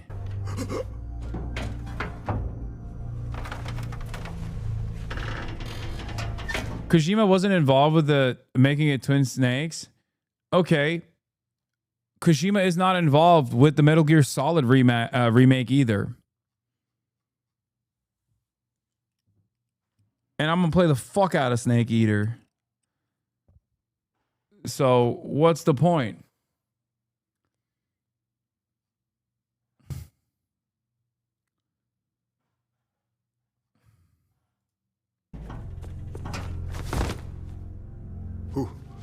Who's that?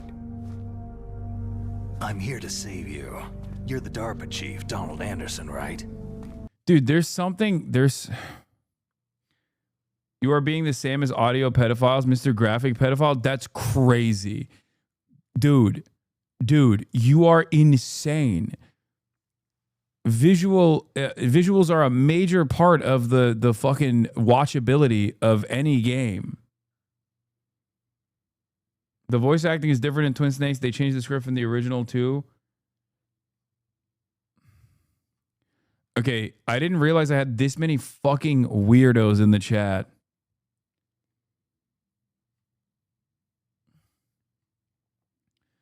For the record, I've never played Twin Snakes. I've never played it at all. I have no idea what it's going to be like. I just know that it has better graphics.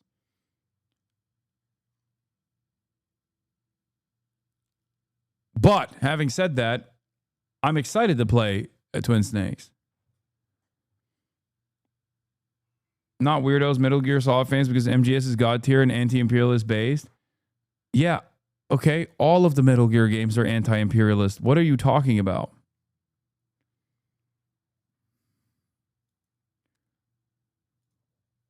What the fuck? Metal Gear Solid versus the Twin Snakes. How not to make a remake. How not to remake a classic. Comparison, critique, and review. 667,000 views 4 years ago. Oh my god, Metal Gear fans. It had to be a great game by providing the player a thrilling experience, and it's consistently entertaining enough to succeed through that lens. I actually think the area where gameplay and narrative overlap the most, that being the interrogation sequence, is one of the game's weakest moments, because when you really step back and think about what's happening, it doesn't make a whole lot of sense. Ocelot doesn't even need any information out of Snake besides the secret to the PAL key, but Snake doesn't even know that at the time, and killing Meryl has nothing to do with his underlying goals. You can pick apart a lot of the individual scenes within the game like this, but that'd be a disservice to the broader strokes of the narrative, which fare much better. Many people like to say that MGS1 is about the horrors of war or how nuclear weapons are bad, and while that's definitely true, viewing the game this way limits its applicability to everyday life. Metal Gear Solid retroactively works within the larger theme of the series, that being the subjugation of individuality at the hands of external powers. From the ever-changing relationships between countries forcing soldiers to abandon their personal connections to information being manipulated in an effort to suppress free will, the Solid games are all centered around a man versus machine conflict. Machines that aren't the titular weapons, but instead systems designed to carry out the ideologies of people that have no regard for those that are grinded down and left to bleed out in the process. As I see it, Metal Gear Solid explores this idea in two key ways, the first and most obvious of which is the game's commentary on genetics. This is a slight subversion of the franchise's overarching message, as genetics aren't a result of human intervention, but this theme similarly challenges our sense of control within life. The game's message is that we can't let our genes restrict and steer our personal decisions. That's why Liquid's the bad guy. You can't fight your genes, it's fate. All living things are born for the sole purpose of passing on their parents' genes. That's why I'll follow what my genes tell me. This theme pervades the entire narrative in fairly clever ways. Naomi's a geneticist, the genome soldiers were strengthened through gene therapy, Fox Die specifically targets people by identifying their DNA, both the protagonist and antagonist are genetically related, and the recessive clone of Big Boss is the one who ends up victorious, furthering the idea that genes don't have to dictate our outcome. How this idea is expressed through dialogue leaves a little to be desired, however.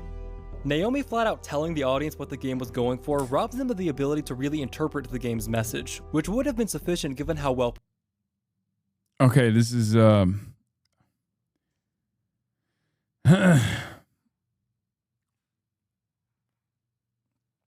It's literally just an analogy for the default perspectives and behaviors, reactionary ideology, and those who rely on the foundations to justify their clearly unjustifiable actions. The half-official canon is that Twin Snakes is Otacon's recalling of events, and Metal Gear Solid 1 is Snakes. You should absolutely play Twin Snakes. I feel like that's made up after the fact to appease the gamers. Marvel Ride was already down 76% of player base. The game ain't lasting another year. Meanwhile, Overwatch is still going strong after 10 years. I wonder why that is. Maybe because Marvel's Rival's a slob. You're an Overwatch purist. It's a better game. Overwatch going strong is so funny.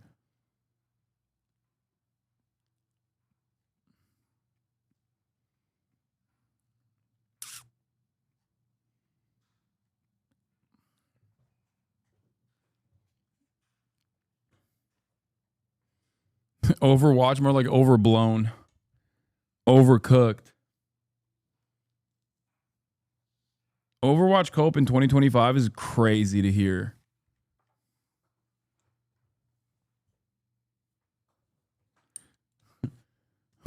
Overwatch fans in 2025 is like the last Japanese soldier on the Philippine island, still going strong after 30 years, refusing to leave its military position.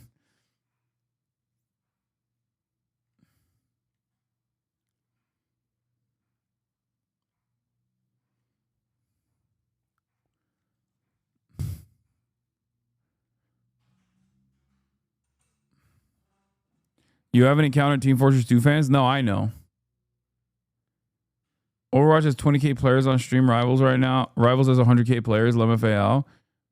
Yeah, but it lost 75% of its player base.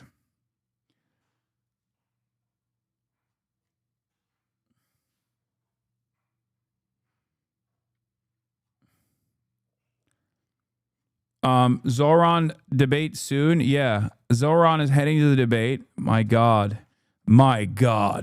He's heading to debate in the motherfucking subway. I can't wait to watch this. I am actually low-key excited about this. What have you watched this video yet? What is this? Billionaires के पास इस election में सिर्फ 20 दिन बचे हैं और choice मेरे और एंड्रू कोमो के बीच में है। अगर आप पहली बार इलेक्शन के बारे में जान रहे हैं तो ये है जो एंड्रू कोमो ऑफर कर रहा है। आज मेरे पास बिल्डिंगें हैं, प्रॉपर्टी है, बैंक बैलेंस है, बंगला है, गाड़ी है, क्या है तुम्हारे पास? आप आपकी वजह से हमने $8 मिलियन रेज किया है, 6 लाख से ज्यादा दरवाजे खटखटाए हैं और बस इतने करीब है इस शहर का पहला साउथ एशियन मेयर बनाने के लिए। पर बात ये नहीं है कि मैं क्या बनूंगा, बात ये है कि मैं क्या करूंगा हमारे कम्युनिटीज के लिए और हर एक न्यूयॉर्कर के लिए। मैं हमारे शहर को अफोर्डेबल बनाऊंगा। न्यूयॉर्कर्स मुश्किल से अफोर्ड कर रहे हैं रोटी, कपड़ा और मकान। मैं ये New Yorkers are struggling to afford roti. रोटी, कपड़ा और मकान। मैं ये सब बदलने के लिए लड़ रहा हूँ। Rent freeze, free buses, universal child care और सस्ती ग्रोसरीज के जरिए। पर आपको एक सवाल पूछना चाहता हूँ, तुमने कभी किसी को वोट किया? कभी किसी को रैंक किया? देखो, यहाँ न्यूयॉर्क सिटी में हम रैंक चॉइस वोटिंग यूज करते हैं। इसका मतलब है कि सिर्फ एक कैंडिडेट को चूज करने के बजाय आप 5 कैंडिडेट्स तक को रैंक कर सकते हो अपनी पसंद के हिसाब से। सोचिए, ये 5 लस्सिया कैंडिडेट्स हैं और मैं ये वाला हूँ। ये सिस्टम ऐसे काम करता है। सबसे पहले फर्स्ट चॉइस वोट्स काउंट होते हैं। जिस कैंडिडेट के वोट सबसे कम होते हैं उसे हटा दिया जाता है। लेकिन अगर वो आपका पहला चॉइस था तो आपका वोट खत्म नहीं होता है, वो आपके नेक्स्ट चॉइस को चला जाता है। ये प्रोसेस तब तक चलता है जब तक किसी कैंडिडेट के पास आधे से ज्यादा वोट्स ना हो जाएंगे। आप जितने ज्यादा लोगों को रैंक करते हो उतनी ज्यादा आपकी बैलेट और आवाज में ताकत होती है। इसलिए मैं चाहता हूं कि आप मुझे, ज़ोहरान ममदानी को, अपने बैलेट पे पहले नंबर पे रैंक कीजिए। और सिर्फ मुझे नहीं, बाकी बैलेट भी जरूर भरना। ये 3 दूसरे कैंडिडेट्स हैं जिनको आप रैंक कीजिए। लेकिन एक बात याद रखना, एंड्रू कोमो को रैंक नहीं करना। उसका कैंपेन ट्रंप के डोनर्स के पैसों से चल रहा है। अगर वो जीता तो डीसी के साथ साथ एनवाईसी भी उनका होगा। विश्वास नहीं होता तो खुद उनसे सुनिए कि क्या होगा अगर कोमो जीता तो।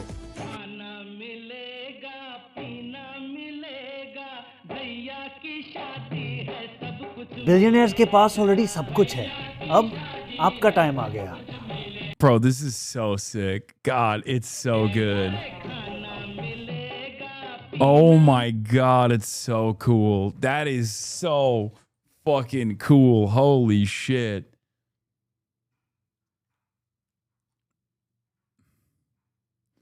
Every 7-Eleven owner and MD in New York City will be voting Zoran. Explaining ranked choice voting through Mango Lassi is excellent.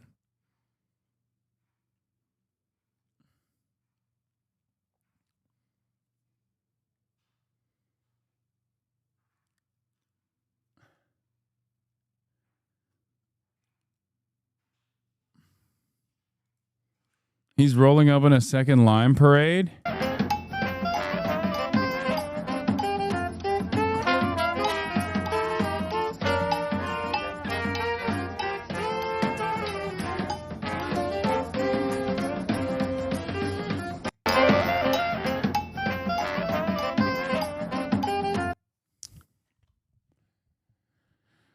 Fuck, man. He's too good. He's too good. Too much aura. He's too powerful. When is the debate? Stop ducking hot girls for Zoran ad. What the hell? You looking for a car wash, Daddy? Sure, anything for the cause, I guess. Oh, boys! What the fuck?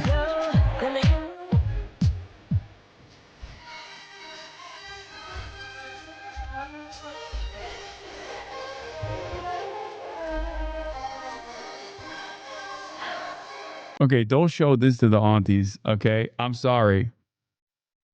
Do not show this to the aunties, okay? Because Zoran is trying to win over the black and brown unks, aunties, dads, granddads, okay? Do not, this is just for us. You know, we saw it. Haha, it's good. Let's not. Oh my God. Oh God. Oh, they're dripping. Yeah, I just think that would be a great way to get the message across.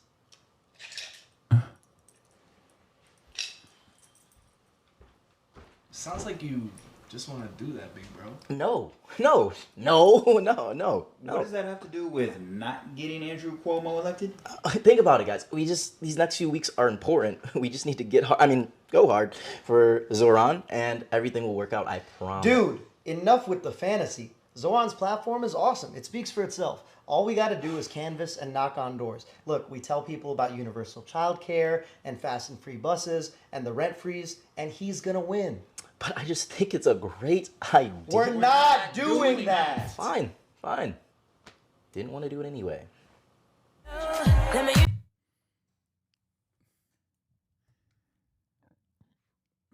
Classic leftist sketch goes on too long. Okay, chill.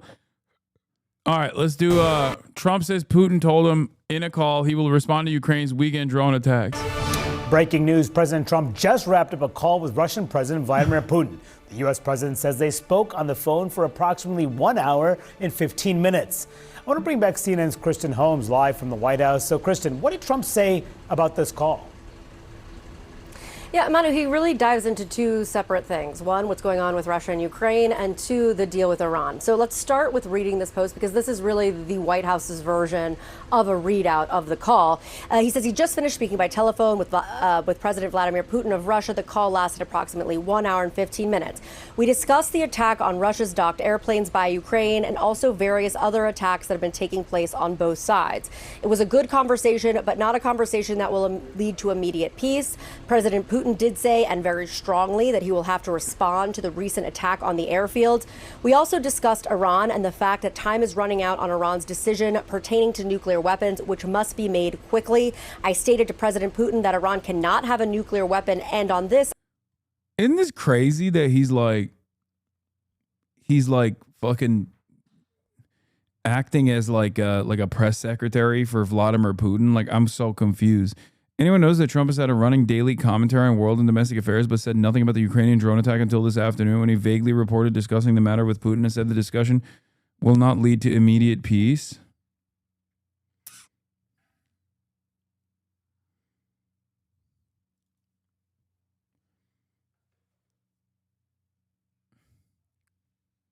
How is Anisa and Ian doing? I don't know. Why are you asking me? The fuck? I believe that we were in agreement. President Putin suggested that he will participate in the discussions with Iran and that he could perhaps be helpful in getting this brought to a rapid conclusion. It is my opinion that Iran has been slow walking their decision on this very important matter, and we will need a definitive answer in a very short period of time. So let's break these into two separate camps because that's what they are. They're two separate deals that are going on here. Guys, remember, day one is not here yet, okay? Because obviously if day one had happened, Trump would have ended the war, as he promised. So clearly it's not day one. It's basically day minus 100, maybe, okay? It's not day one, because my beautiful Trump would never lie to me. Okay, my beautiful Trump would never lie to me. He's not lying. Obviously, it's not day one yet. Okay, because if it was, then he would have ended the war. Trump is ranting about Xi at 2:17 a.m.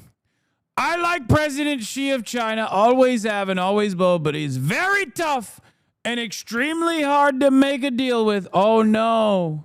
But I thought you had his ass. I thought you bent him over your fucking knees and you were smacking it, dude. What's going on? I thought you were stealing China's lunch money while also simultaneously saving China from how devastating this tariffs regime looked like. I just don't understand. I don't understand it.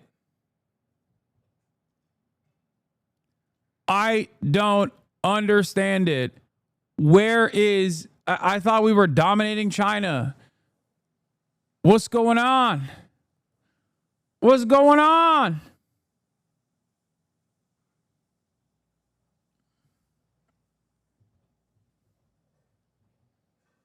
Why is China not capitulating to our ridiculous demands of nuking its own economy? Excuse me. I don't understand. Why is China not capitulating to our demands, which are very reasonable? Demands such as kill yourself, kill your economy, kill your citizens, please.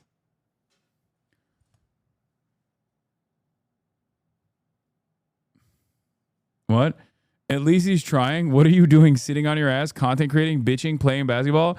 Trying to do what? At least Trump is trying. He's the president, dumbass.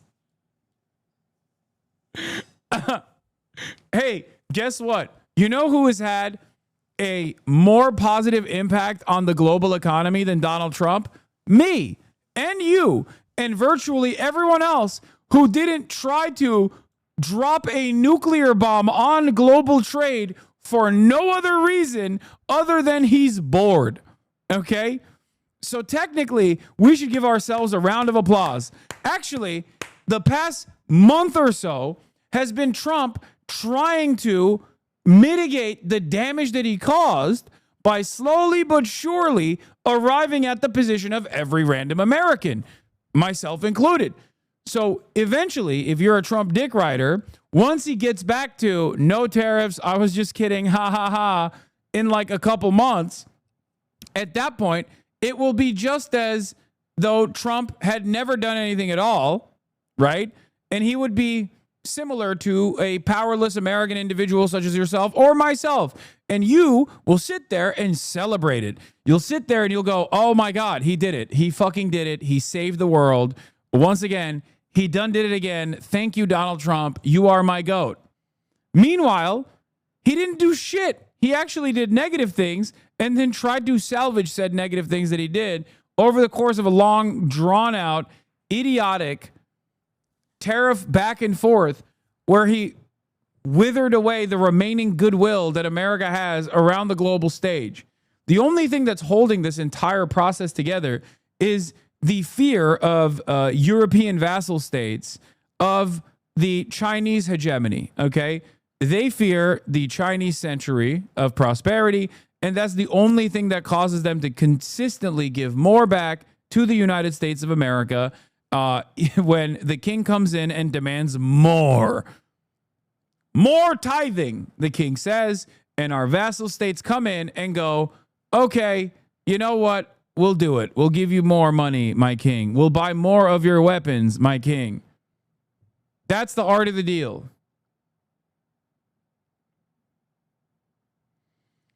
Amazing.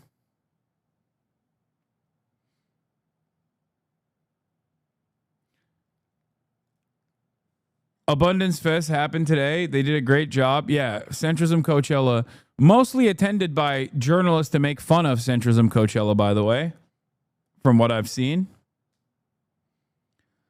Like, have you noticed how little Trump supporters, whether it be Asmongold or any number of different Trump supporters that like dick ride him into oblivion, have altogether shut the fuck up about the tariffs? Why has that happened, you think? Because in the initial phases, they were unconditionally riding Trump. They were like, oh, he's doing it. He's doing the damn thing. He's actually fucking dominating China. What happened? Why are they not covering how much Trump is continuously dominating China? I thought that's what he was doing. He's been dominating China, right? That's what he keeps saying. Is he still dominating fucking China?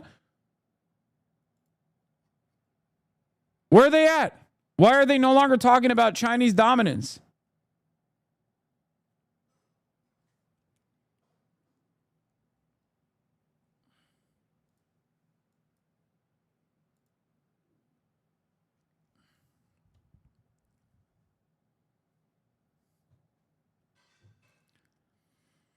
Interesting. It's actually good that the abundance movement is finally being very honest that it sees unions and workers as the villains, says Josh Barrow.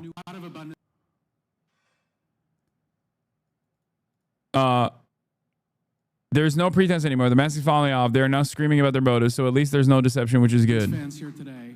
When I look at policies in New York that stand in the way of abundance, very often if you look under the hood, you eventually find a labor union at the end that is the driver of that. I mean, to take some examples, it is illegal to build a new hotel in New York anywhere in the city without special permission from the City Planning Commission. This is a law that was lobbied for by the Hotel Workers Union and has had the intended effect of shielding existing hotels from competition, driving up hotel rates. The city's also basically banned Airbnb. It's great, man. I love living in a country where both options are right-wing. It's so sick. I love it. I love it. It's so awesome. Do you want gay fascism? Do you want homofascism? Or do you want homophobic fascism? Those are your two options, okay? Which one do you want? Homofascism or homophobic fascism? Because there's no other option. There's no anti-fascist option, okay? Which one do you want? Do you want the smug, smarmy, entitled, technocratic approach to homofascism? Or do you want the schizophrenic, insanely violent version that is also still very smug, mind you, and is in a state of permanent fucking victimhood? Which version of fascism would you like? Both are going to kill you.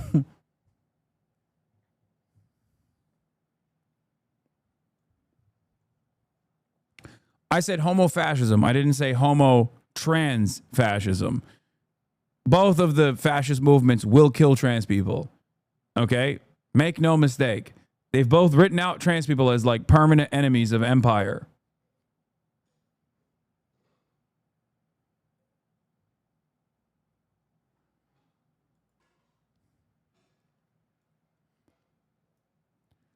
An example of wins above replacement war. The base will vote for you anyway, says LX Eagle 17, Lakshya Jain. Don't worry about liberal defections. So the lesson of the Harris campaign was that the Democrats should do more events with Liz Cheney.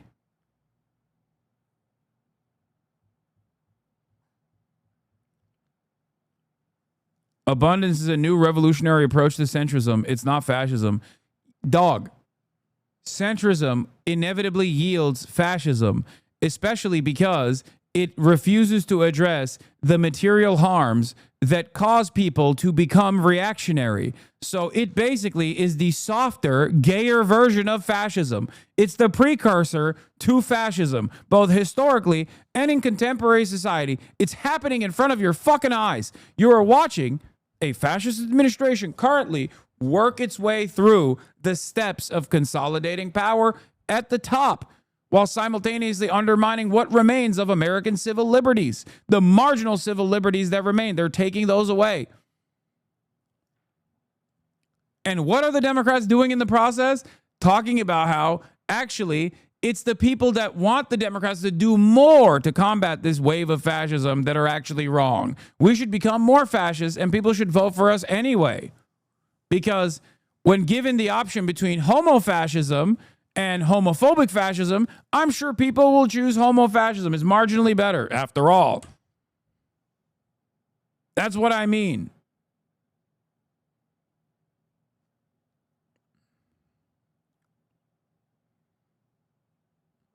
What about building coalitions to win over the working class? Fuck no! How dare you? What kind of right-wing nonsense is this? Don't you know that the working class is a reactionary dog whistle? Excuse me. The working class are evil. They're evil monsters. They want healthcare and stuff, and I hate that. It's bad. I will ban you.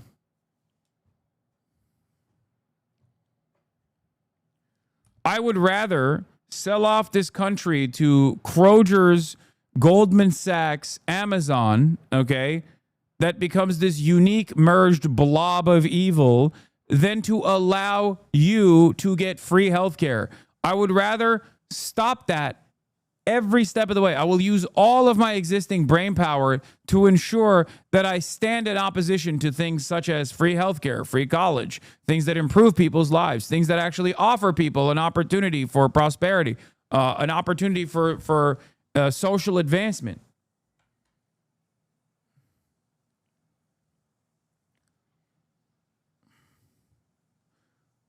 The markets will be unleashed, whether you like it or not. The freer the markets, the freer the people. Markets cannot fail. They can only be failed. Okay? Neoliberalism, real neoliberalism has not been tried yet. Okay? Real neoliberalism has never been tried. Real neoliberalism is the way. Real neoliberalism is the method. I worship the altar of markets. I worship the market gods. Do you understand? Make no mistake. The freer the markets, the freer the people. Remember this, chat. Real free markets have not been tried. Real free marketeering and profiteering will actually save us. The market will solve this problem. Oh, climate change? The market will solve this problem. Racism? The market will solve this problem. Homophobia? The markets will solve this problem. God, it's so simple. What don't you understand? Free healthcare? Puh, no, that's communism. The markets will solve the problem. Do you like that? This is my new pitch.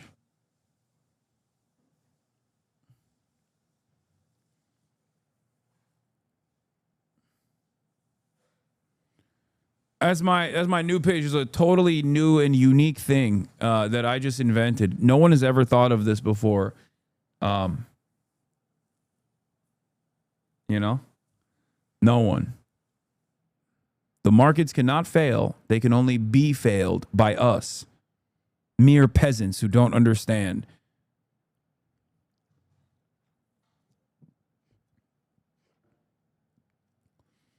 This is zealotry. Okay? That's all this is. It's zealotry through and through. Make no mistake, there is no difference. There is no difference between this and religious zealots. They can try and act as though what they are saying is the norm and that you have pie in the sky ideas. You're an idealist. You're a purist. Why make perfect the enemy of good? They'll say all of these things. Meanwhile, what they're trying to advance, the cause that they're trying to advance is not only unpopular, not only unjust, but also way more ridiculous than having an expansive social safety net that exists in virtually every other comparable OECD nation. As a matter of fact, it even exists in fucking underdeveloped and undeveloped nations. But in America, God forbid, we can't have that. Because after all, we got to worry about the fucking GDP. Well, that's right. We must continue to understand how best to regulate the markets. It's mathematically proven that markets allocate resources to the most competent people, to each by their ability. We just need to work on regulation so that the wealthy stop exploiting the government only their advantage. The government must remain unbiased for the good of all. What are you saying? I can't tell if you're fucking memeing alongside me or if you're like a genuine believer. What the fuck?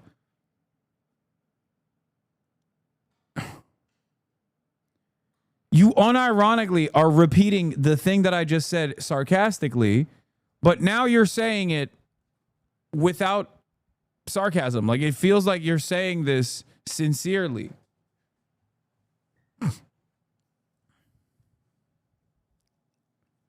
I hope you're joking, and I hope you're not being sincere. The Nordic model is not fascism. Abundance is a new revolutionary approach to centrism. It's not fascism.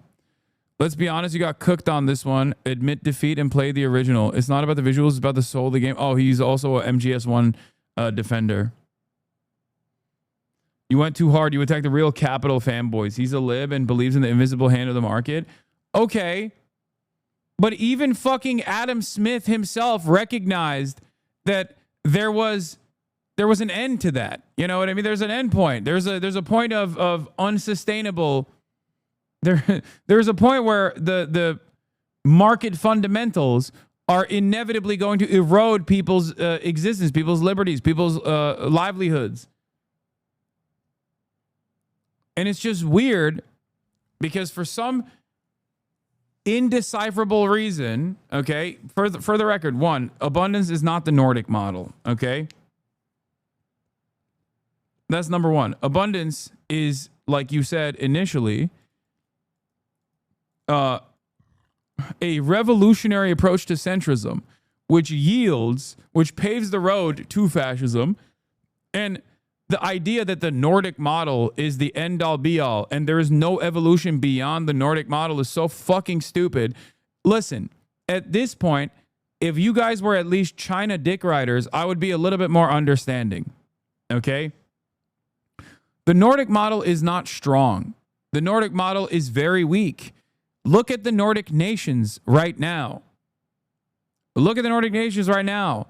They are going through that exact same erosion of social safety nets in the welfare state that we never really fully had in comparison to the Nordic model, but in a comparable way relative to their previous standing, they're exhibiting the same exact fucking austerity issues right now. Finland is a great example of this. Finland's educational outcomes are being eroded. The Finnish right-wing coalition has advocated to unironically cut funding to public broadcasters, and now they're a part of NATO because of their understandable fear of Russian incursion. They joined NATO, and now their politicians are excited, salivating at the prospect of building a robust military force, which they already had a more competent military force due to, again, their proximity to Russia and the fact that there's conscription. But now, on top of that, they're excited to spend 5% of their fucking GDP on American weapons. So where does that money come from? What does that do to the living standards of the average Finnish person? And as they recognize that their living standards are getting worse, who do they blame for that? Oh, that's right. Refugees, brown people, Muslims. That's who they fucking blame for that. Because that anger and resentment will manifest, and the people in that process, right-wing, reactionary, fascist dipshits in that process, will very quickly work to manipulate public consciousness and change the resentment that people might have towards their politicians for selling out the goddamn country, or owners of capital who have dominated their fucking lives and demand more from them year in, day out. You now arrive at the situation where there is so much volatility and a group of people who have an answer and a solution. It's not the right solution. It's probably the final solution, as a matter of fact. But there you have another road paved towards fascism under the banner of Western liberal democracy. Fantastic. No turning back from this. It's awesome. Very excited to see the abundance model work in America, except it won't, because Americans have already fucking lost faith in the political process to begin with.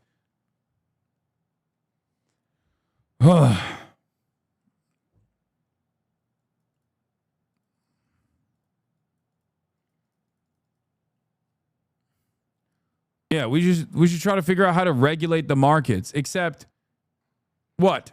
50 years of market regulation? And look at Europe. The only time where they actually had an active counterbalance towards growing capitalist sentiment in these countries in the post-World War II economies was when USSR was right there in their fucking ass cheeks, seen as liberators initially, and presenting an alternative model. That is how so many of these countries were able to move in the direction of expansive welfare states and social safety nets.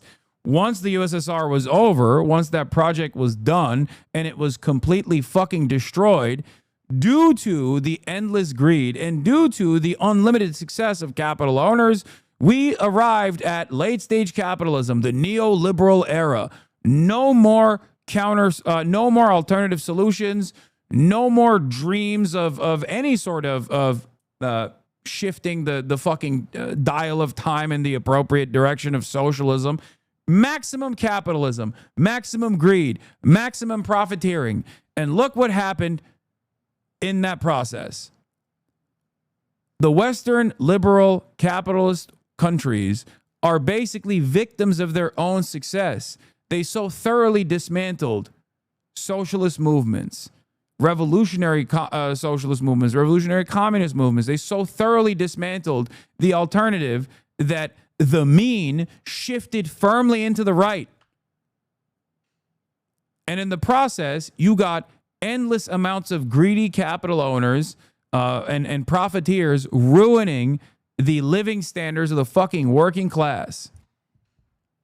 There was always a limit to social democracies. And I'm not even specifically talking about the limits that exist as far as like social democracies relying on unequal exchange, whether it be the beautiful mixed market economy or the beautiful social democracy of France that relies heavily on neo-imperialism and commanding the currencies of many fucking Western African nations, or whether it be the fact that the entire global economy relies on the unequal exchange from the global south, whether it be the extraction of rare earth minerals that are necessary for new technology, or the extraction of labor power at an incredibly cheap price as a direct consequence of endless amounts of imperialism.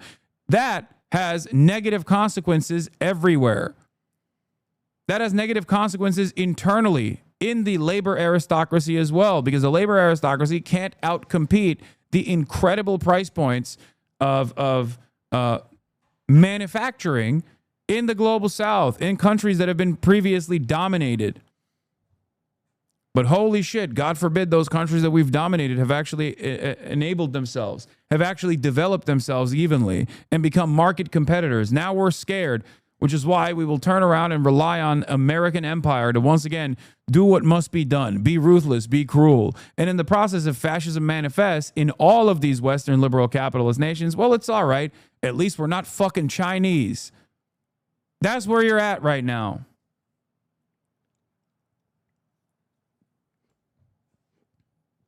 Talking to me about the motherfucking Nordic model when every single goddamn Nordic nation is alarmingly moving in the direction of Nazi politics.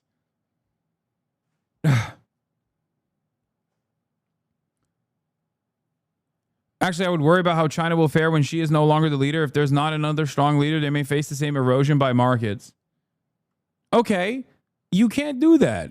You can't, on the one hand, say that, like, Xi Jinping has done a tremendous job at fighting back against the interests of capital and has actually continued the project of even development and actually handled the corruption, and in China it would be the interests of capital, and say that that is actually a fucking fantastic model, while simultaneously turning around and being like, well, Nordic democracies are great.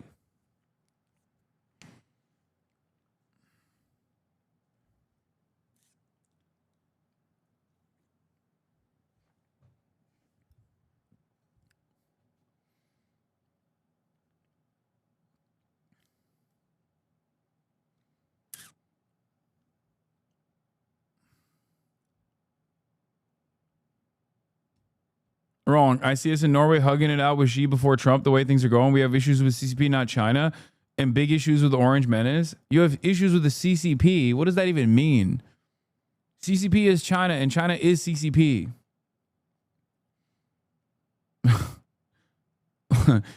Listen.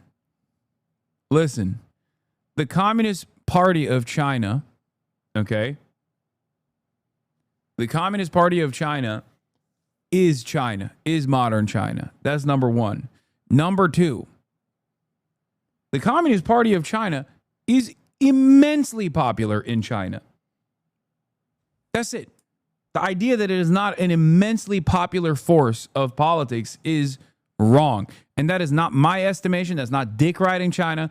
That's Harvard's own polling, where they go to China and they ask people and they try to fucking get like, they try to fucking find out like why Chinese people seemingly love their fucking politicians, why the Chinese population loves their party.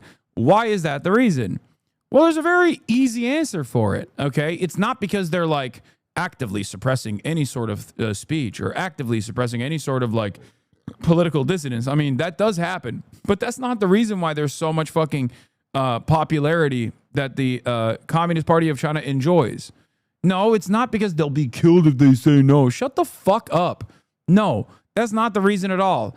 Get the fuck out of here. They're literally in places like China. If you rock the boat, you get a rebellion, okay? Where people know that they're being dominated. When people know that they're being dominated, when people know that there's a tremendous amount of authority and control, the moment that you fucking actually do not abide by the wishes of the population, that moment is when you get destroyed. That moment is when you get fucking a rebellion, okay? Now, let me answer why people actually think the party performance is good. Well, it's pretty simple. It's because if you are 40 years old, living in China, over the course of the past 4 decades, you saw China make tremendous fucking gains. You saw cities that were being built that had no population in them whatsoever turn into cosmopolitan beacons of the fucking planet. And that happened over the course of a tiny amount of time, like relative to advancements being made in the West. If you're a 40-year-old, you saw your country become an immense power. Why wouldn't you be happy? Why would you not be happy? Of course you're going to be happy. Are there issues with civil liberties, not being able to say whatever the fuck you want to say? Sure. And I'm sure that's a major problem. At least according to the Chinese people I talk to, while they have tremendous pride in their nation and their national standing now as opposed to where it was fucking 40 years ago, okay? There are still issues, just like there are issues here in the United States of America. Okay?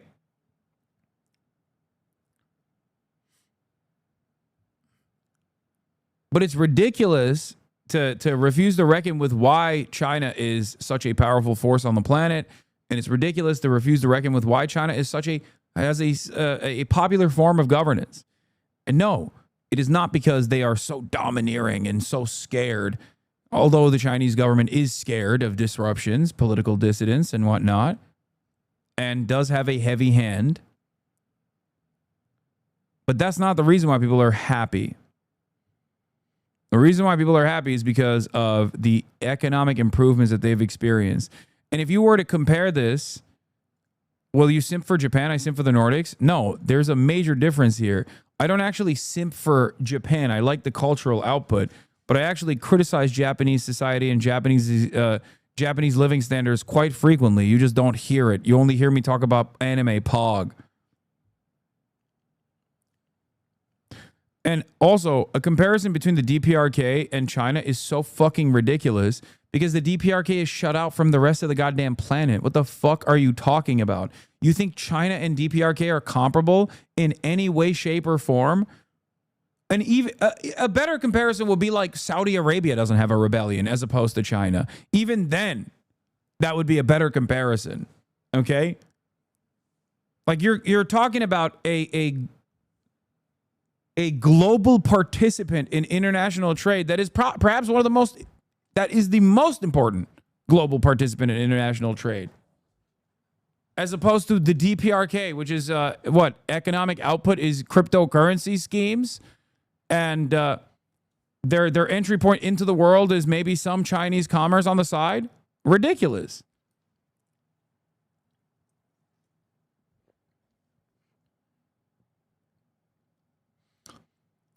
All of this still fails. China is semi-shut off. In theory, they will be able to do it if they need be. No, it's not. China is not semi-shut off. What are you saying? China is not even remotely semi-shut off. It's not shut off at all. Can you fucking fly with ease to North Korea? No. Can you fly with ease to China? Yes. Can a Chinese citizen fly with ease to any country it wants to as long as that country is willing to give them a visa? Yes. Can a North Korean do the same? No. How is this even remotely fucking comparable? What are you saying? This is the edge of liberalism, okay? This is when liberalism fails. When an alternative mode of economic output exists out there and it is actually doing gangbusters, okay? And it's actually immensely successful. Liberals go, how could this be?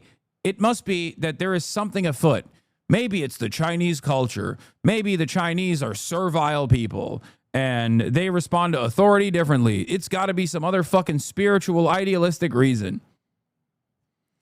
They don't use worldwide social networks, only their own versions and only their own content. Yeah. Do you fucking blame them? Have you seen Twitter? Have you seen Facebook? I don't fucking blame them at all.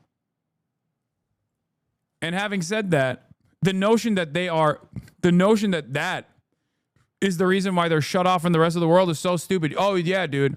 If only China saw a couple fucking brain rot TikToks, they would turn into what? Stupid American pigs? Is that what you want?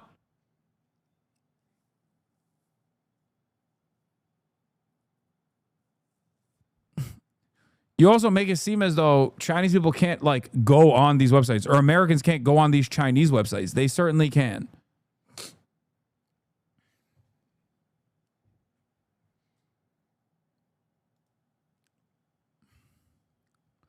War refugee turned Nobel Prize winning scientist in the U.S. posts about Trump administration cuts the funding for his biomedical research. Within hours, he gets an email from China offering to move his lab to any Chinese city with a guaranteed funding for 20 years.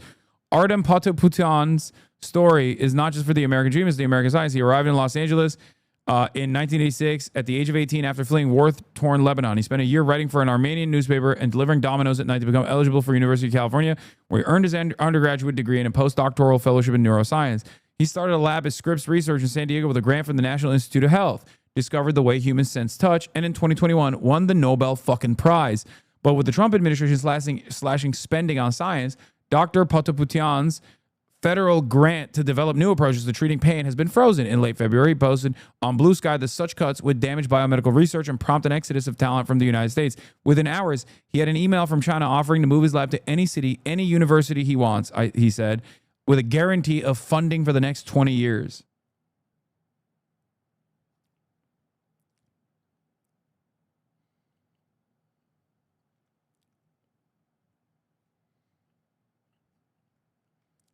You know what I say? That's victory once again for America. Good riddance, sir. We don't want no woke and gay ass science. We don't want no woke libtard DEICRT gay science. Yeah, go to China. What is going to happen? What is going to happen? I love the thread of, what is this? Asmongold is a little trolling to see Hasan and his community care about Palestine. It'd be really funny if we could raise money for the relief efforts in Gaza than Hasan's community if I went to Palestine and he didn't. Oh my God, that would be amazing. I hope they do that. I would be so triggered.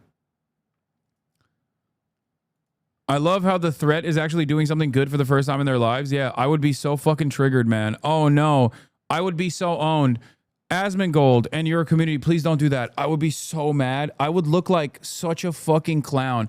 Think about how much content you can make out of that. Imagine fundraising tens of millions of dollars for Palestinians.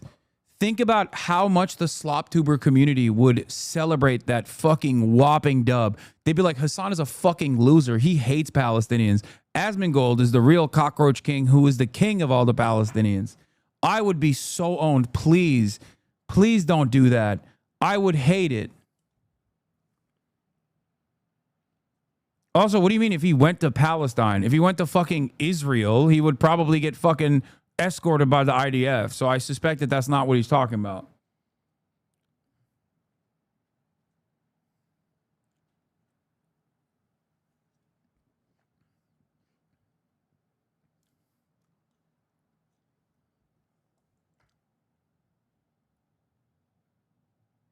Motherfucker doesn't even leave his bedroom. What is he talking about? Going to fucking Palestine.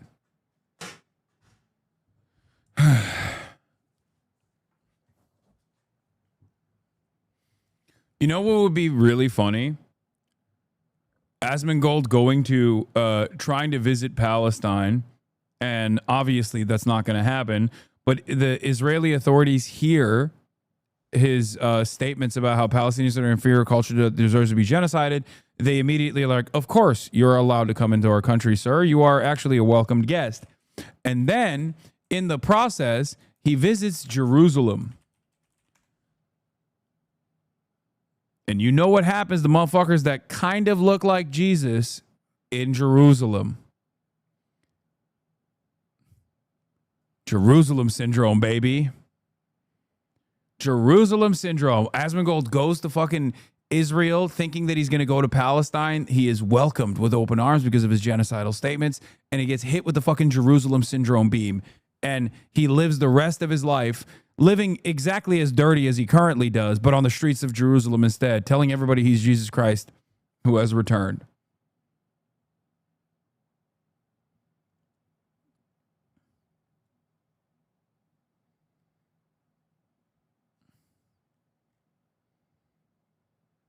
Think about that.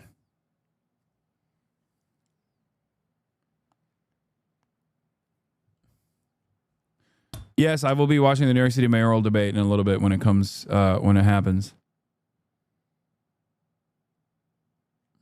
Yeah. Also, as a new depiction of historic Jesus, okay, no matter how many West Bank settlers spit on him, that would be like taking a shower for the first fucking time for Asmongold. He's already nasty as fuck.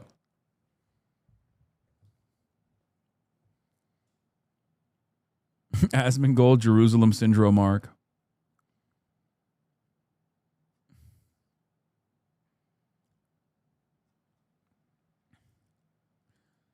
What is the Jerusalem syndrome? This chatter asked. This is the Jerusalem syndrome. A group is a group of mental phenomena involving the presence of religiously themed ideas and experiences that are triggered by a visit to the city of Jerusalem. It is not endemic to one single religion or denomination, but has affected Jews, Christians, and Muslims of many different backgrounds, not verified in body. It is not listed as a recognized condition in the Diagnostics and Statistical Manual of Mental Disorders or the International Classification of Diseases.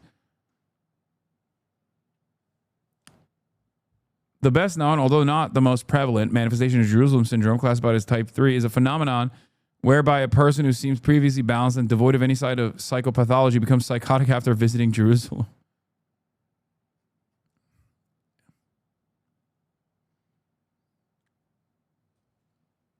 Reminds me of Paris syndrome. No, Paris syndrome is very different. Paris syndrome, most commonly experienced by Japanese tourists who are otherwise Francophiles, is the idea that they have designed Paris, the city of Paris, in their minds as this like beautiful utopia that does not actually meet their standards at all once they visit. They visit Paris and they fucking hate it. Paris syndrome is, yes, just false expectations being shattered.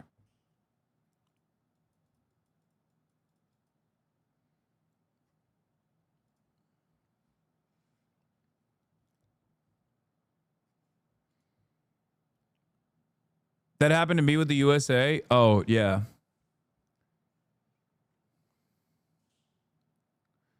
I have the debate. I have the debate link. You don't have to send me the debate link. It's right here. It's happening in 4 minutes and 29 seconds.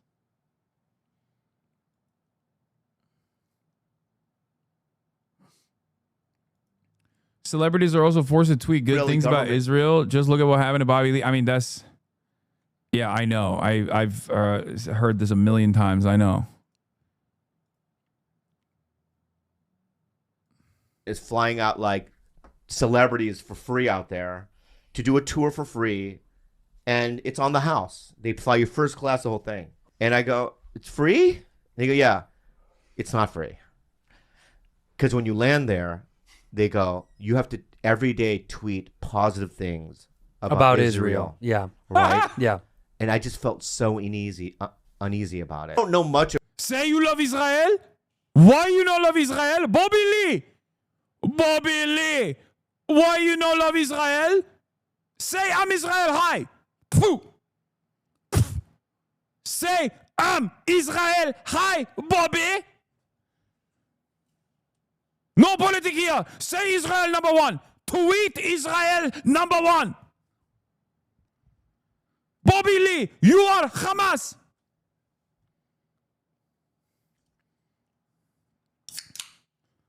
Oh, you don't love Israel?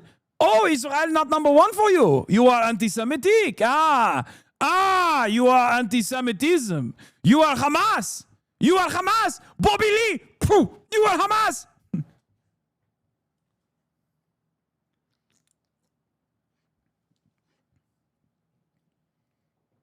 Why you not love Israel?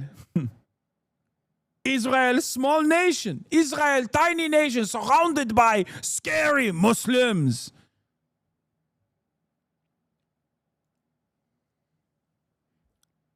Calling these protesters AstroTurf, the Centris Coachella, brought to you by Marga Andreessen and APAC is good work.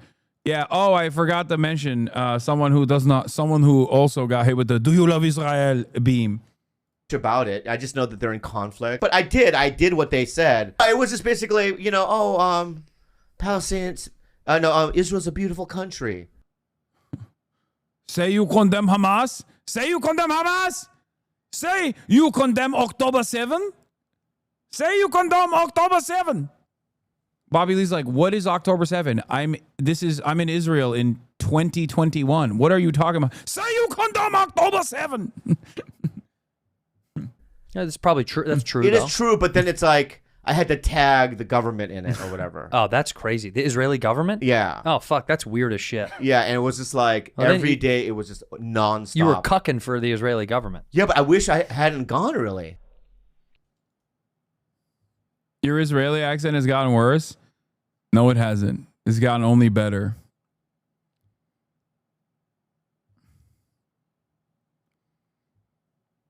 Use this for your debate blast off tweet.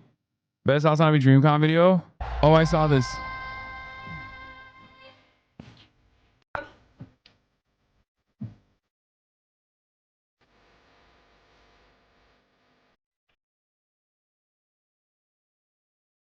Hold on. I gotta repost this.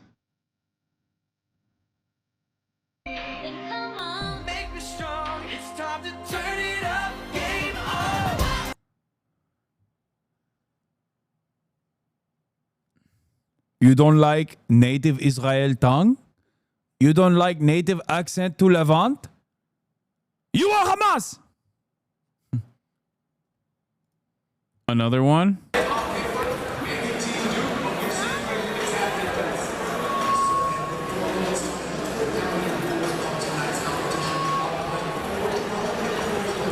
I was making all those shots, by the way. That's why they're sending me the ball back, because I was making all those shots.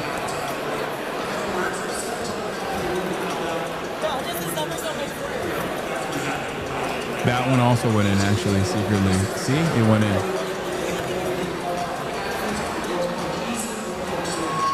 That also went in.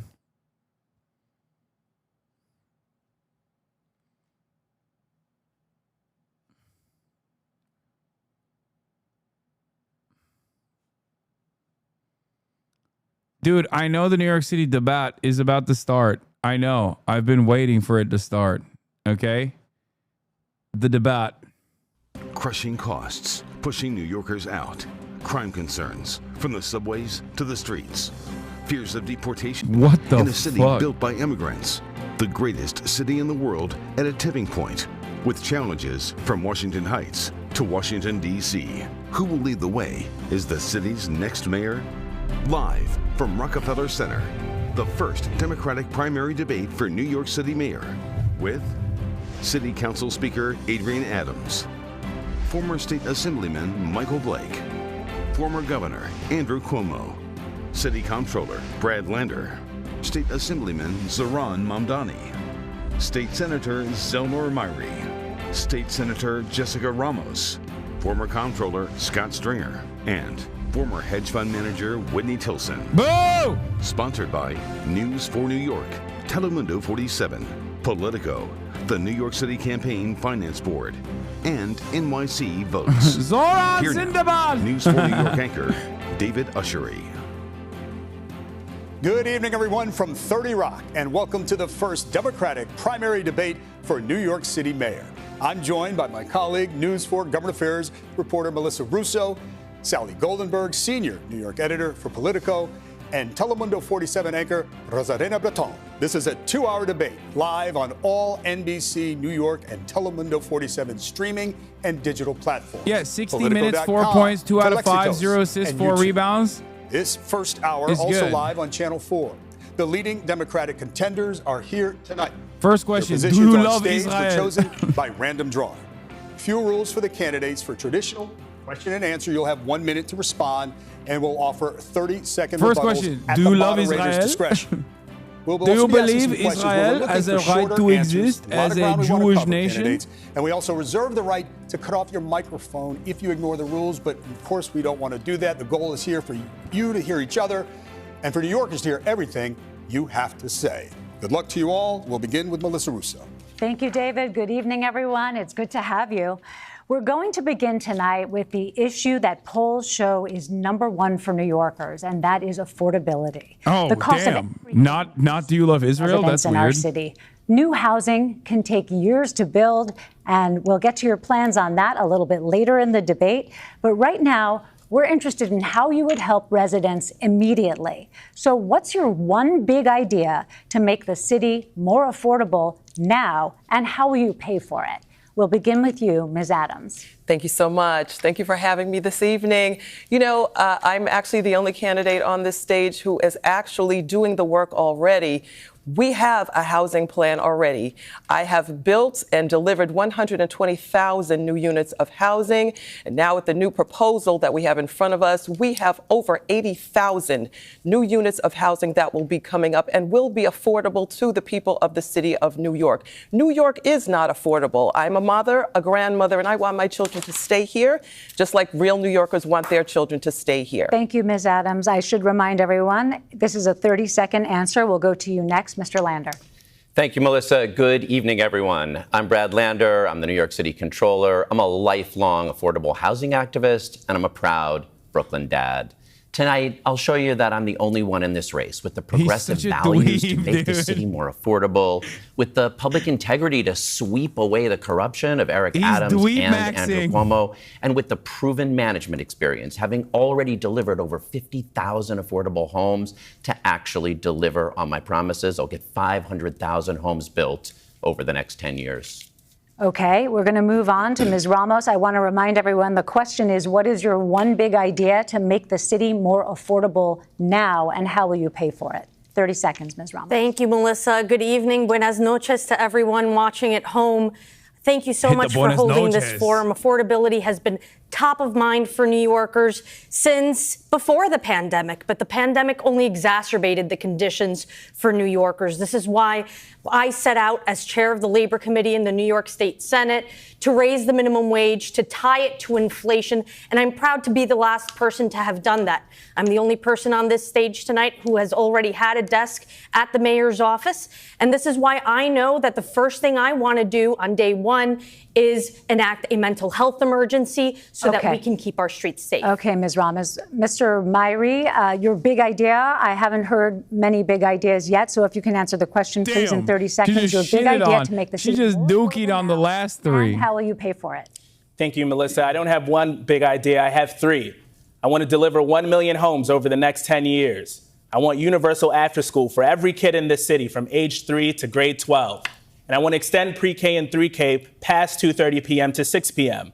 My parents came here 50 years ago, worked in factories to put food on the table, where union members sent me to public schools, and that's how I became a state senator and why I'm standing on this stage tonight. That same opportunity needs to be restored for so many New Yorkers, and that is why new leadership is needed, not the leaders of the past that caused the problem. Thank you, Mr. Myrie. Mr. Cuomo. Thank you. Thank you very much. And thank WNBC and Telemundo for hosting today in Buenas noches. I'm running for mayor because I think the city is in real trouble. I'm gay. I think we have a management crisis between the Adams and Lander administration. I think we have a fiscal crisis where the city is actually spending more every year than it is taking in. And I think we have a societal crisis where we have division and hate. On affordability, raise the minimum wage, put more money in people's pocket, more child care, after-school care, and then, of course, build affordable housing. I was the HUD secretary. I know how to do it. Thank you. I'm turning it over to Rosarina. Thank you, Melissa. Bienvenidos a todos. Thank you so much for being here tonight. We're going to ask the same question again, but please listen carefully. You have 30 seconds to answer. What is your one big idea to make the city more affordable now, and how will you pay for it? Again, 30 seconds, Mr. Chilson. Yeah, thank you for having me. Now it may take a couple of years, but I think we need to address the housing crisis.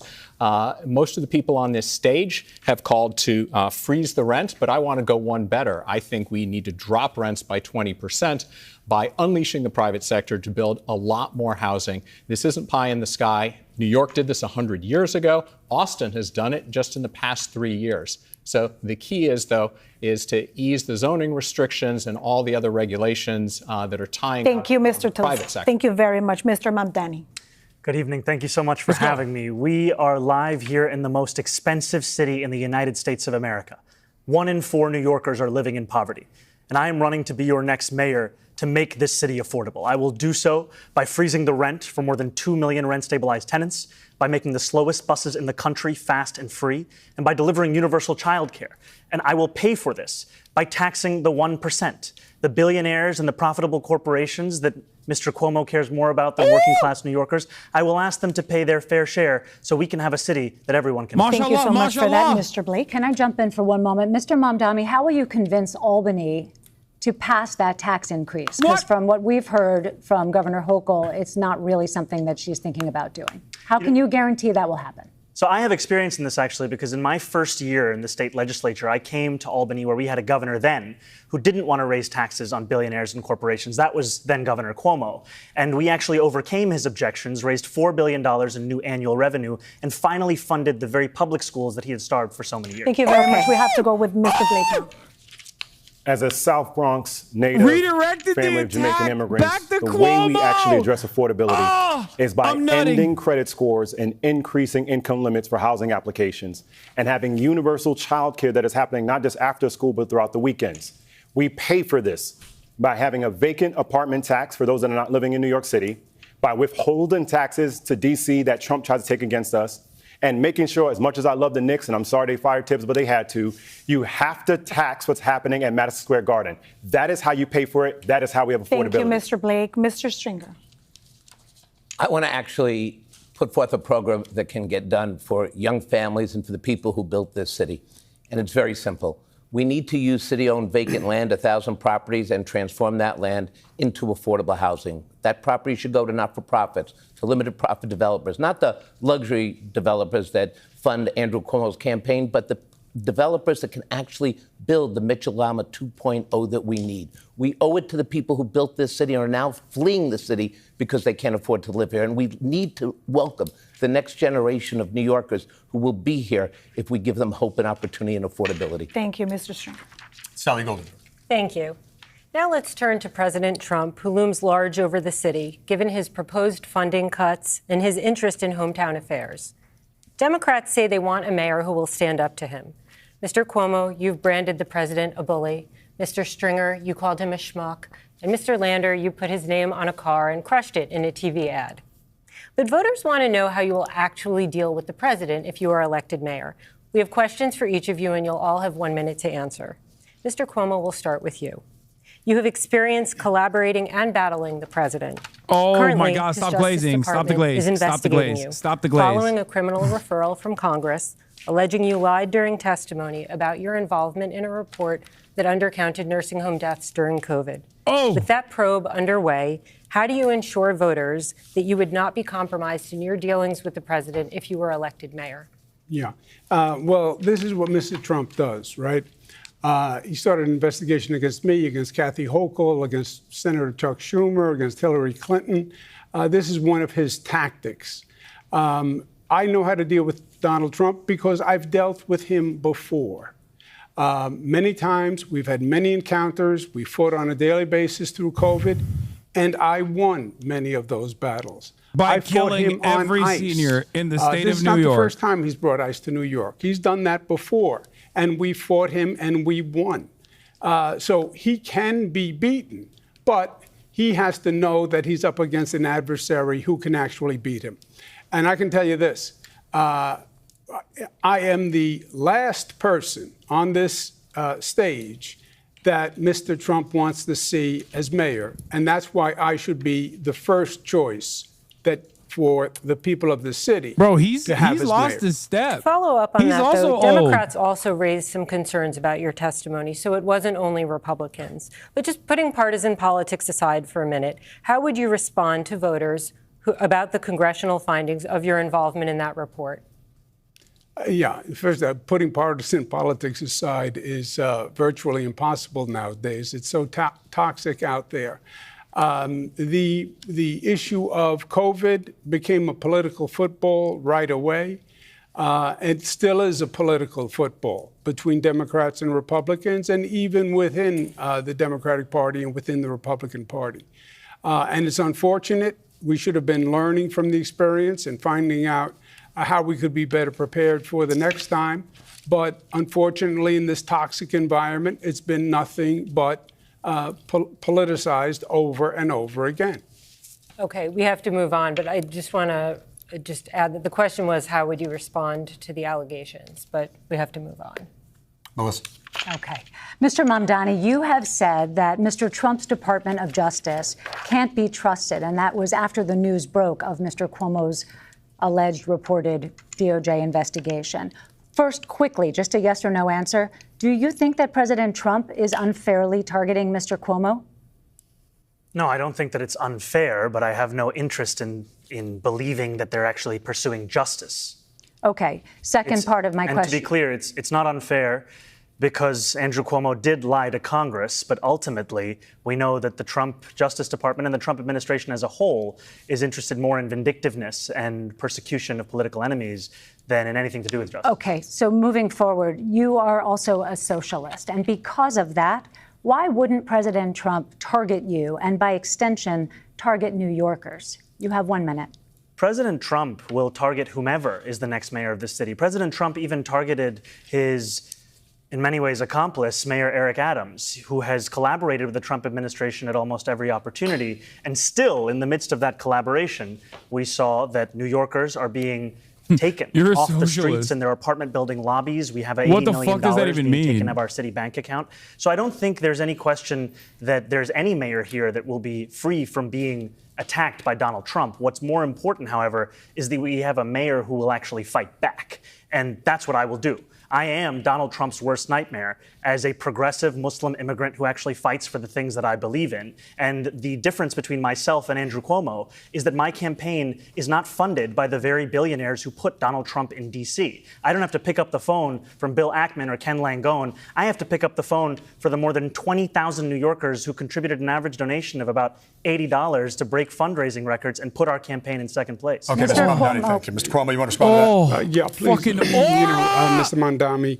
is very good on Twitter and with videos, but he actually produces nothing for him to accuse me of lying. He also called President Obama a liar and said President Obama was evil. So take everything with a grain of salt. Donald Trump would go through Mr. Mamdani like a hot knife through butter. He's been in government 27 minutes. He passed 3 bills. That's all he's done. He has no experience with Washington, no experience in New York City. He would be Trump's delight. All right, brief response, Mr. Mamdani, then we have to move on. Look, it's true that I don't have experience with corrupt Trump billionaires who are funding my campaign. I don't have experience with party politics and insider consultants. I do have experience, however, with winning $450 million in debt relief for thousands of working class taxi drivers and actually delivering it to the working class people I claim. Thank you, Mr. Mamdani. Mr. Lander, you've presented yourself as a tough-talking Trump resistor, but as mayor, you're expected to deliver, including aid for the city. So how can you do that if you're always at war with the president? You have 1 minute. Look, when Donald Trump and Elon Musk stole that $80 million from New York City's bank account, I uncovered it, I rang the alarm bell, and I forced the mayor into court to get it back. You stand up and fight. You go into court when you are in the right. Cuomo used his ultimate early with the he hates Barack Obama. Anywhere in the country to lay out where all that federal money comes into our budget Expert with a really Perry concrete plan and for how we riposte put money in from reserve Zoran. so we'll be able to respond. But look, with all the corruption that's in Washington, we can't have corruption here in New York City as well. It's not only that Andrew Cuomo lied to Congress, which is perjury, he also lied to the grieving families whose loved ones he sent into those nursing homes to protect his $5 million book deal. That's corrupt. That's what I crushed in that junkyard. So when I'm mayor, I will stand up to Donald Trump. I will make sure that we've got a budget that's ready. So when they come for our Medicaid, we've got an independent authority ready to keep providing reproductive health care, housing, and education Mr. for all. Cuomo, would you like to respond? Yeah, please. Mr. Lander is a little loose with the facts. If he wants to talk about the facts on nursing homes, we'll talk about the facts. He's just parroting Trump's allegations. I said it long before he did. Which were actually disproven by the federal government now. Which ones are you talking about specifically? In terms of the rate of deaths in nursing homes, New York is number 38 out of 50. Number 38. Only 12 states had a lower rate of death. Which is really something when you consider that we had it first and worse than anyone else. And when it comes to corruption, Mr. Lander knows corruption. because his office approved $500,000 of contracts to organizations associated with his wife, which he said his deputy I would really just like to clear even though the deputy reported to him. I would just like to clear one thing up, It's Mr. part Cuomo. of the corruption of the city. It's a lie, and you know it. Every word. Yeah. Lies I hear all the you. time. But the question is whether or not it's political and whether or not your congressional testimony was truthful. Were you, now that you've had time to reflect, involved in producing that report that undercounted those nursing home deaths? Oh, there was no doubt that my administration produced the report, and it did not undercount the deaths. Okay, but you're still saying you were not involved in producing it. It's very clear. That's the Trump line, the MAGA line, right? Because this was during the Trump reelection. Okay. The New York reports always counted the number of deaths where they occurred, in a nursing home or in a hospital. Okay. Now that all the dust is clear. Okay, we have to move on, though. We have to give other people a chance. We'll all have a lot more time on other subjects. It's a very easy answer. All right, hold on, candidates. Did you lie if you're all to talking? Congress? All right. Will you acknowledge the deaths? Okay. I mean, it's a very black and white. Okay. Did you lie to Congress? It's simple. They undercounted the deaths in the nursing homes. That's it. That's why the DOJ is investigating. All right, here's a Cuomo. chance to answer the question as Melissa presented it. Yes. Mr. Cuomo. No, I told Congress the truth. No, we did not undercount any deaths. When they are all counted, we're number 38 out of 50, which I think shows that compared to what other states went through, we had it first and worst, and that only 12 states had a lower rate of death. We should really be thanking the women and men who worked in those nursing homes and did this. Okay, very quick yes or no follow-up, if I may. Dude, he's about to bring out the pots and pans and bang for the fucking workers again. No question. I was very aware of the report. I spoke to it at press conferences. No, before it was released, Mr. And I Cuomo, the stand question is by about the report. production of the report, the creation. All right, I think Okay, we're going to move on. We're not getting an answer. We're not going to. stand by the report. No, it was just whether or not you were involved. Let's move on. Okay. Mr. Myrie, Mayor Adams and Governor Hochul have negotiated with Trump. Former Governor Cuomo has as well. As mayor, what experience would you bring to the table with President Trump? Well, let me just say to the people watching at home who are afraid to send their children to school, to the families who are afraid to show up to court proceedings, seeing agents snatch people up doing the right thing, I want to speak directly to you in this moment because you're not hearing that communication. You're not hearing about a mayor that is going to stand up and have the backbone to stand up for our city. I'm the son of two undocumented immigrants who came here for opportunity. What the fuck My is the parents title could of take this? me to Hasan is a school. pedo? They What could the take fuck me is to the this? hospital without fear of deportation because they knew the city would have their back. That's the kind of mayor that I'm going to be. One that stands up when necessary. Of course, we're going to work with the president when it's in the best interest of the city. But what he has demonstrated over these past 6 months is that he is not interested in helping this city. We have to grow our tax base so that we can be independent from the federal government. And that's why I have a plan to deliver 1 million homes over the next 10 years. It's why I want free after school for every kid in this city. And it's why I want to extend pre-K and 3K. Chatters, I'm telling Cutie to get Vanilla Mr. on the Myrie. pod. Rosarina? Okay, shut the fuck Thank you, up. Shut the fuck up. Shut the fuck up. Vamos I'm a hablar working de on it. Trump ahora. You talked about fighting President Trump. In questionnaire that you seek partnership with him. How do you envision working together with him? You have a minute. You know, I've already seen a very clear blueprint about how to elegantly school President Trump. And we saw it in Mexican President Claudia Sheinbaum and how she led on negotiating the tariff scandal with the president. And so I'm here to say that not only should my administration litigate to protect immigrants, to protect gender-affirming care, but we should be ready to withhold our federal taxes when Trump unlawfully takes away funding from the things that we need. We have to play chess, and we have to be smart, and our taxpayer dollars are our leverage. Thank you, Ms. Ramos. Mr. Stringer, the next question goes to you. Fighting Trump has been a key element of your campaign. Is there anything that Trump wants that you will be willing to give him in exchange for something that the city needs? You have a minute. Look, this is why it's so critical to elect a mayor with real experience. Experience negotiating, experience understanding what the stakes are here. Look, Donald Trump is coming for New York City. He's hell-bent on collapsing the social safety net. He wants to pick kids off the streets, but he also wants to destroy everything we've built in America, in this city. So I know how to fight him because I fought him in Trump 1. When he was coming after us, I managed to divest $4 billion from fossil fuel. I divested from private prisons. I divested from gun manufacturers. He didn't slow me down. He sped me up. But right now, we need a mayor who's going to put aside $1 billion in a very... Bro, we need a mayor with aura. None of these motherfuckers except for Zoran has aura. And maybe Ramos, too. She's kind of cool, too. But, like, god damn. And strategize about how we have a short-term plan to get the city to the congressional elections. No one has more experience in city government and knows how to do that than But Mr. Stringer, the question is, if he wants something in exchange, will you give it to him?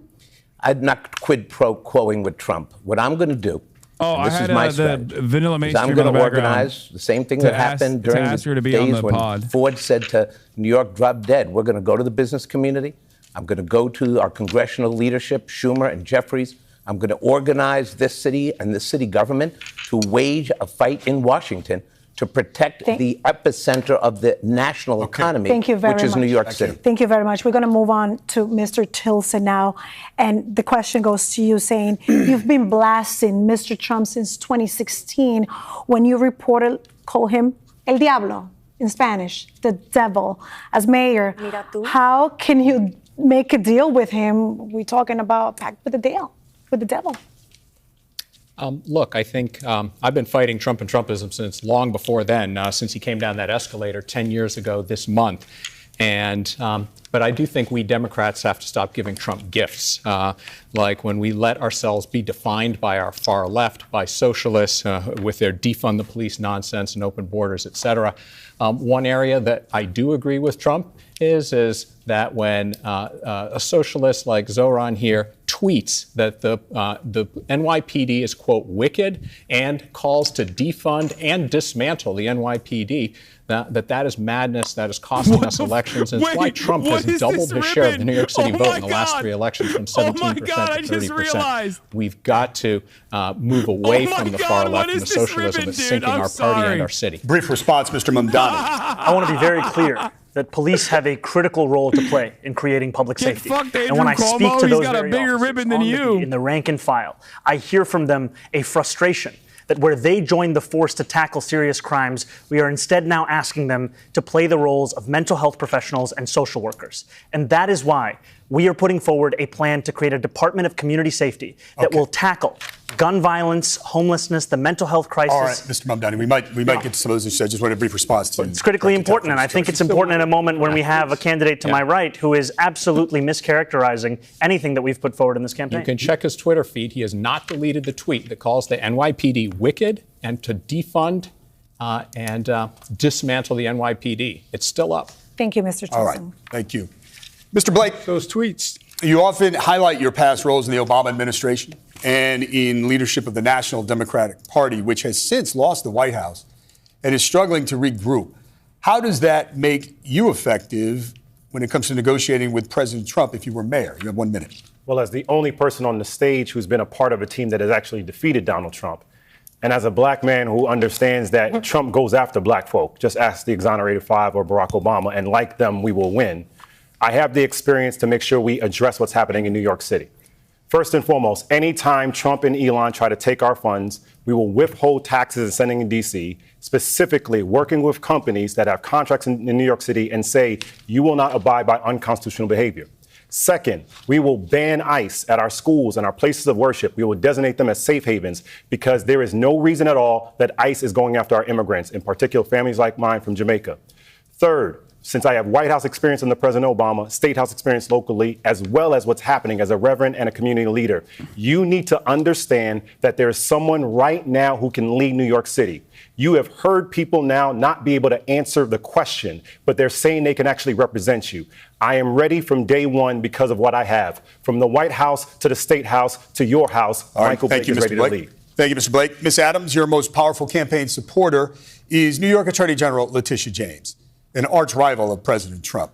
How would you ensure that you, and by extension New Yorkers, are not a casualty of their war? You have 1 minute.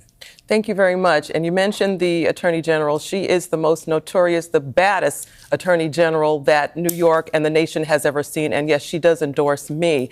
You know, when the name Donald Trump comes up, the first thing that the advice that I get from the attorney general is that when Donald Trump comes your way and causes problems for New Yorkers, sue him.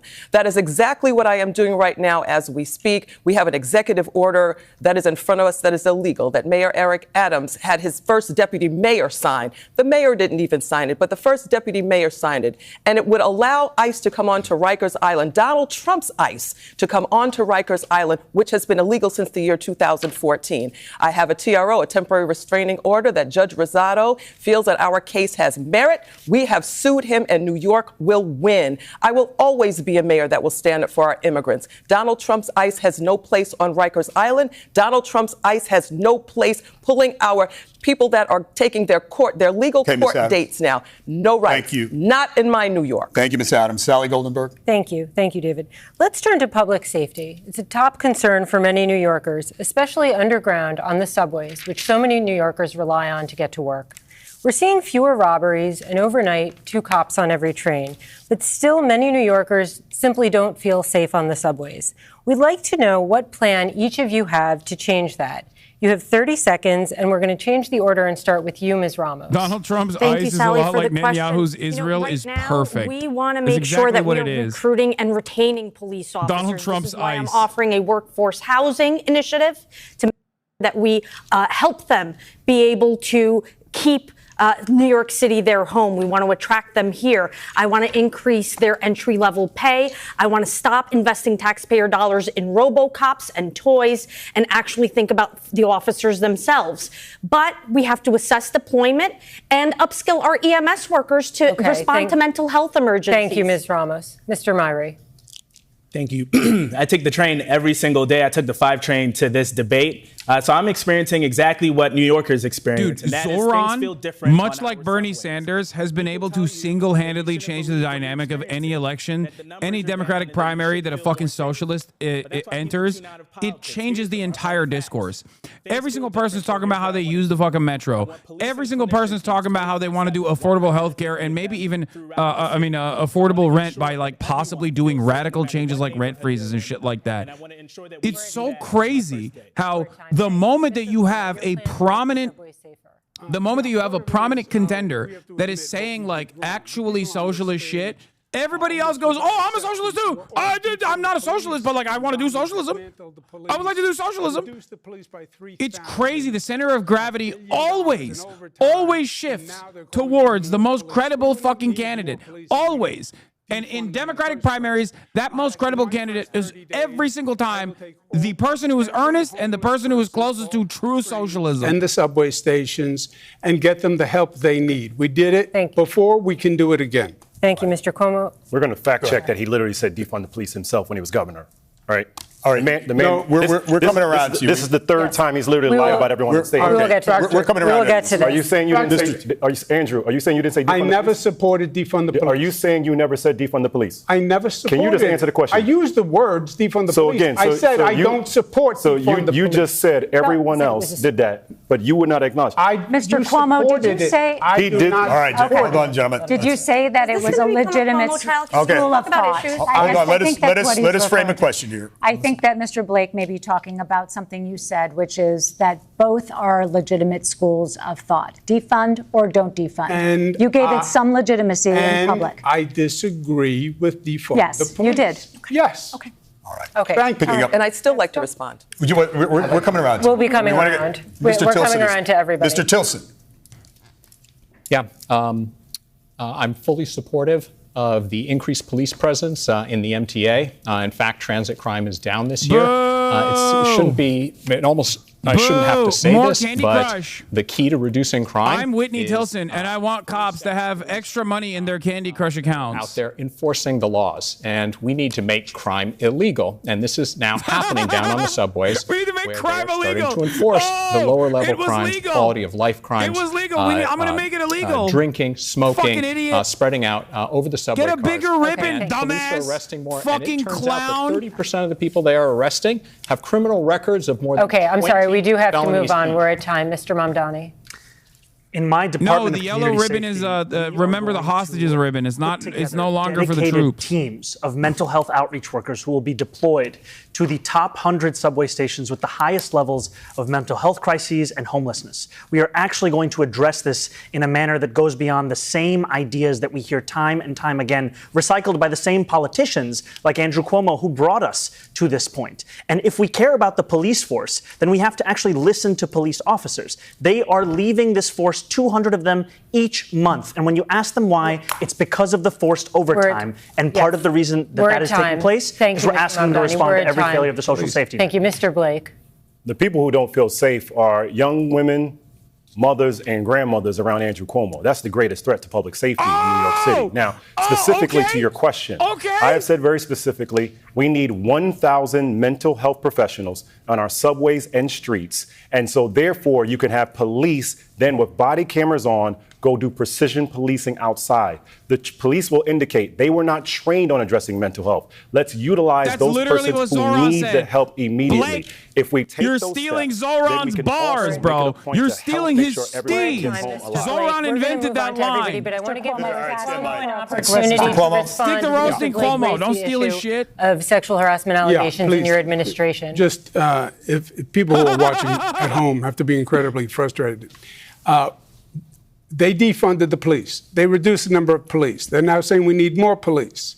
We should have reduced them in the first place. And we need mental health experts to address the homeless mentally ill. And we do that by getting them off the train so we can assess them and get them to mental health. Would you like to respond to Mr. Blake's comment about sexual harassment? Should listen now. All right, that Andrew Cuomo would not respond when had a chance about sexual. Every woman watching tonight, he was just given a chance to actually address the clear claims that were stated and ignored it. Okay, we do have to move on because we have other candidates on stage and we want to hear about their subway safety plans. Mr. Stringer, can we please hear about your subway safety plan? I'm absolutely qualified to answer. Listen, gentlemen, listen. We are moving on from this question.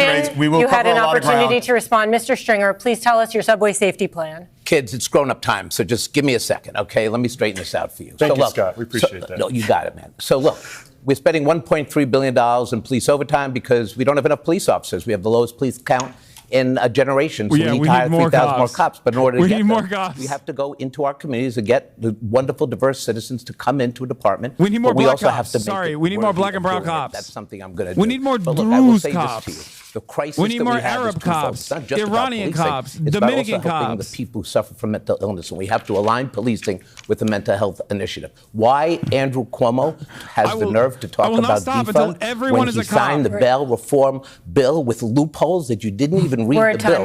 That is something that really caused the crime problem in our We're at time, Mr. Stringer. Ms. Adams. Thank you so much. To address this claim that everybody's called for defund, I have never called for defunding the police, and I never will. In the 2021 budget of the City Council, we were in a season of COVID, and many agencies had to be reallocated. Their funding had to be reallocated. Many agencies, not just the New York Police Department, but many. The City Council, our funding was even reduced during that season of COVID. But my public safety agenda calls for police to be taken out of social work and mental health, for our police to be paid what they are worth. We have always supported a budget that reinforces our police department. Thank you, Ms. and Adams. we always will We're do at that. time. Mr. Lander, again, the question is about looking forward, your subway safety plan. Yeah, I've got a dear friend whose middle school daughter, who takes the train to school, was pushed to the ground by a homeless person with serious mental illness. This is a big deal for all of our families, which is why I have a ready on day one, detailed, clear plan to end street homelessness for people with serious mental illness. We don't have to be a city where a couple thousand of our mentally ill neighbors cycle from subway to street to hospital to jail and back again. It's a plan called Housing First. It will work. I do have to go back, though, because in the prior round, the former governor told a lie sourced from Twitter about my wife. And when I go home tonight, I better be able to make clear it's 100% false, and he knows it. Thank you, Mr. Mario Lander. Cuomo famously campaign and Thank you. Thank you, Mr. Lander. We're going to move on. Melissa has another set of questions about public safety. Please don't talk.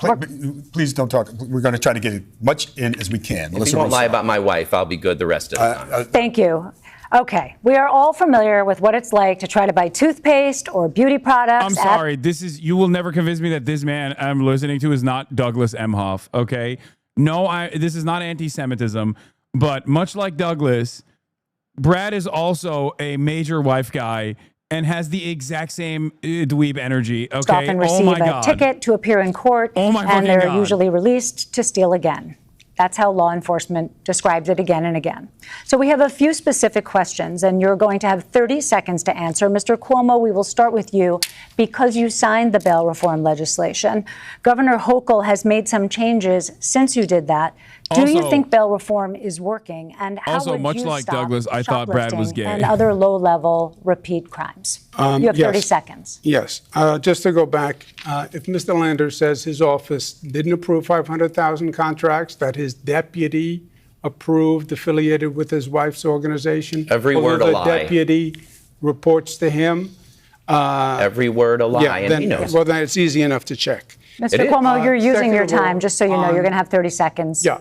On bail reform, we all talk about how terrible Rikers Island is. Is he not gay? He's talking about his wife. It's a disgrace that it is still being operated by this city. Your time is up, Mr. Cuomo. I'm sorry. Crazy? Per person. And I thought he was gay until he started talking about his wife. I guess he's not gay, right? Mr. Myrie, you voted for bail reform as well. How would you stop shoplifters if you were the mayor and other low-level crimes that are taking a toll on our city? I actually don't know. Anyone that breaks the law needs to be held accountable, and we made changes to our criminal justice laws because things needed to change. And here's how I know. I was robbed with my mom in an elevator in the building that I grew up in when I was very young. Her worldview is informed by that experience. We have to ensure that every New Yorker feels safe in every neighborhood, wherever they are. And that is what I'm going to do as mayor. I'm going to return our police headcount to what it was in 2018. And I'm going to ensure that all New Yorkers feel safe wherever they are. Time. Thank you. Rosarina. Yeah, Ms. Ramos, the same questions to you. You voted for bail reform. How would you stop shoplifters and other low-level crime to take a toll in the city? Well, we have a little more than 1,000 recidivists in the city of New York, and I've been hard at work in the Senate already, making sure that we're looking at treatment courts in cases of kleptomania. But clearly, there are organized rings that need to be taken down by the NYPD. So I'm here to say that there's accountability to be had. Address the root causes of crime. Have to make sure Address that the there root is causes a balance of crime. with the job opportunities Address the root causes that of should crime. open up if we address all of the crises that we are facing. But let's remember that you voted for the bail reform. Yes. Thank you. Mr. Mandan, you opposed to rollbacks to bail reform, and you do not want to hire more cops above the current authorized levels. How would you stop shoplifters and these repeat offenders? What's your approach? I want to sustain the headcount that we have in the police department. And I want to listen to police officers who are leaving in droves from the department because they're being asked to do the work of mental health professionals and social workers. Right now, police officers pick up hundreds of phone calls a day that are mental health crises, hundreds of thousands a year. That's not the work that they signed up to do. And when it comes to shoplifting and retail theft, the key here is to listen to workers themselves. They have spoken time and time again about the need for increased staffing in our Walgreens and our Duane Reades. And when it comes to organized crime, Thank you very much. we have to ensure the police actually hold them accountable. Thank you, Mr. Mandani.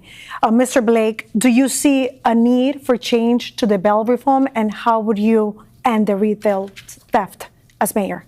Absolutely. So I proudly supported it when I was in the assembly because Khalif Browder was my constituent. When we talked about raise the age and bail reform and speedy trial, we had to do that. But we need to make it different and stronger now. And to your question, that means we have to hold repeat offenders more accountable, be much more attentive to that degree. But the broader dynamic, if we help New Yorkers make and keep more money in their pocket in the first place, then we wouldn't have people speaking about shoplifting. That's why we need to have local median income. That's why we have to have guaranteed income. That's why we have to help people on the front end so we're not talking about them being arrested on the back end. Thank you so much, Mr. Blake. Sally. Thank you. Mr. Stringer, we're going to go to you with the same question. Do you see a need for any further changes to the state's bail laws? And how would you tackle retail theft as mayor? Well, look, I've seen retail theft in my own neighborhood, walking into a Duane Reade with my kids and just seeing the shelves empty and then having to push a button, wait 10 minutes for a young staffer whose job is not to be my personal shopper. This is wrong. And that's why we need to put cops on the beat working with the small businesses to root out the people who are constantly coming back to do this. But we also have to make sure that the people who are doing the stealing also have opportunities to get them the housing and the services that they need. See, we have to walk and chew gum at the same time when it comes to criminal justice. I just want, since you used your time, just a yes or no question. Do you see a need for further changes to the state's bail laws? Just yes or no? Look, I think right now it's been changed a couple of times. Okay. When Not a yes or no. let me just say, when Cuomo signed it, he didn't do the work of a mayor or governor. The mayor and the governor are supposed to go through legislation and find the loopholes, and he didn't do that, and that's too bad. We're moving on to Ms. Adams. Ms. Adams, same question to you. Do you see any need for changes to the state's bail laws, and how do you plan to tackle retail theft as mayor? Well, the state just made some adjustments and some tweaks, so let's see how that goes. We need to take a look at the ringleaders at the higher levels of the folks that are carrying and actually doing the stealing. Low-level criminals are wasting away on Rikers Island. Some have committed suicide under this current administration. So what we need to do as far as public safety is concerned, I will fill the over 2,000 vacancies within the NYPD in my first 8 months as mayor. This is what we need to look at. Others are looking at bringing in thousands and thousands of police officers. We have vacancies to fill. This will work. This is what our NYPD needs, better management. Okay, thank you. Mr. Lander, do you see a need for changes to bail reform, and what would you do as mayor about this retail theft? I've got a detailed plan to combat retail theft, so the toothpaste is not always behind lock and key. You can look it up on my website. To develop it, I took lessons from NYPD Commissioner Jessica Tisch, who I want to keep as commissioner because crime's coming down and accountability is going up.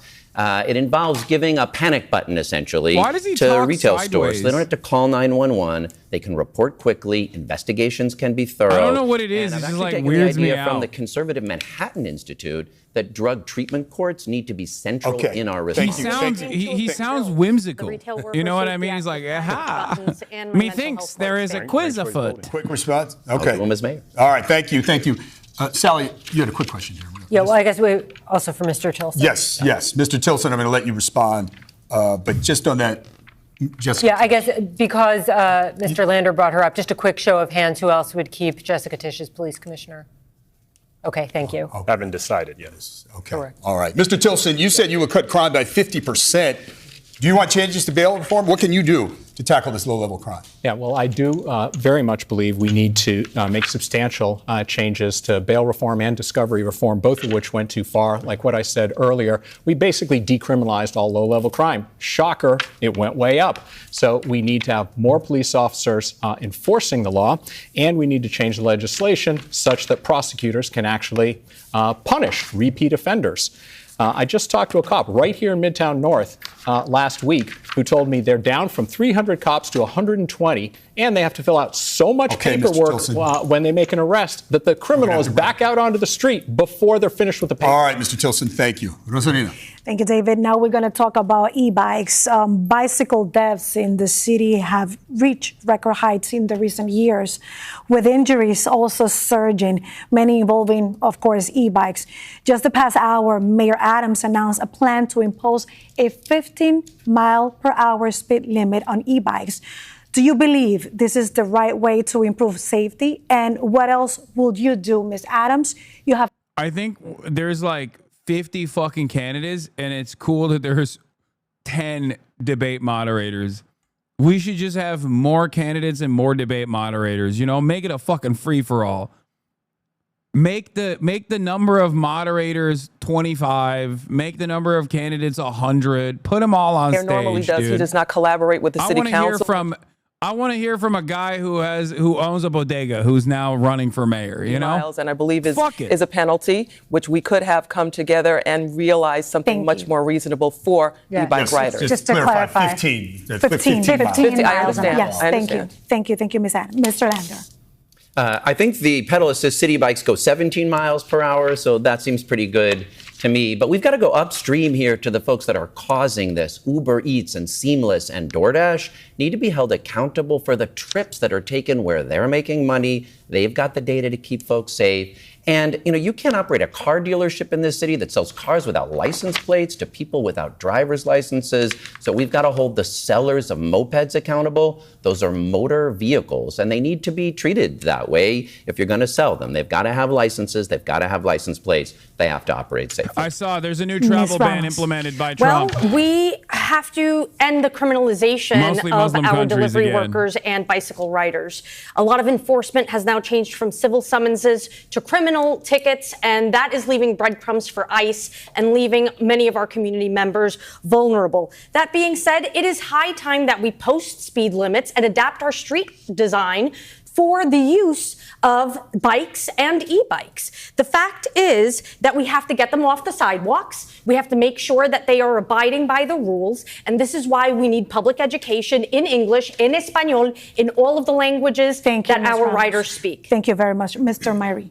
There's no question that things feel different on our streets and that these categories of vehicles are not built for our current structure and on our streetscape. So we have to regulate. We have to hold the companies that are making money more accountable on this. But we also have to ensure that we are doing this in collaboration, doing this in a smart way, and ensuring that the enforcement on this is actually going to be going through. What we have seen is uneven enforcement in this space, and that's why there are older adults in this city that are afraid to cross the street because of how things feel. Thank you very much. Mr. Cuomo. Yes, I think this is another example of just dysfunctional city management. We passed a state law allowing e-bikes. It was supposed to be regulated by the city. You've had all sorts of accidents, all sorts of warnings. The city has done nothing. The speed has to come down. City bikes voluntarily came down to 17 miles an hour.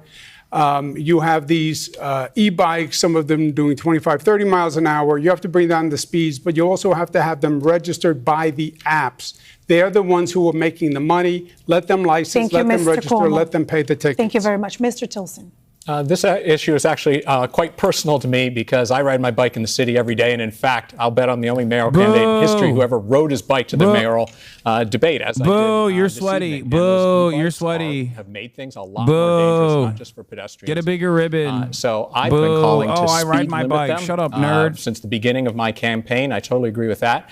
And I will tell you, just in the past couple of months, since police have started issuing citations, the e-bikes are behaving themselves a lot more. I see a lot fewer blowing through red lights, blowing up on the sidewalk. Thank you, Mr. Tilson. Let's remind you guys that these are the people taking, most of them, your food to your offices and your homes.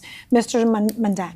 You know, I find it ridiculous to hear Andrew Cuomo talk about how we need to regulate the apps when this is the very mayoral candidate who has a super PAC that received $1 million from DoorDash. How are you going to regulate DoorDash when they are giving you $1 million to influence your street safety regulations and your labor regulations? This model, this economic model, is one that doesn't just incentivize e-bike riders to break street safety laws. It often requires them to do so to make the Mr. Cuomo, do you want to respond to that?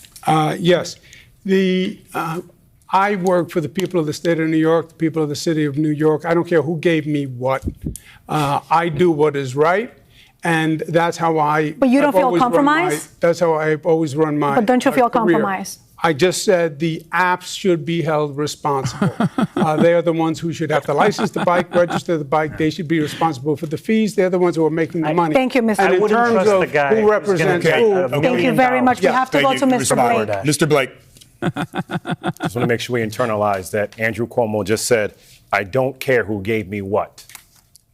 That's not a man who's actually going to break the corruption in City Hall. You need a new vision right here. To your question around e-bikes, this guy's one of the reasons why we cannot have an increase of people getting tickets is that it will absolutely lead to the harassment of more communities of color and immigrants in particular. Now, we definitely have to focus on what's happening around speed limits, but also how to reimagine what our city can be, because we cannot continue to have a 2025 city with a 1905 infrastructure. Mr. Blake, so we've laid out the vision at BlakeForNYC.com on how to address e-bikes as well as a new city. Mr. Stringer. Let me start by just answering the question. Yes, I think 15 miles an hour is reasonable, and I think the mayor is right about this. But in the time that I have, I do want to follow up about DoorDash, because that $1 million contribution crossed the Rubicon. And the contributions of donors who were giving between $250,000 and $1 million are fundamentally buying the mayoralty. And that is something that we spent 20 years never trying to get to again since City for Mr. Sale. Stringer, thank you. You are writing a new book about how to take the mayoralty 1, 2, 3. And I find it Mr. Stringer, offensive. thank you. Brief response, Mr. Cuomo. Yeah, I live with the campaign finance rules. They're talking about an independent expenditure committee. And let's remember who represents who here. I am the person on this stage who represents the working men and women of New York City. The labor unions have endorsed me, over 650,000 strong. You were fined by the campaign finance board. I got this.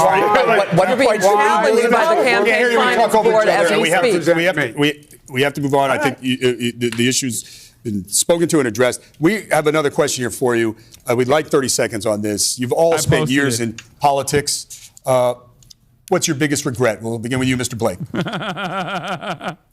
Well, right now it's dealing with the campaign finance board, who is illegally not having me on the second stage, where they have now admitted in writing 4 times that they made incorrect determinations of my matching funds. And if you go to our website, you're going to see we challenge that. Is that a regret of something? Your regret in this? Or? Well, my regret is that I've been trying to have patience with the campaign finance board. Okay, Mr. Blake, thank you. Mr. Mamdani, biggest regret in your years in politics? You know, as a Democrat, one of my regrets is having trusted the leaders within our own party, leaders like Andrew Cuomo. Because what we've seen is that kind of leadership has delivered us to this point where we are under attack by an affordability crisis on the inside and a Trump administration on the outside. And Democrats are tired of being told by leaders from the past that we should continue to simply wait our turn. We should continue to simply trust when we know that's the very leadership that got us to this point. We need to turn the page for new leadership to take us out. Mr. Tilson?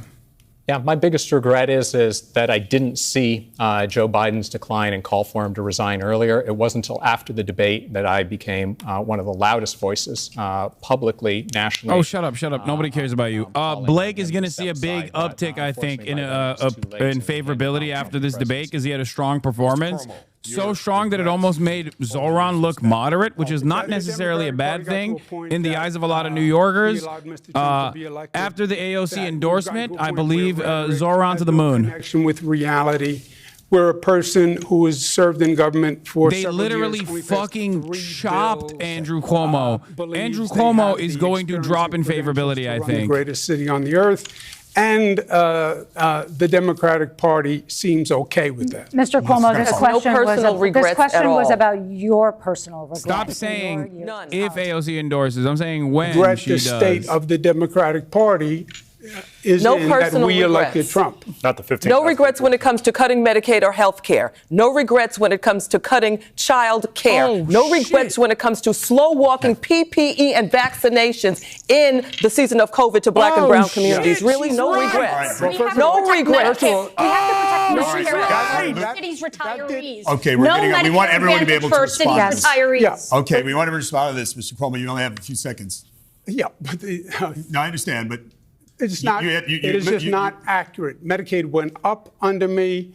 I led the nation under COVID. Okay. I pushed President Trump to give us everything he had. Thank you, Mr. Cuomo. Right. I was there every day. You expressed it. Leading COVID. Okay.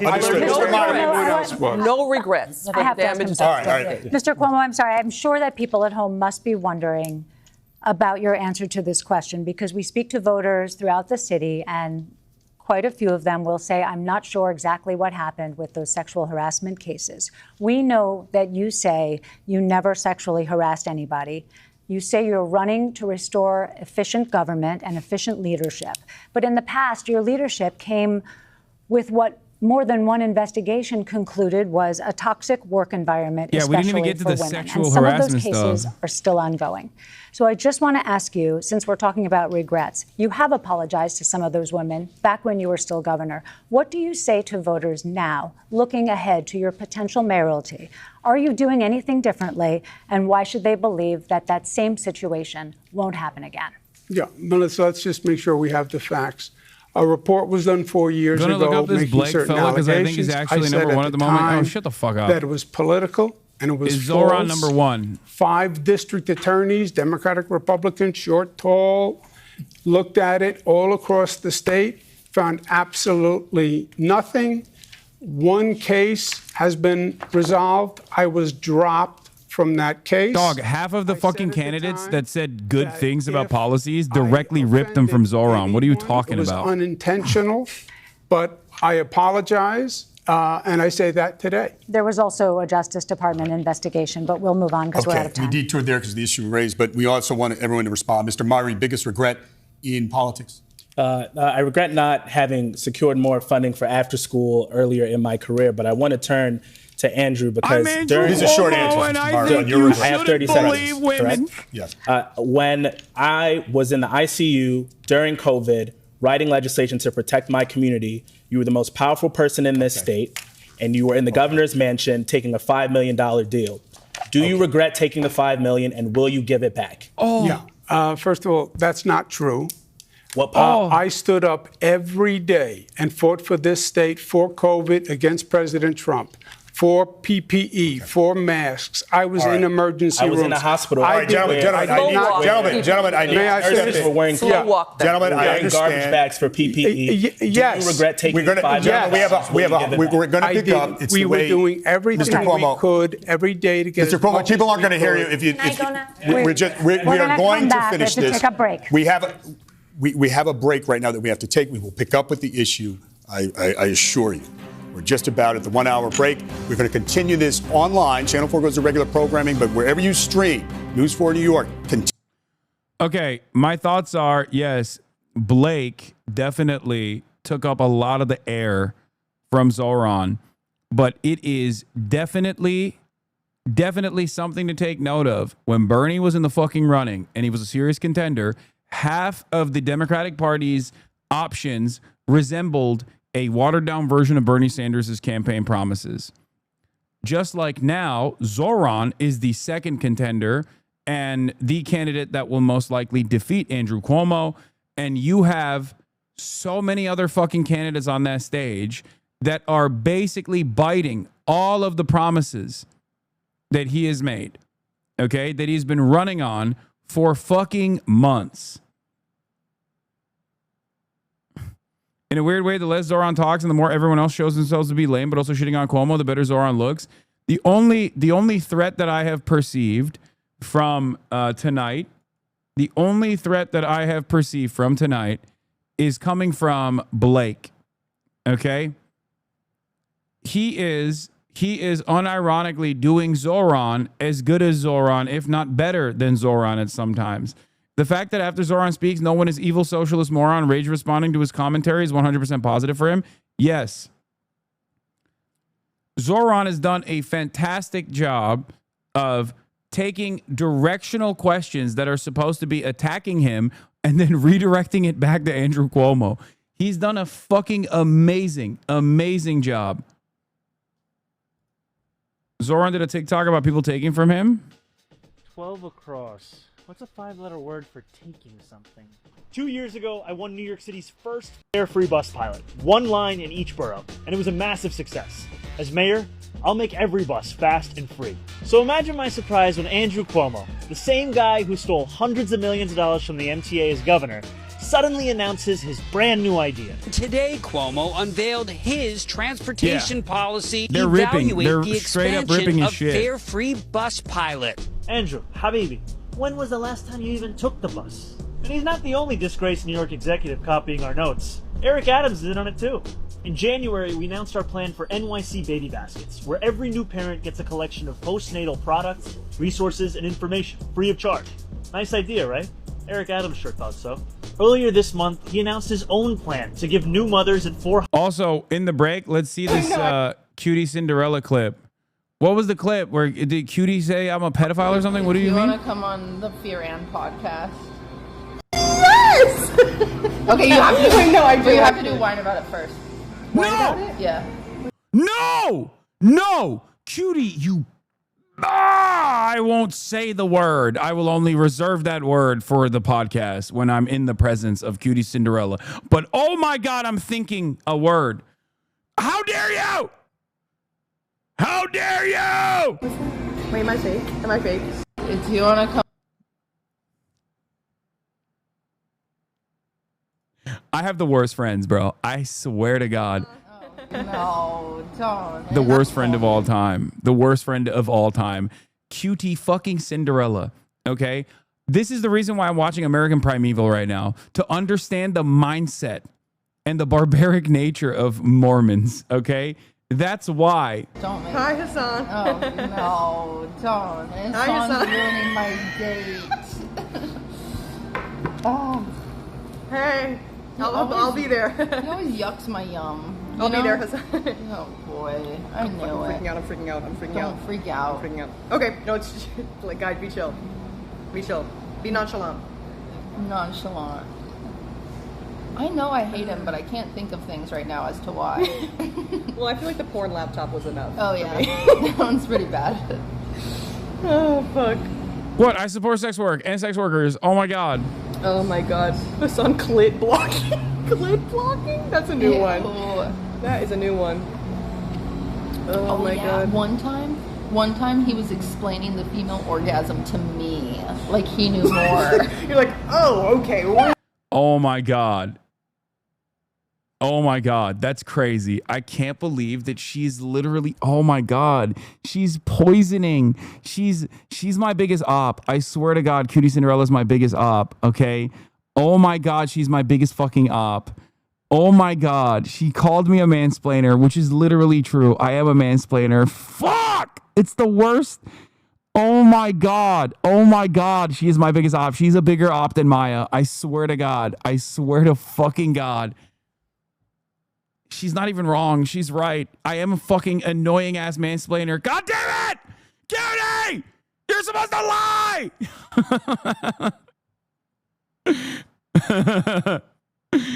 Yeah, I got government op. She's a bigger op than Israel at this point, okay?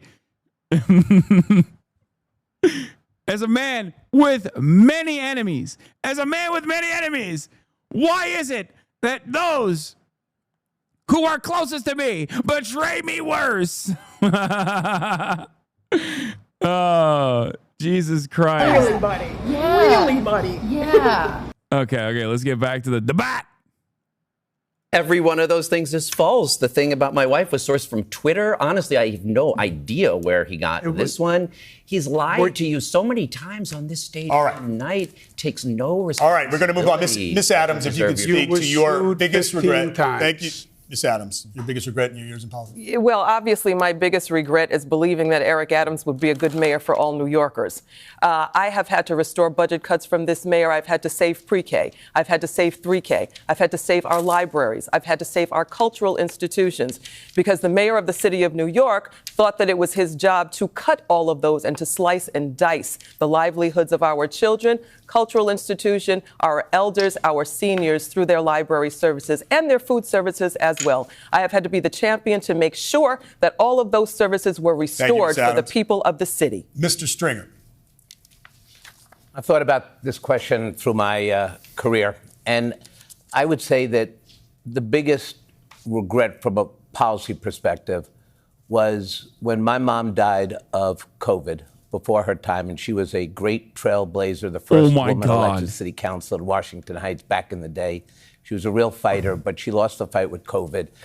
I really wish, before I left the comptroller's office, that, like with so many other issues, I really was able to really build a COVID recovery plan for the city. Thank you, Mr. And I Stringer. just ran out of time. We'll continue with Telemundo anchor Rosarina Berton. I thought he was going to say Cuomo very killed important her. issue for my viewers in Oh Telemundo my 47. God, if he accused Cuomo of murdering his mom, that would have been So, insane. as we know, President Trump wants to abolish sanctuary cities like New York, and his administration has applied pressure to force cooperation on deportation. So to understand a little bit more this issue, we're going to give you a couple of scenarios, hypothetical scenarios, and you're going to have a minute to answer this one. Mr. Cuomo, we are going to begin with you. Let's say ICE notifies your city-run hospitals that they must stop offering medical care to undocumented patients, or the federal government is going to withhold millions of dollars in funding. What do you do? I've gone through this with Mr. Trump before with ICE. But what would you do now? You cannot give in to Mr. Trump and his demands. You cannot.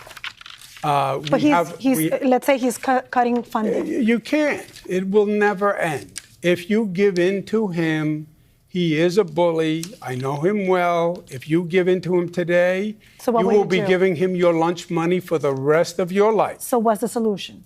You have to fight him. And the way you fight him is not by suing him. Yes, of course you sue him, but he gets sued 10 times before he gets out of bed in the morning, right? Kind of like you. That doesn't And the bother lawsuits him, are winning, right? by the way. We need a national coalition, which we can put together, of like-minded states and cities that will oppose these actions. And then we're going to have to eventually beat him politically in the Congress, but you cannot give in to his demands. Thank you, Mr. Cuomo. Mr. Chilson?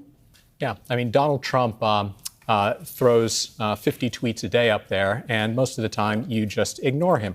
If he actually does act illegally to try and blackmail us, you have to sue to restore that funding. I am appalled by what Trump is doing to terrorize immigrant communities and demonize immigrants in general, and that's an area I will fight him tooth and nail. Mr. Mandani? Our city is under attack by an authoritarian Trump administration, and it is under attack that is now being echoed by Trump's allies right here in New York City. And I say that as someone who would be the first immigrant mayor of the city in generations, someone who just yesterday had a sitting elected official call for me to be deported.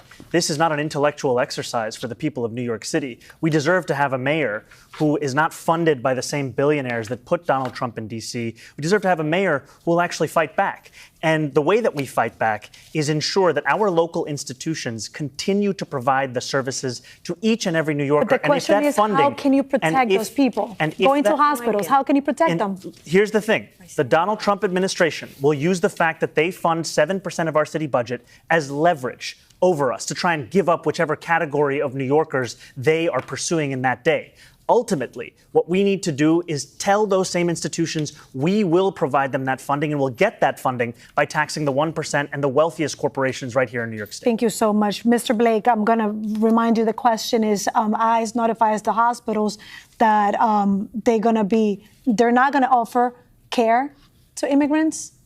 How can you solve this situation? As a son of Jamaican immigrants, where I was born with a heart murmur in North Central Bronx Hospital, and my mom that's watching right now, and my wife who's Jamaican and Honduran, this is important for us to expand the conversation of what's happening. To your question, we create the protections by designating hospitals, schools, community centers, places of worship as safe havens where ICE is not permitted to enter unless there's a signed judicial warrant.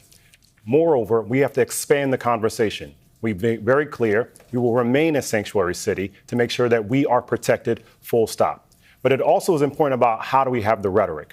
That we will not tolerate rhetoric against our immigrant communities. The same way we will not tolerate anti-Semitic behavior. We will not tolerate Islamophobia. We will not tolerate anti-Blackness and anti-Latino rhetoric. And that means at the same time, we have to protect our nonprofits that are helping our immigrants as well, which is why I said you must grant as well as reimburse nonprofits earlier that are helping our immigrants, in particular our undocumented ones right now. Thank you, Mr. Blake. Mr. Stringer. Look, we first have to make it clear that the buck does not stop with Donald Trump.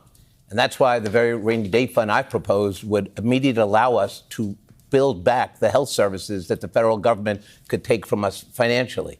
This is why we need a mayor who knows the buck, because that's the job of mayor, understanding how we actually get through the Trump era. But it doesn't stop there. Look, my experience has always been about fighting in Trump 1. And we won a lot of those battles. We won those battles during COVID. We never backed down, but we were strategic. And that's why we need to work with our Washington partners. You know, there are Democrats in Washington ready for the fight with a mayor who brings a confidence and a proven ability to deal with the economics of this crisis. But this is not a time for training wheels. This is not a time for somebody who has never dealt with the finances of the city to be mayor of New York. Thank you very much, Mr. Stringer. Now, Ms. Adams, we're going to go to you next. We're going to change a little bit the situation. Let's say that you learn that ICE is planning to stop immigrants outside your hospitals for possible roundups. Would you warn them? And how would you handle this situation? You have a minute. You know, it's work that I'm already doing as Speaker of the City Council. So I've already stepped up in leadership to do this. I've had a target on me because I refuse to erode our sanctuary city. They're not even watching the debate anymore. They moved on. is playing Chicago Med now? God Mayor is to damn. protect the immigrants of the city of New York. New York is a city made up of immigrants. So it is our responsibility to make sure that all New Yorkers, our old New Yorkers and our newer New Yorkers, feel safe in this city. As mayor, I will not kowtow to Donald Trump. But would you warn them that they're... I will absolutely use my bully pulpit as the mayor to warn, as I am doing as city council speaker pretty much on a daily basis. The work that I am currently doing as speaker, I will expand as the mayor of the city of New York. Donald Trump will know that city, regardless of his threats and his chaos. We will stand because we are a city and a nation, and we will be that model once again for other cities in this country. Thank you very much, to take a look at and to work towards Mr. becoming Lander. like New York. Thank you. Mr. Lander. Thank you, Rosarina. I mean, as you well know, 40% of the 8 million New Yorkers are foreign-born. 50% live in mixed-status households, including 1 million children. This is the future of New York City that we're talking about, which is why I was proud to be a co-sponsor of those sanctuary city laws. 3 specific things I would do here. 1, it's not just the mayor. Every New York City employee needs to understand the sanctuary city laws. So I've got a detailed plan to make sure our school social workers and receptionists, our shelter security guards know the sanctuary city laws. So we'll have a network to get this information out and absolutely warn people before they walk into ICE. I've proposed creating an independent health authority to segment off city money from Medicaid money. And I want to expand NYC Care. So it's not just in health and hospitals, but in our federally qualified health centers as well. That'll make sure our immigrants are protected. Thank you very much, Ms. Ramos. Rosarina, Trump mintió. Trump anda detrás de todos los inmigrantes. Pensamos que solamente iban a ser los supuestos criminales y hemos visto que eso no es verdad. We have to keep ICE out of our hospitals, out of our schools, out of our houses of worship, out of any public institution, and really limit cooperation of ICE with the NYPD only when it comes to the 90-plus charges under the current sanctuary city law. Those are very serious charges. I want to make sure that... It's so funny that one of the chatters tried to say, please speak English, and then couldn't even type that correctly. It goes to show you the mindset of the fucking dumb hog American. It'll be my responsibility as mayor of the city of New York to create entry points into the economy so that they can stay busy, provide for themselves and for their families, and honor the fabric of this city and of this country, which cannot function, whose future won't be brighter without our immigrants. And that sounds like that sounds like a great plan, but would you be using taxpayers' money for that? Yes, this is actually making sure we are expanding Action NYC and our cooperation with our community-based organizations, clinics with our 7 law schools to make sure that we are on the ground protecting and teaching people their rights. Mr. Murray. This isn't just a hypothetical for me. I grew up with pretty severe asthma, and both of my parents would take me to a city hospital, Kings County Hospital, when I had an asthma attack. They weren't documented then, but they knew that the city had their back. So not only would I be warning, I would be assuring them that we had their back right now. Sanctuary city laws used to not be political. Well-known progressive Rudy Giuliani stood up for our sanctuary city laws because he understood what this community meant to our city. I plan on doing the same. This isn't a time for us to give half measures to say, well, maybe under this circumstance and maybe under that circumstance. We have to stand up. They are snatching people out of our schools. They're snatching people out of our courthouses. We cannot stand for that in this moment. I have a frontline agenda. I want to hire 50 more lawyers to the law department. I want to go on the offensive. I want to utilize the 10th Amendment to ensure that we are not carrying out the federal government's immigration policies. We have to stand up in this moment. That's what I'll be as the next Thank you, Mr. Murray. Sally? Thank you. Let's move on to another very important topic, public schools. The city spends more of its tax dollars on public schools than anything else. But after shelling out some $40,000 a year per student, only about half of New York City kids can read or do math at grade level. Only half. Bottom line here, what do you see as the top reason for that dismal return on this $41 billion a year investment, and how would you turn it around as mayor? You'll all have 30 seconds to answer. Mr. Blake, we'll begin with you. We have to address literacy and have a better pedagogy on the front end so that our teachers and our educators and families are able to make sure that we address this critical issue. It's the reason why I led the My Brother's Keeper program. But it also means that we have to be clear to be against any anti-blackness that is happening in our schools. And something that many people may not realize, in 2008, Andrew Cuomo said that no candidate should shuck or jive in an election. Clearly, Barack Obama was there. So when we talk about education, it's not just about making sure that we're understanding how more kids can read, but making sure we address the anti-blackness happening in schools. We're at time, Mr. Blake, and before we move to Mr. Mamdani, cooking, Mr. Cuomo, dude. would you like to respond to that? Okay. It's ridiculous.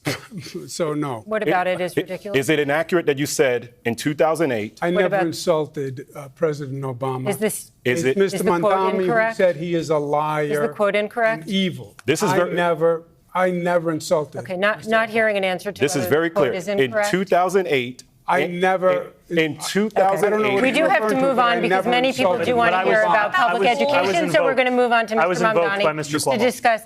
Okay, you can have 45 seconds to respond to him, and please address the question about public schools. Yes, absolutely.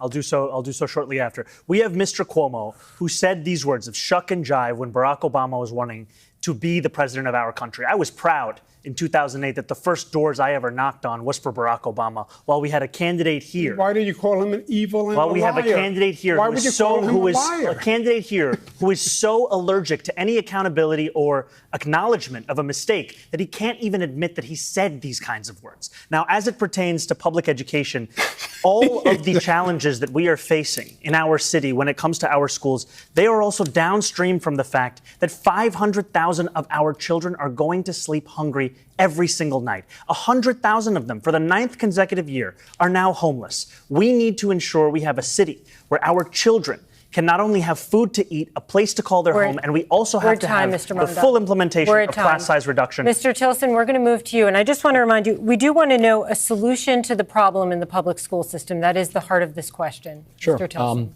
The failure of our public schools is exhibit A of how city government spends way too much and delivers far too little. Our kids are reading below Mississippi's despite spending $40,000 a kid. They're the poorest state in the nation, spending 12. It's really, if you're a business person, I know, and I am for 40 years, it's bad management. There are few, if any, rewards for success and few, if any, consequences for failure. I served on the board of KIPP charter schools for more than 20 years, and 15% of our public schools, the charter schools, are held accountable. Not surprisingly, they are the best charter schools, public schools overall in the city, delivering for kids. We have to move on, Mr. Cuomo. And I just want to remind you again, we've established that there's a problem. We're looking for solutions. Mr. Cuomo? Gotcha. Interesting, Mamdani never denied saying Obama was evil and a liar. I believe neither of you denied the quotes But you didn't deny that you said shuck and jive. Neither of you denied the quotes that were raised. He did not. But we are here to talk at this moment about public schools. The reason why he's hitting the Mamdani thing is because Barack Obama is a god. Okay, this is the Democratic primary, and that's the only valuable attack line against Zohran Mamdani. Do you have? No. Let's give Mr. I'm proud that I raised education to the highest level of any state in the United States. I understand the point about we need to reform the education system. I would start with the DOE. They spend hundreds of millions of dollars on consultants. We don't know what we get. I want a real analysis of the curriculum. New York City solves and New York City reads. We need more paraprofessionals in those schools. 1 out of 8 children are homeless. It's too much for a teacher to do. Understood. Pay the paraprofessionals. We're at time. Thank you, Ms. Cuomo. Assistance. I got it. Thank you. Mr. Myrie.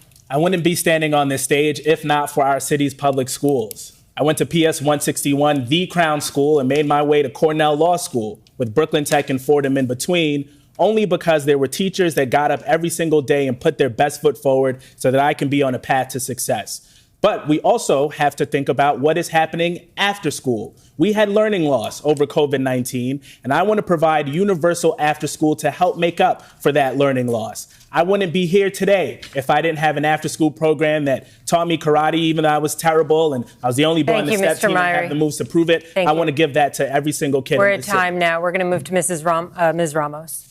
Well, now I have to shout out PS 70, IS 10, and the Academy of American Studies in Astoria.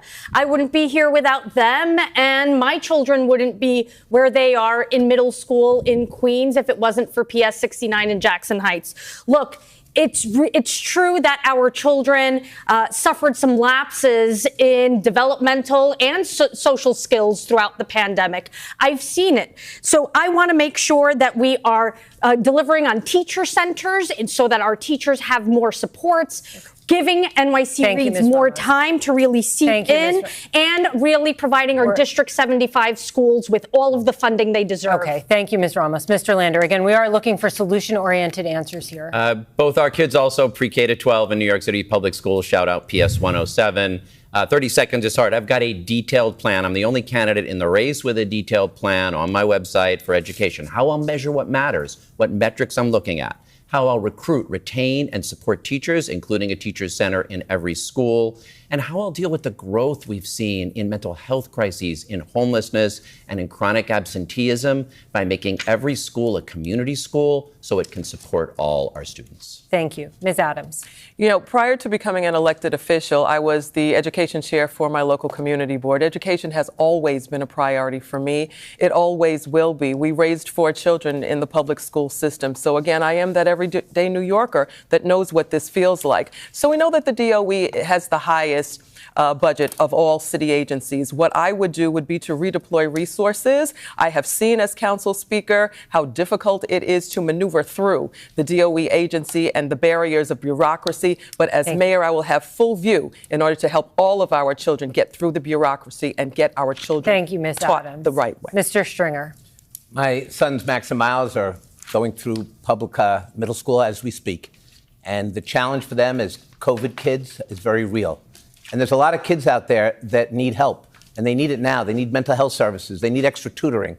And we're not providing that with this $40 billion budget. I know that because I audited the Department of Education more than any controller in history, found missing computers, missing iPads at the height of COVID. But here's what we have to do. Childcare, baseline pre-K, 3K. We need an after-school program that focuses on tutoring and giving kids that don't have parental resources financially the help they need. It doesn't matter how you start the race. It matters how you finish the race. Thank you, Mr. Stringer. We're at time. David? Okay, thank you, Sally. We call this next section of the debate, What's in a Name? We have 3 quick questions looking for fast answers. We'd like you to answer each of them with a name. We'll go down the line, starting with Mr. Stringer. Right now, who's the most effective Democrat in the country? It's not Eric Adams. I would say the most effective Democrat right now is Hakeem Jeffries. Okay. Mr. Blake? I would say myself because I actually defeated Donald Trump when I was vice chair of the DNC. Mr. my Mamdani? God. Mayor Wu of Boston. Mr. Tilson? My old friend Cory Booker, after his 25-hour Herculean. Thank you, Mr. Tilson. Mr. Cuomo? Hakeem Jeffries. Mr. Myrie? Majority Leader Andrea Stewart-Cousins. Ms. Ramos? Maryland Governor Moore. Mr. Lander? Boston Mayor Michelle Wu. Ms. Adams? I would have to say the next speaker would be Hakeem Jeffries. In the primary, voters will be ranking you 1 through 5, number 1 being their top choice for mayor. So we break up the order and start with Mr. Cuomo. Assuming you rank yourself number 1, who on this stage would you rank number 2? I'd leave it to the voters. So you would not put a name in, or you're not sure? No, I'd leave it to the voters. Okay. Mr. Tilson? I haven't decided on my number 2, but I'm an ABZ. No disrespect, Zoran, but I think his policies are dangerous. Okay, Mr. Mamdani? I'm more of an ABC guy, anybody but Cuomo. I'll be telling my voters, however, who to rank number 2 before Election Day. Okay, no name was yet. Mr. Blake? I'm going to take the Andrew Cuomo approach and not answer your question. Mr. Stringer? Well, you're not supposed to make news at these debates, right? No, just joking. My second choice really will be based on who I think would be the second best mayor on the stage. Ms. Adams? I also would rank myself number 1, of course. But we will not be breaking news as far as who my number 2 will be tonight. All right, Mr. Lander? Andrew Cuomo has shown you many times tonight why he should not be anywhere on your ballot. Ms. Ramos? Well, I think this debate is really good food for thought and will give us all a better idea. I'm hoping to have a better idea by the end of tonight. Mr. Myrie? Stay tuned. All right. The last one, we'll start with Mr. Stringer again going around. 4 years ago in the race for mayor, who did you rank first on your ballot? What's wrong with him? He fucking sucks. He's a bot. He's an NPC. He is horrible. He hasn't resisted even one bit against the Trump administration's fascist fucking policies. They all suck. Just say AOC and Bernie They're or something. campaigning If you want to now. fucking point to a Much better Democrat right that's now. like Maya good, Wiley or was say made. Chris Van Hollen. I don't know. Mr. Tilson. The Boston mayor is a good argument, though. She has actually done decent by her Did he live in constituents. New York City to He even did not. vote? He said he would have done. You said you I think it was would have. about 30 years since he's lived here, right? Okay. Mr. Meyer. I ranked Maya first. Ms. Ramos. I voted for Maya Wiley. Mr. Lander. Maya Wiley 1, Catherine Garcia 2. Ms. Adams. My biggest regret was voting for Eric Adams, number one, with Maya a very close second. Kathy Garcia was. All right, thank you. Well, I'm not ranking any of you. All right, thank you, candidates. Okay, we're going to move on to housing. You've all made housing a top priority in your campaigns. And as you all know, the city is in a housing crisis with a vacancy rate of just 1.4%. We'd like you to explain your proposed solutions to this housing crisis and how you would pay for it. You'll have 1 minute to answer this question. Mr. Tilson, we'll begin with you. Sure. Well, as I discussed about an hour ago, the key, I think, is to unleash the private sector to build a lot more supply, which wouldn't just stabilize rents. We have the highest rents in the country. We need to bring them down. I think they can come down by 20%. Austin just demonstrated how to do this in only 3 years. How do we do that? We need to ease zoning restrictions, fight NIMBYism, properly staff the city departments, to streamline that process, and overall, just speed up the process. It's taking 4 years to build, start to finish, and it should take only 2. I will say my plan is basically the opposite of Zoran's. He wants the city to build all new affordable housing, which I think the city has we've seen the city is no good at building and operating housing. He would also saddle us, he proposes, with $70 billion of debt. This would end up looking like California's high-speed rail project. Nothing accomplished. We're at time. Thank you, Mr. Tilson. Mr. Cuomo, how would you try to resolve the housing crisis, and how would you pay for it? Yeah, it's a desperate problem. I built housing for the homeless in my 20s. Excuse me. I served as HUD secretary and built housing literally all across the nation, hundreds of thousands of units. We need to blow up HPD. It's an obstacle. The city council is a bottleneck. We have to use faith-based I'd like to respond to that. We need to use vacant city land. I've shown that I know how to build. Look at LaGuardia Airport, look at the Kosciuszko Bridge, look at the 2nd Avenue subway. I know how to get things done. And that's what this election is all about. Not plans, plans, plans. Who can get something done?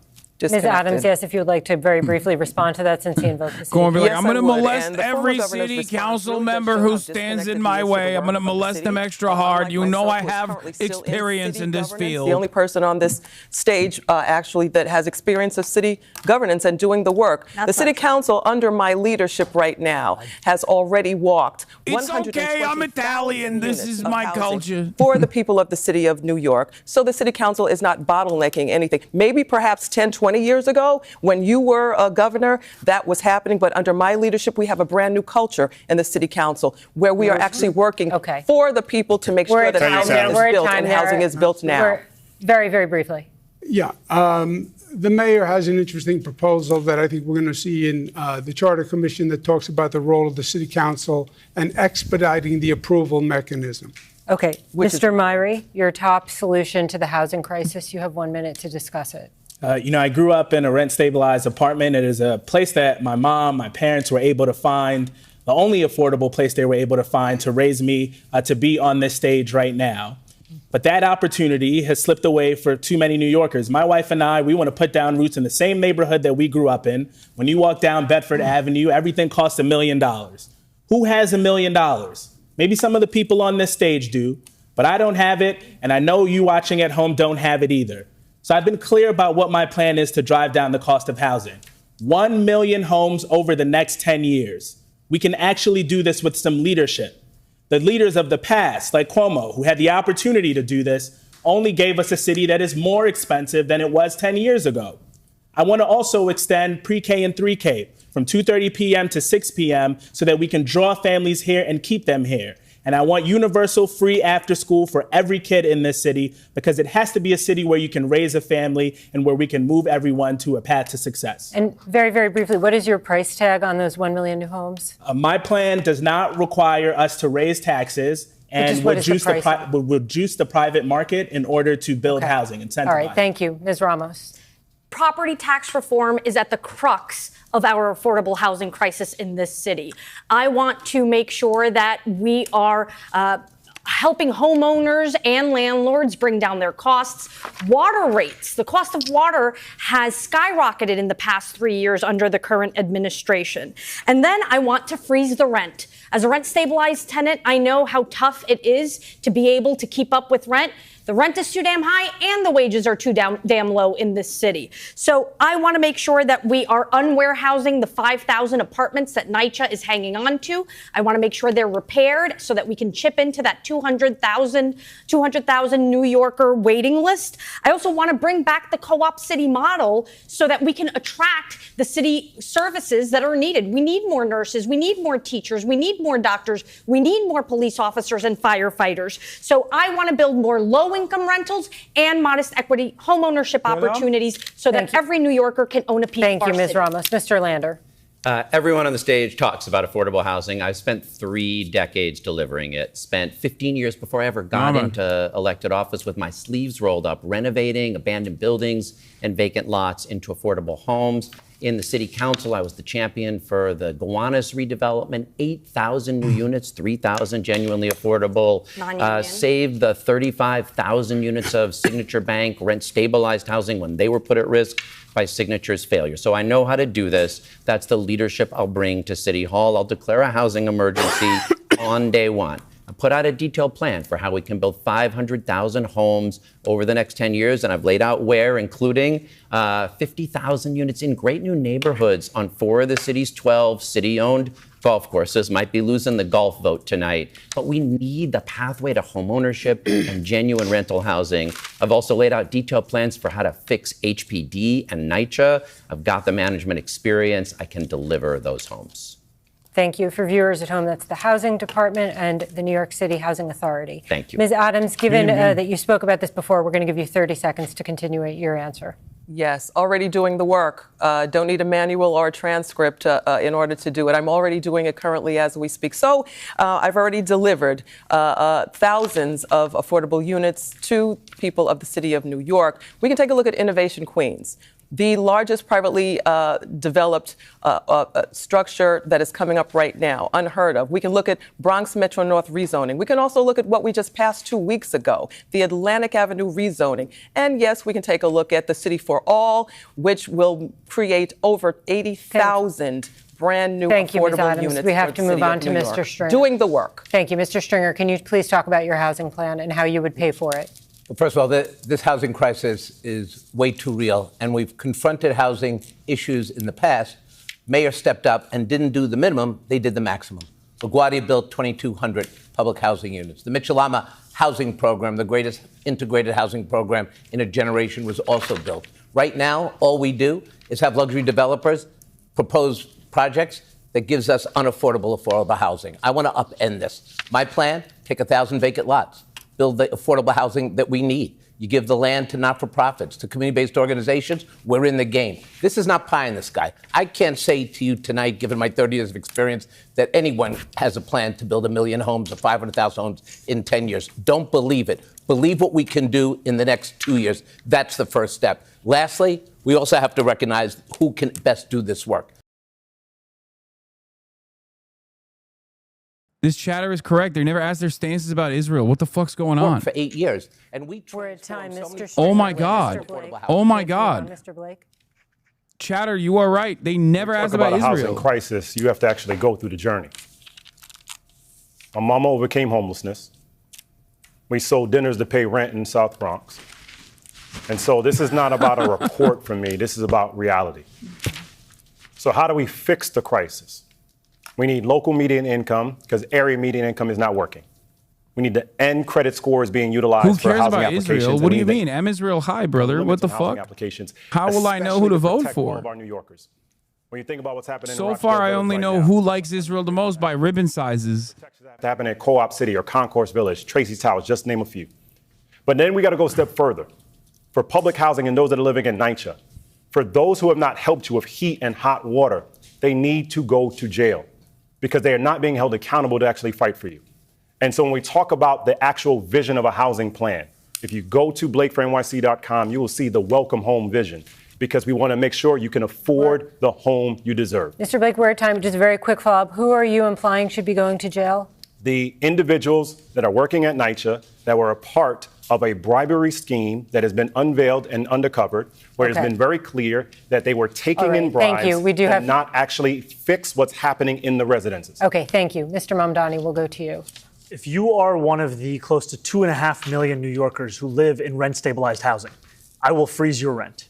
And I will do that because you have a median household income of $60,000 while your landlord profits have increased by 12%. This is an act that will bring nearly $7 billion back into your pocket and back into the pockets of our local economy. This is what we will do immediately, and we'll do so because the mayor has the power to.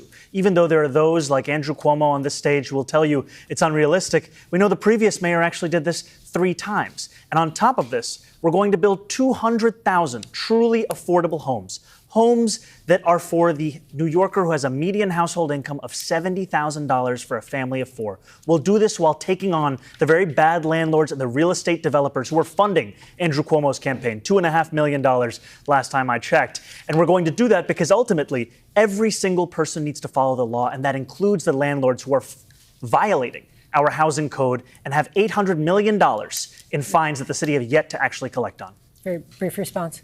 Very brief response, Mr. Cuomo. Mr. Mamdani is very good at videos, but not reality. We've already heard that line before. The Daily News said that his plan to finance his proposals, it violates the constitutional debt cap of the city of New York.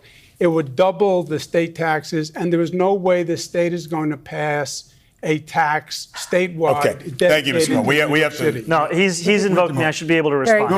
Just for 10 seconds. Just for 10 seconds here. Brief response. What the governor is speaking about is when we want to fight for working class people, it's considered unrealistic. But when he wants to give Elon Musk a $1 billion tax break, it's totally feasible. What the Daily News found is that this would mean taking a $30 billion budget, increasing it such that we could actually create truly affordable housing. All right. We have to move on. We have some breaking news we want to ask you about. The Trump administration is threatening the accreditation of Columbia University.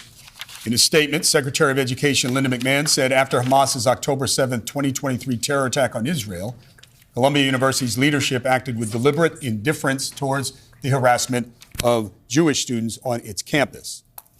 This is not only immoral, but also unlawful. That is a statement from the Secretary of Education, Linda McMahon. 30 seconds. What's your reaction to this move? Mr. Cuomo, we'll begin with you. I think you have 2 separate issues. Number one, I do believe there's been anti-Semitism in the city. I believe it's a growing problem. And I believe the rhetoric about Israel has actually inflamed the anti-Semitism. Put that aside, I think this is just another overreach of the Trump administration. Now he's going to take over the academic universities in this country. He is literally attacking the foundation of democracy. I was not pooping. And he must be opposed at every turn. Mr. Tilson, your reaction to this, threatening the accreditation of Columbia University. Yeah, I'm totally appalled by 2 things. First, the failure of Columbia and other elite institutions to adequately act quickly after the October 7th attacks on mobs that were creating a very dangerous environment for Jewish students. My daughter is one of them in college right now. My wife and children are Jewish. This is personal to me.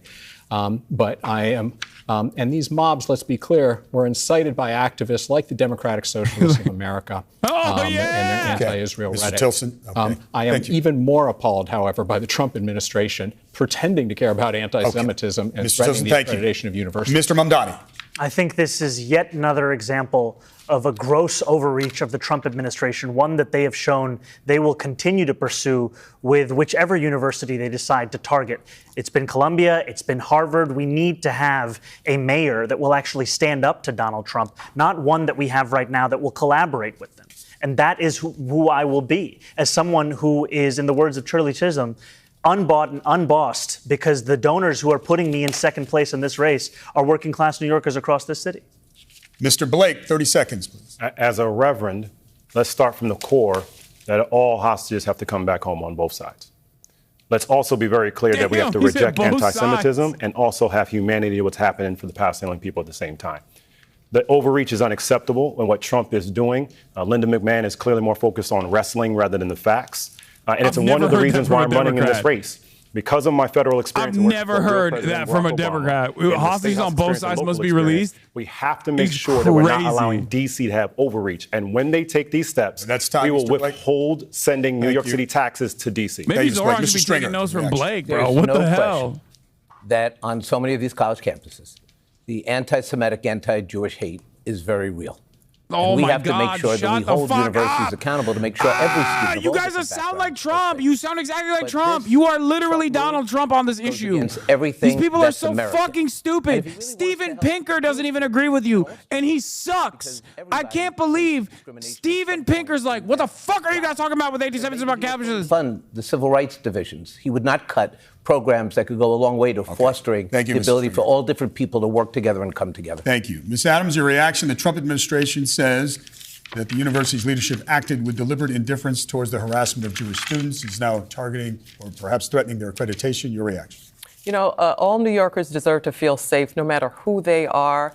As Speaker, I've allocated over $18 million to combat anti-Semitism in New York City. As mayor, I will continue to combat anti-Semitism within the city of New York. We have got to come against this Trump administration who is now terrorizing our college students, our students across the country. We have to have a mayor who will stand up. I've been that speaker that will stand up. As mayor, I will continue to stand up against Donald Trump. Our students deserve to be in safe spaces on all of our college campuses. Okay. Thank you. Bro, how do you guys go from, I hate Donald Trump, we must defend our institutions against Donald Trump, except for when it comes to Israel? I feel it really personally after the flame throwing in Boulder, Colorado, and the 2 murders in Washington, D.C. I go to a lot of Jewish communal events, and you can't just be looking over your shoulder. So I've got a really detailed plan for how we're going to deal with hate crimes and anti-Semitism in New York City. But let's be clear, Donald Trump, he platforms white nationalists and anti-Semites all the time. This has nothing to do with keeping anyone safe and trying to discredit Harvard or Columbia is about destroying higher education and democracy. Thank you, Mr. Lander. Won't keep Jews safe. Ms. Ramos. Look, McMahon is no educator, and Trump has no interest in funding our education. He is trying to make our education less accessible to students. I do wish Columbia University fought the way Harvard has. We have to stand up to Trump. We have to be willing to fight back, to sue, and that is exactly what I will do as your mayor to make sure that we are keeping our Jewish students safe, our Muslim students safe, and that we are fighting bigotry at every turn. There is no room for the skyrocketing anti-Semitism that we are seeing in our communities. Thank you, Ms. Ramos. And the xenophobia must end. Mr. Byron. There has been a clear and unequivocal rise in anti-Semitism in this city and across this country. And we have to be just as clear and unequivocal in calling it out and rooting it out wherever it rears its ugly head. That is what I'm going to do as mayor. But come on, this is New York City. Our Jewish friends and our neighbors, they make our city what it is. Kindergarten through 8th grade, I went to school next to Beit Rivka. That is part of what makes our city great. This is a shameful, unconstitutional overreach by this Trump administration, and it is pattern and practice for what they have done all across our city and country. Thank you. Thank you. We're going to stay in the area of Columbia University with our next question and Sally Goldenberg. Thank you, David. The case of Mahmoud Khalil, a permanent U.S. resident who helped lead pro-Palestinian protests, drags on in the courts. The Trump administration wants to deport Khalil, accusing him of supporting Hamas, a terrorist group, and making Jewish students feel less safe on campus. They say he's a threat to foreign policy. He was arrested and detained, but has not been formally charged with a crime, and he says he's done nothing wrong. We're looking for a very short answer here, and we'll begin with you, Mr. Mamdani. Do you believe that Mr. Khalil should be set free or deported? He should be set free. He should be at home with his wife, Noor, and their young child. And the fact that he is still in Louisiana is an abomination. It's an attack on our First Amendment. And it is clear, another example of Donald Trump weaponizing the very real issue of anti-Semitism to then throw Palestinian New Yorkers into detention facilities and not even tell us what the crime is that they're charged with. Thank you, Mr. Tilson. Nice. I can't answer the question without knowing all the facts right now. It certainly looks like another case. Stop. Let me finish. It looks like another case of Trump administration overreach. They need to prove their case and show that he has ties to terrorism. That would justify via due process revoking his green card and deporting him. I hate him so I much. think the Trump administration will be able to do that, and therefore he should be set free. Why don't you believe in the Armenian genocide? What do you mean? Where are you getting this information from, Chatter? Trump eroding democracy. When have I ever said that I don't believe in the Armenian genocide, you fucking moron? He should be released. Why do you have to fantasize about positions I don't have? Mr. Myrie. He should be immediately set free. Ms. Ramos. We have due process in our Constitution for every person. Mahmoud Khalil is no exception. He belongs home with his family, just like Andrea Hernandez and so many others who have been unlawfully abducted by ICE. Mr. Lander. Mahmoud Khalil should be at home with his family, and so should Dillard Contreras, a New York City public high school student that ICE tricked and then arrested and is trying to deport. We've got to stand up, make sure folks have legal services, and that New York City has their back. Ms. Adams? Yes, Mahmoud Khalil should be released immediately. There is no due process in Donald Trump's America, and that is why we all have to pull together and fight this chaotic Trump administration. It cannot be allowed to harm more families, to harm more individuals that have committed no crime. This should be unacceptable to every American and everyone that lives in this country. Thank you, Mr. Stringer. As a Jewish American whose wife works at the Jewish Museum in Lower Manhattan fighting the Holocaust, fighting to make sure we remember the Holocaust, I will say unequivocally that taking this man off the streets and others off the streets without any charges or any rationale is a direct horrifying moment for our Constitution. Donald Trump should be ashamed of himself for doing this. Mr. Blake? Mahmoud should be home with his family, full stop. It's really that easy, Whitney. Extended on this is the appreciation and understanding that whether it be Dylan from the Bronx or any of our communities, we should not believe that a convicted felon president is actually going to ever honor the Constitution. It's the reason why we have to make sure we protect our immigrants and have more lawyers at our immigration hearings, because we should actually know where individuals are so they have a chance to fight for their own justice. Thank you, Melissa. Thank you. We're moving on to a subject that none of you are discussing much on the campaign trail, but it could reshape the city in the next few years, and that is the rapid advance of artificial intelligence. It could improve many things in the city, but it could also eliminate thousands of jobs. So the next mayor will likely have some opportunities to replace some city workers with AI technology and in the process save hundreds of millions of taxpayer dollars. AI will certainly be on the table when city labor contracts expire. So here's the question. Is there an area where you would consider replacing city workers with AI if it saves tax dollars? And would you also offer any protections to city workers? You'll have 30 seconds to answer. We'll begin with you, Mr. Mamdani. Well, I think Andrew Cuomo would tell you that he's already replaced a campaign worker who would have written his housing policy with AI because he had it written by ChatGPT. I can tell you that I'm proud to be endorsed by the labor union representing the largest number of city workers, DC 37.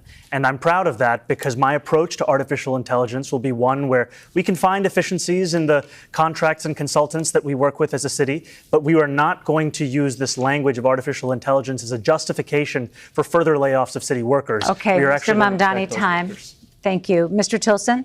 Yeah, I think actually AI is going to be a home run for this city because we are second only to Silicon Valley, the sort of tech hub, the East Coast tech hub for a lot of these West Coast companies. So whatever we might lose in some jobs, I think we're going to gain if we're smart, if we roll out the carpet, because we have the knowledge workers here to attract these entrepreneurial businesses. But we've got to stop shooting ourselves in the foot with left-wing madness like driving away Amazon and the 40,000 jobs that they wanted to bring here. And lastly, I'll say we can use AI to bring a lot of permitting by the city online to Thank you, Mr. Tilson. Mr. Cuomo, you have 30 seconds. Yeah, I am the candidate on the stage who's endorsed by more labor unions than anyone else, over 650,000 working men and women, and I'm proud of it. AI is undeniable. It's coming. There's I think, a tremendous opportunity for economic development here in New York by bringing AI to New York and bringing those businesses here. The West Coast doesn't have a franchise.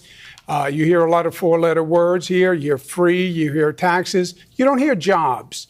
We need opportunities, we need jobs, and we want to reorganize government. AI can help, but we want to protect jobs. Mr. Myrie, you have 30 seconds. I'm the proud son of a city worker. My dad taught special education in the Bronx. This guy loves going back to his background. He's like, I have autism, I have asthma, I went to a kindergarten where there were Jews around. To serve this city. We actually have thousands of vacancies in our city workforce now, so I want to hire more city workers to get them to do it. Of course, AI is going to have a role to play going forward. We have to play a role in ensuring that this is an industry that grows in our city. One way we're going to make us attractive is 1 million homes over the next 10 years. Thank you, Ms. Ramos.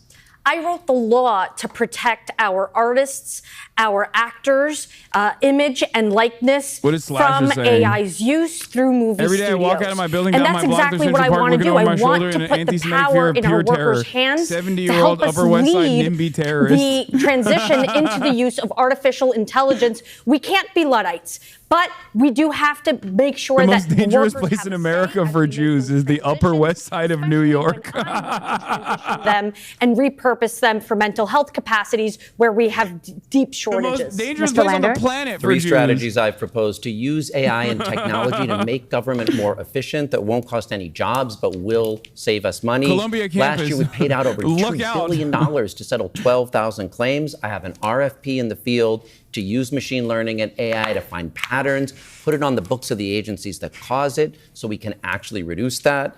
Second, we should have NYCHA vendor scorecards that enable residents to rate the repair vendors that come into their units. And we're not doing that right now. We could make much better use of our taxpayer dollars by going with the vendors who actually get the work done. Thank you. And Ms. third, you're up. she says I got 15.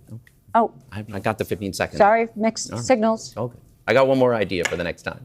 Okay, I'm sorry about that. Ms. Adams? You know, I'm not a career politician. I come out of the world of corporate America, so I know the benefit of technology. I actually used to teach tech in another life, so I know the benefits of AI. I think it's something that we need to embrace as New Yorkers. I think that it's something that can bring a lot of profits into New York City. That said, we should not balance AI along with the release of our workers that can do such a great job and are doing such a great job for our city. There is a balance here. As mayor, I will reckon that balance and reconcile that balance so that we do not lose. Thank you, Ms. Adams. We are training our workforce towards embracing AI. Thank you, Mr. Stringer. Look, I think AI is a great opportunity for the New York City economy, and we should embrace it. But we also have to know that with any new technology comes the job of the mayor to protect our workers and our citizens. And I don't think it's an either-or question. I think AI can come in and actually have a benefit to the city workforce. Imagine training new kids at CUNY and places to get into the tech economy. This is one vehicle to do it.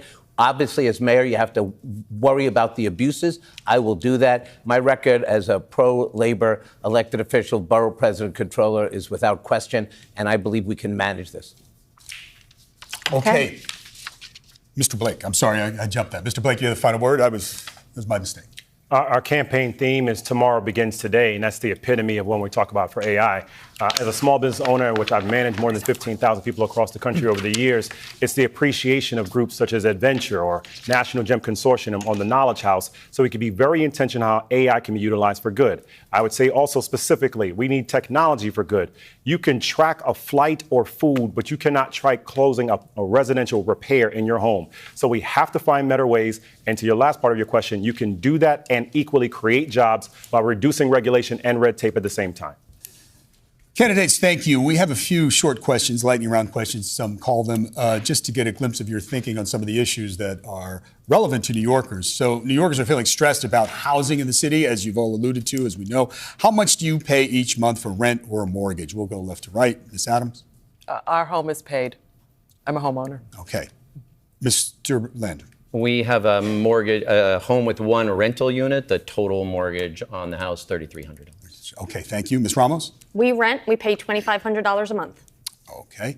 Mr. Byron? Sir, in a rent-stabilized apartment I grew up in, $1,300. Mr. Cuomo? $7,800. Mr. Tilson? I own and pay about $5,000 a month in maintenance and taxes. Mr. Mamdani. $2,300 for my one-bedroom in Astoria. Mr. Blake. About $1,800 for the home that I own with our family. Okay. Mr. Stringer. I'm getting ripped off $6,400 a month. Property tax reform. Come on, come I can do it. All right, thank you. Helicopter traffic around Manhattan is a constant debate. It's a complaint for many. Should helicopter traffic be limited? I can't be the only one who's confused that Andrew Cuomo doesn't own his own fucking estate. Mr. Mamdani. Like, yes, we should. Yeah, his rent is insane. But also, he's renting? Mr. Cuomo? It should be limited, yes, sir. Especially out of Westchester. Mr. Myrie. Yes, and I've co-sponsored legislation in the state to that effect. Okay. Ms. Ramos? Stop the chop. Mr. Lander? Yes. Okay. And Ms. Adams? Already doing the work. We've already passed a bill in the City Council. Okay. The first foreign visit by a mayor of New York is always considered significant. Where would you go first? Left to right, Ms. Adams. First visit, I would visit the Holy Land. Okay. Ms. Lander. Mr. Lander, sorry. Boy, what Trump is doing to Canada, there's a lot of opportunities for us to partner better with them. Ms. Ramos. I'd love to meet Claudia Sheinbaum, but I'd probably head to Colombia to my parents' homeland. Great fucking take. I am the proud son of 2 Caribbean immigrants. I represent a robust Caribbean constituency. I'd like to go to the Caribbean as my first visit. Look, he did it again. Given the hostility and the anti-Semitism that has been shown in New York, I would go to Israel. Mr. Tilson, where would you go? Yeah, I'd make my 4th trip to Israel, followed by my 5th trip to Ukraine, 2 of our greatest allies. Bro, New York Jews don't even fuck with Israel like that, dude. Stop! I would stay in New York City. My plans are to address New Yorkers across the 5 boroughs and focus on that. Mr. Mamdani, can I just jump in? Would you visit Israel as mayor? What? What the hell's going on? What the hell's going on? I've said travel to Israel to stand up for Jewish New Yorkers. And that is what I will be doing, New Yorkers, and I'll be meeting them wherever they are across the 5 boroughs, whether that's in their synagogues and temples or at their homes or at the subway platform, because ultimately we need to focus on delivering on their concerns. And just yes or no, do you believe in a Jewish state of Israel? I believe Israel has the right to exist. Not as a Jewish state? No, as a state with equal rights. He won't, Okay. he won't say it has a right to exist as a Jewish state. And his answer was no, he won't visit Israel. I said that. That's what he was trying to say. No. Unlike you, I answer questions very directly. All right, and I want to be very answered, clear. I believe every state should be a state of equal rights. Okay, thank you, Mr. Mamdani. Mr. Blake, where would you go on your first foreign visit as mayor of New York? My full name is Michael Alexander Blake. I'm named after Michael Manley Alexander Bustamante. So, of course, I'm going to go to Jamaica to mash up the place, my fellow patois Jamaicans out here. What is happening with this? What's going on with this delay? What is this delay? All right, I'm sorry. My goal would be to take my first trip to Israel. My wife's life work in this area means. What the fuck? Okay, about a minute left. What's your favorite go-to pizza spot? What's your order? Mr. Cuomo, we'll start with you. Gabby's in Queens. Mr. Myrie. Gino's Pizza, Flatbush Ave. Ms. Ramos. Louise on Baxter Avenue in Elmhurst. Mr. Lander. DeFar is in Midwood. Ms. Adams. Alba, Queens Boulevard. Mr. Stringer. It's Kid's Choice, Joe's. Mr. Blake. Vinny's, Grand Concourse, Burnside. Mr. Mamdani. I grew up in Morningside Heights, so I have to say Cornets. Okay. And Danino's in Staten Island. Okay. All right. And real quickly, this will be thumbs up, thumbs down, maybe your reaction. We already heard this from one. To the Knicks firing their head coach, Tom Thibodeau. Miss Adams. Thumbs down. Mr. Thumbs down, thumbs down. Thumbs up. Thumbs up. Our goal is to win the finals. Okay. It's not to get to the conference finals. Thank you all for a spirited debate. That's all the time we have. Again, we thank the candidates for an informative evening tonight. We also thank the New York City Campaign Finance Board. Urge you to check out their website, nycvotes.org. It has information on the candidates in every race. And importantly, you'll learn more about ranked choice voting, which is how the nominees for mayor will be selected. For all of us here at NBC New York and Telemundo 47 and Politico, go vote June 24th. I'm losing my mind. Jumping on Zora on the Israel question was hella weird. Bro, that was so fucking insane. That was so insane. Okay, let me explain to you something. First, they went, does Israel have a right to exist? Which, again, no state has a fucking right to exist, okay? Nazi Germany did not have a right to exist, and it didn't exist any longer after World War II. Apartheid South Africa did not have a right to exist. Rhodesia did not have a right to exist. Okay? So Zoran being like, Israel has a right to exist, again, bad answer to begin with, okay? Now, once you answer it like that, now they're fucking saying, does Israel have a right to exist as a Jewish state? Which it absolutely does not. Okay? No. He's saying Israel has a right to exist as a state with equal rights is correct. I cannot believe that this is now a major point of contention that they're fucking posting.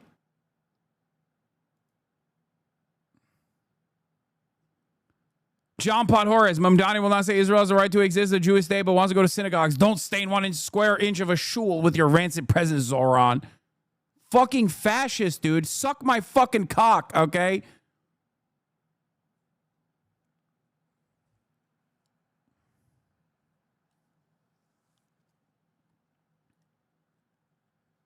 Anyway, it doesn't fucking matter, okay?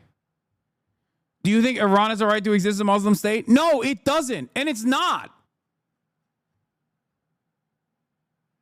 If you think Iran is a fucking ethno-state, you're delusional. And actually, as a major point of contention, the Mullah regime is a major fucking point of contention. Who the fuck would turn around and say, yeah, no, Iran should be the Islamic fucking republic? No one thinks this. Iranians don't fucking agree with this. Who the fuck agrees with that statement? It's also not a fucking ethno-state to begin with.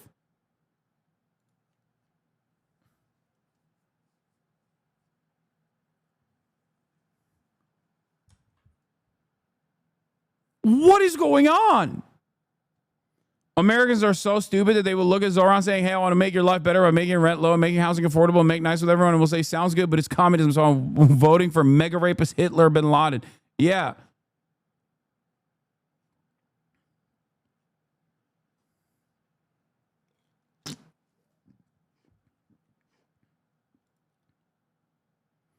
Oh my God, instantly, does not believe Israel has a right to exist as a Jewish state and will not commit to visiting. Dude, this is why you can't even give a fucking inch.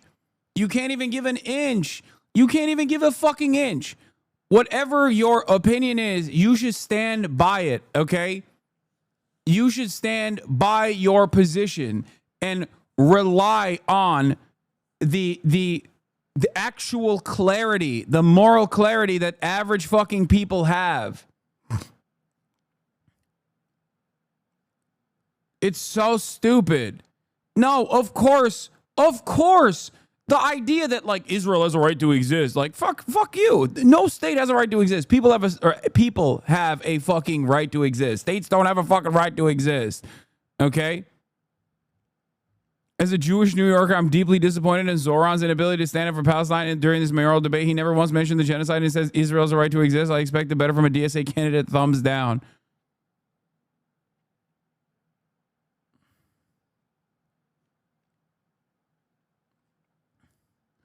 Zoran should have been like, why would I go to Israel? Look at what they did to Rashida Tlaib.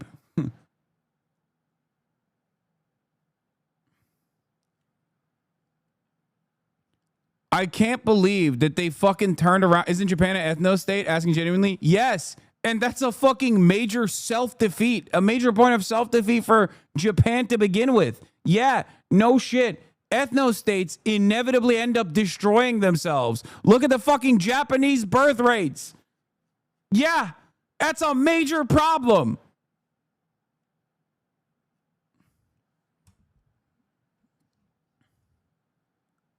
Japan is slowly fucking dying as a direct consequence of its fucking ethno-state measures, unironically.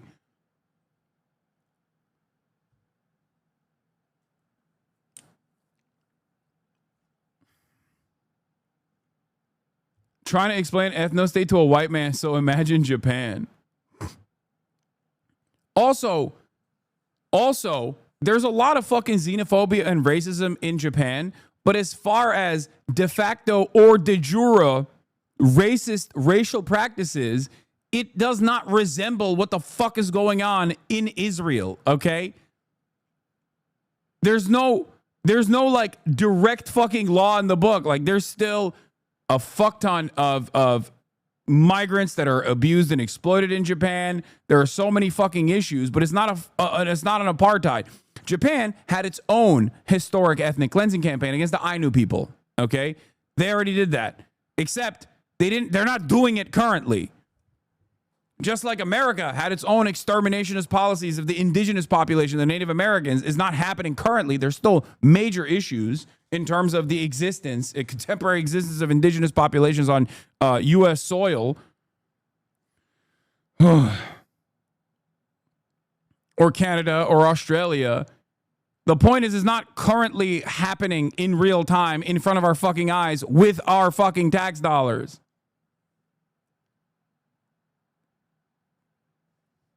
None of this is a defense of historic atrocities, okay? If I was around back then, I would try to do my very best to stop that too. And I'm here right now trying to stop the modern version of that. Do you understand? So anyone that tries to bring it up, anyone that tries to bring that shit up is so stupid.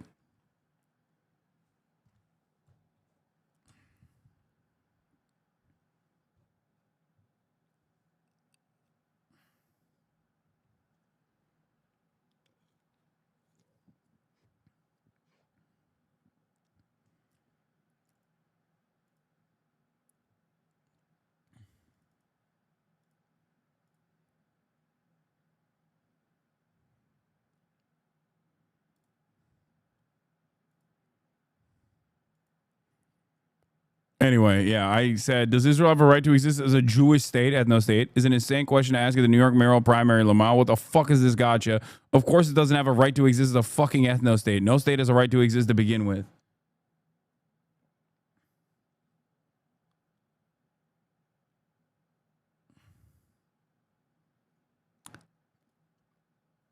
I think Zoran, understandably being Muslim, okay, and visibly Muslim and brown, is causing him to be extra fucking careful in order to avoid the unlimited Islamophobia from the state that experienced, the city that experienced 9/11. Having said that, however, one of the greatest values that Zoran has is that he is authentic and unflinching. I'm disappointed in your lack of support for a Jewish ethno-state committing an unlimited baby holocaust. Yeah. Excuse me, sir. Like, I'm not expecting him to fucking get up there and be like, we must dismantle the Zionist entity piece by piece, okay? It's not what I'm expecting. But, like, it's, I mean, if they're gonna, you're a fiery guy. You attack Andrew Cuomo. You can fucking attack the media for framing the question in that way as well. You could just be like, I think this is a ridiculous way to ask, a ridiculous question to ask when we have American congresspersons who are Muslim, who are not allowed entry into their ancestral homelands by the Israeli state, but like, that is currently committing an ethnic cleansing campaign.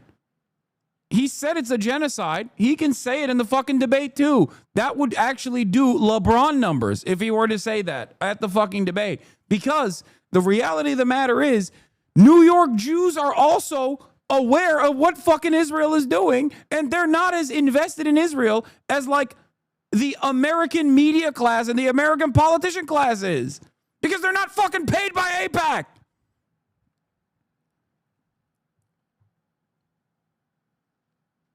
Especially now, at a time when the attitude is swung so dramatically in the direction of truth, I see no reason to back away from this.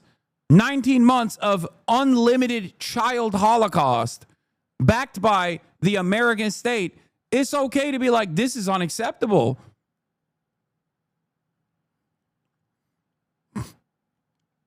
The only thing that I foresee, and people don't care, like, is wishy-washy answer is not going to fucking win him any favors anyway. Because look, the freaks are out. The Podhoritzes of the world are fucking out. You need to correct that indigenous people in America are still being genocided. You need to correct that indigenous people in America are still being genocided. Okay, I'm sorry. Indigenous people in America are still being genocided.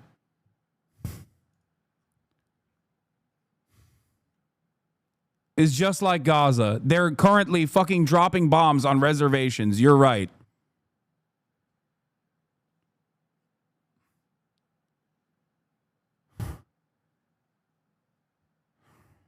There is systematic discrimination towards the indigenous population. Not only is there systematic discrimination towards the indigenous population still to this day, okay?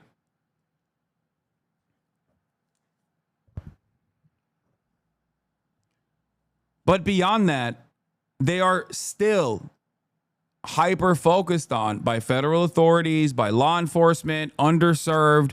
None of this is, admitting that or recognizing that is not incorrect. My point is it does not resemble the initial settler colonial ethnic cleansing campaigns, okay? Whereas a close comparison to the initial settler colonial ethnic cleansing campaigns is occurring right now.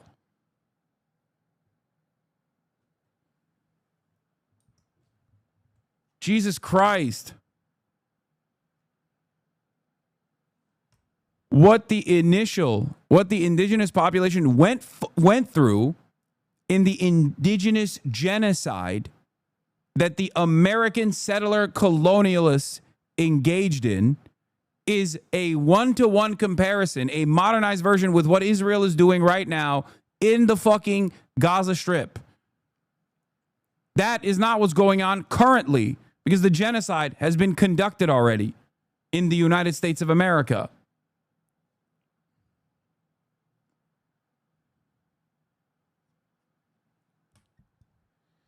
Oh my God. Can you read my message, boss? An outsider POV. I'm tired of Israel killing civilians. I'm really tired, boss. I'm from Barcelona. I have a big impetus on me and cannot help me. I'm a grown-up man and this makes me want to cry. Fuck it. What?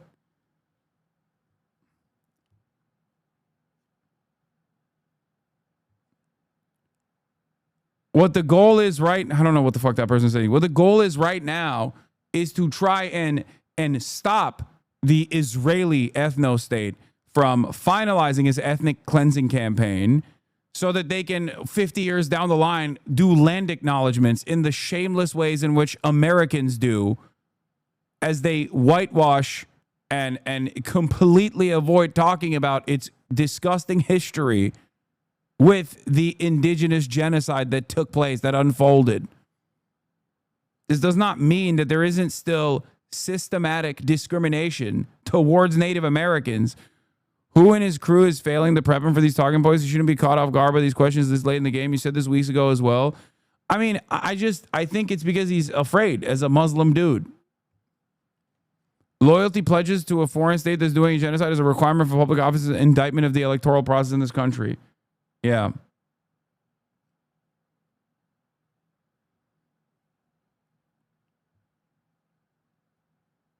More coming out. Deborah Lee, the jihadist candidate for New York City mayor, Zoran Mimandi, is just straight up refused to agree that Israel has a right to exist as a Jewish state. Yeah, I think these people are getting a little too fucking horny.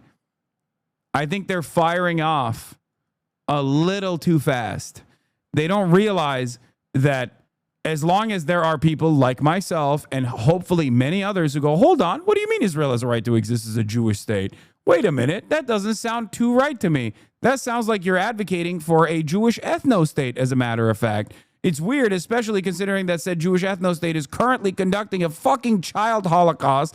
I don't think that's appropriate. As long as there are people who actually push back on these fucking ridiculous claims, after 19 months of unlimited child murder, for the record, I suspect that all of those people will look quite fucking silly in the rear view mirror. Anyway, the debate did go very well for Zoran.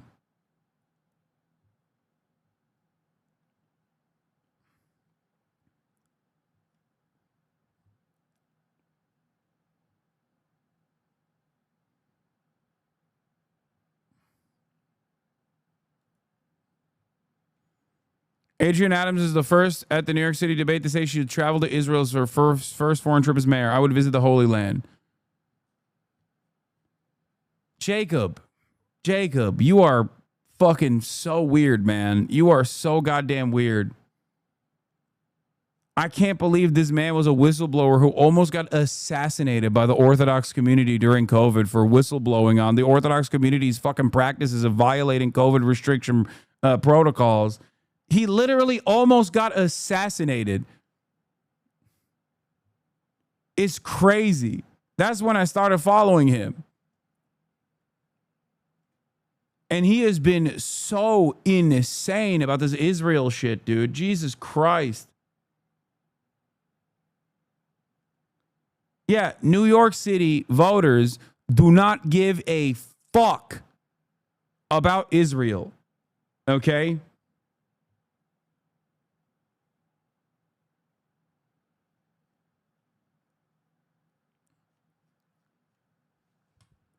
And the people that do give a fuck about Israel are not voting in the New York City Democratic primaries, okay? There are communities that do give a fuck about Israel. They're Republicans, okay? Go to the fucking Republican primary if you want to talk about how much, Tel Aviv matters, okay? It's bullshit. New York City has an incredibly big Jewish population. Yeah, I know it does, dumbass. And I'm saying those New York City Jews are New York City Jews. The ones that care about Israel, specifically some Orthodox communities, are already voting MAGA Republican every fucking step of the way. Bro, you have no clue about this one? Dude, I do. You don't. Okay? For Jews, Israel is not the highest fucking priority when voting for a goddamn mayor. This is a perfectly made up media fucking narrative. There are plenty of polls. Here. Another question from the New York City mayor's race polls that's interesting. How important to you is that the next mayor of New York City has a pro-Israel stance? For all voters, very somewhat important, 32%. Very somewhat unimportant, 45.9%. And for the Democratic primary voters, very somewhat unimportant is 50.9%, a net 20%.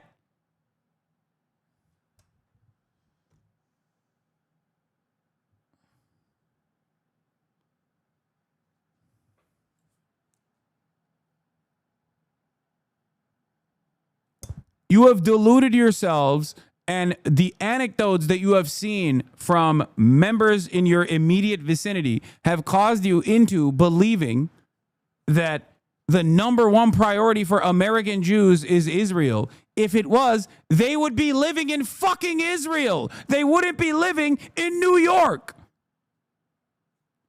What the fuck? It's not like there are major hurdles for an American Jew in Brooklyn to live in fucking Israel. There are none. Israel wants them to live in Israel. They are choosing to stay in America. If it was the scariest place on the planet for Jews, they would go to fucking Tel Aviv. Shut the fuck up. I hate hearing this from dumb fucks that are all up the asshole of the ADL and all of these other fucking Zionist advocacy groups. But I especially hate it because I feel like when I hear from a leftist community, it is woke anti-Semitism. Okay? Jesus Christ.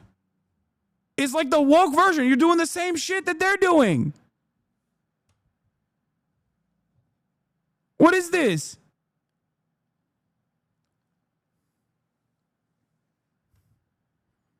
Stop conceding to the fucking idiotic Zionist framing that all Jews only care about Israel as their top priority.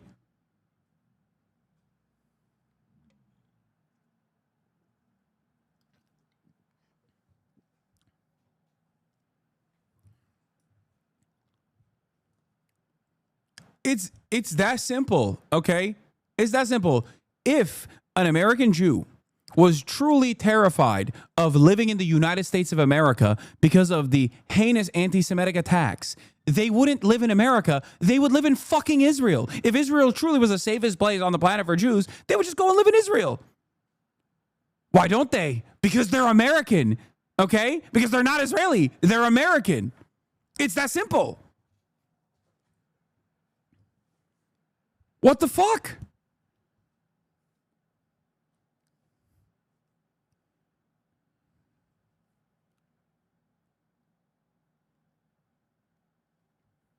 This isn't to say that there aren't Jews and non-Jews that love Israel and care about it and place it at a high order of priority. I'm not saying that at all. Those people oftentimes vote Republican, though. Okay?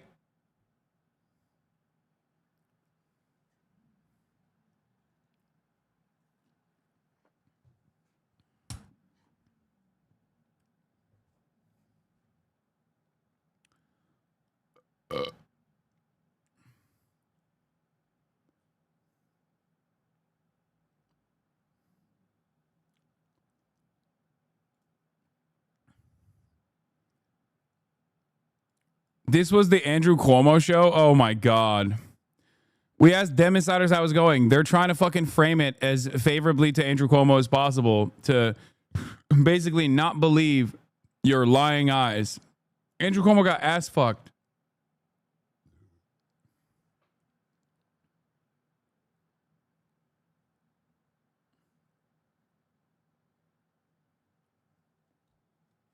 Sounds more like your typical Jewish exceptionalism. You don't think that they can think that they want to stay in the U.S. but still have problems with still people saying bad things? Sounds like your typical Jewish exceptionalism that Bad Empanada was calling out. Dude, Bad Empanada and I agree on this fucking point already. What the fuck are you talking about? We already hashed it out. We already had a conversation about this. You're running on notes from, I guess, 3 months ago before he actually fucking had a back and forth with me on this issue.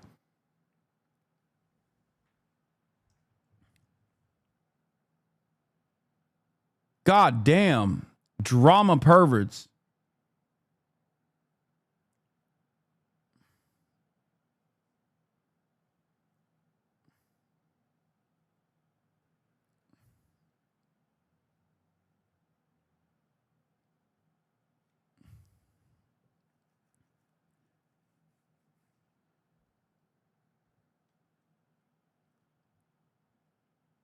No, we didn't debate. We just hashed out our disagreements that were born out of not knowing my full spectrum of opinion.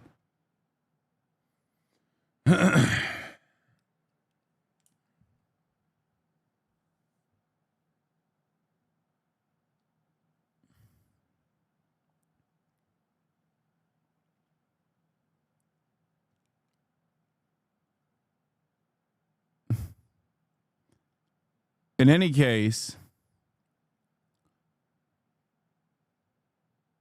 saying that, number one, first of all, I don't give a fuck if 100% of American Jews cared about Israel. That wouldn't change my perspective even a little bit, okay? Who gives a shit? That's number one. Like, Jews are not like a magical, mystical group of people that as long as they believe something, I have to also abide by this principle, abide by their standards. Like, ridiculous, okay? And number two, many Americans, American Jews, okay, that are a part of the American dynamic have a multitude of different issues that they care about, regardless of how much Zionist social conditioning that they've been brain broken with, okay? Because let's say you're an American Jew who is, I don't know, 40 fucking years old. You're still paying off your student loan debts, okay? And a guy is out there being like, I want to eliminate your student loan debts. But that guy also says Israel's doing a genocide. Okay? Do you think that 40-year-old American Jew is going to be like, well, this guy says Israel's doing a genocide, but he wants to actually fucking eliminate my student loan debts? Something is going to be a higher order of priority. If you automatically assume that every Jew is going to be like, whoa, he criticized Israel, he's saying mean things about Israel, obviously I can't vote for him, you're a fucking psycho, okay? It's the same fucking calculation that black people make when they're voting for racist white people, okay?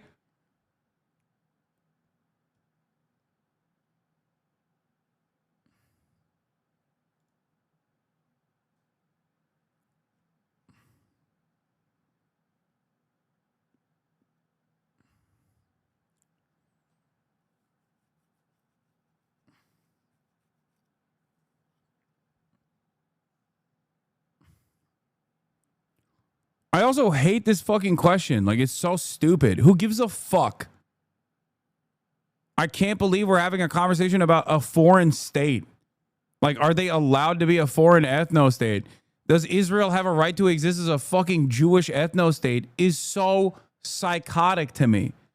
It's like, oh, bro, it's like asking about Estonia's fucking internet policies. Like, why do you hate that Estonia has widespread broadband? Like, I don't understand. Like, as though this factors into your fucking equation at all.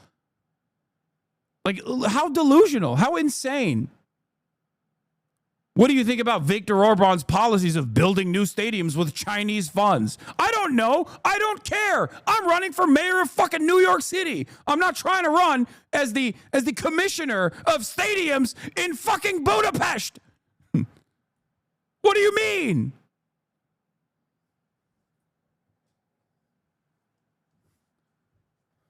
I want to lower the fucking price of rent. What the fuck are you asking me if the modern Nazi state has a right to fucking continue doing baby murder? What the fuck?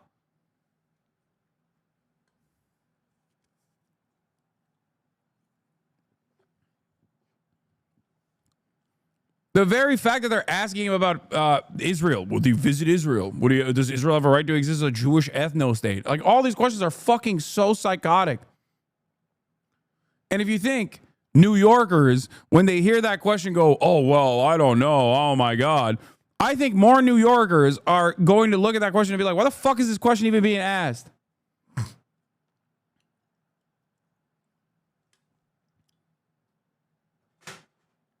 It's all made up media bullshit. The idea that this is like a significant question that will be incredibly important for this fucking election. And if he were to turn around and be like, yeah, Israel has a right to exist as a Jewish ethno state, which would be psychotic for him to fucking say. Okay. Then they would move on. They'd be like, why do you say Israel did a genocide then? Because it's not. It's about wearing your opposition down. Do you understand? That's why I loved the France BOUT candidate when they were asking him about how, like, Mélenchon did an interview with me. And on French national television, they were like, oh, you did the interview with the anti-Semitic, Islamo-gauchiste, Hasan Piker. And the guy was like, you guys call everyone that talks shit about Israel anti-Semitic. Israel's killing children. I want to talk about that, okay? Let's talk about that. And he shut that shit down. That's it. That's it. That's how you're supposed to deal with this. And be like, what the fuck are you talking about, dude? Oh, yeah, okay. Everyone is anti-Semitic because they just find it to be unconscionable. How does he pray with all those pictures? What? What the fuck?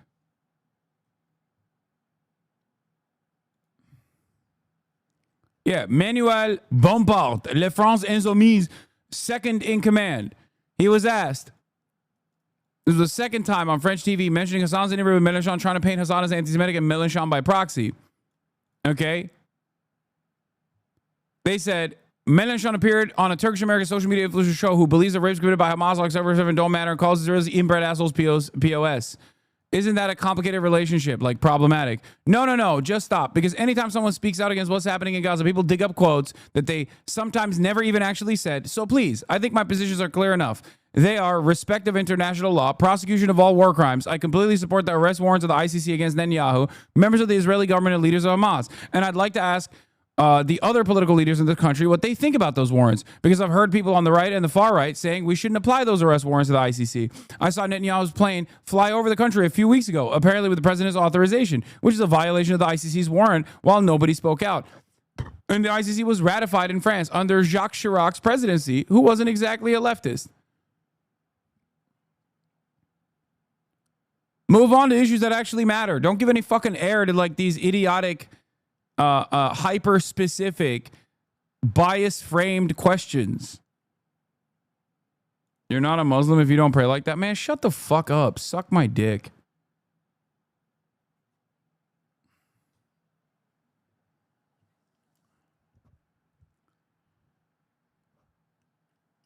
Ay, ay, ay.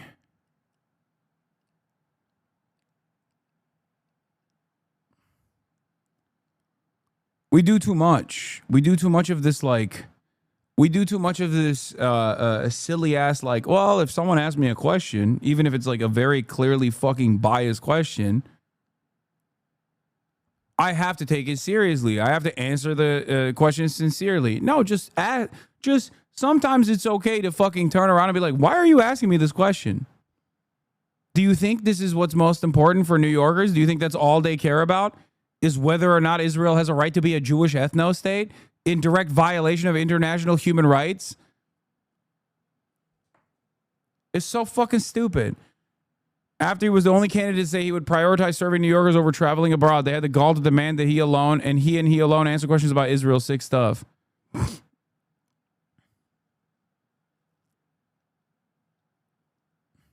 Because the reality of the matter is, yeah, what's funny is the one candidate who has a citizenship question is the one who gave the patriotic answer. When asked which foreign country they would visit first as mayor, only Mamdani says he'll stay in New York and serve New Yorkers.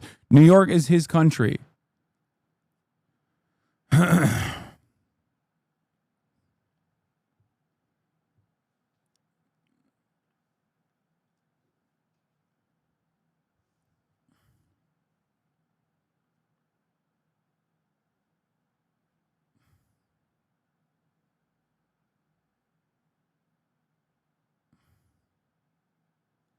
That's kind of rich coming from you, man. I get that it's kind of how the stream works, but you entertain bad face shit all the time, but you don't have a 30-second time limit.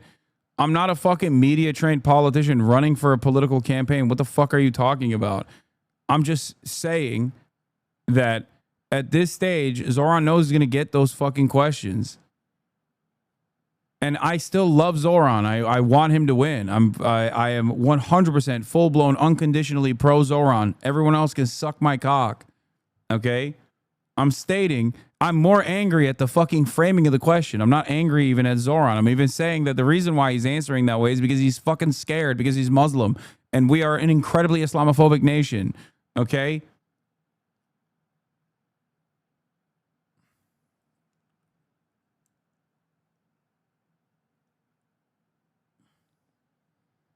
There are a million different ways that he could respond to that, by the way. I don't even think his response is all that bad.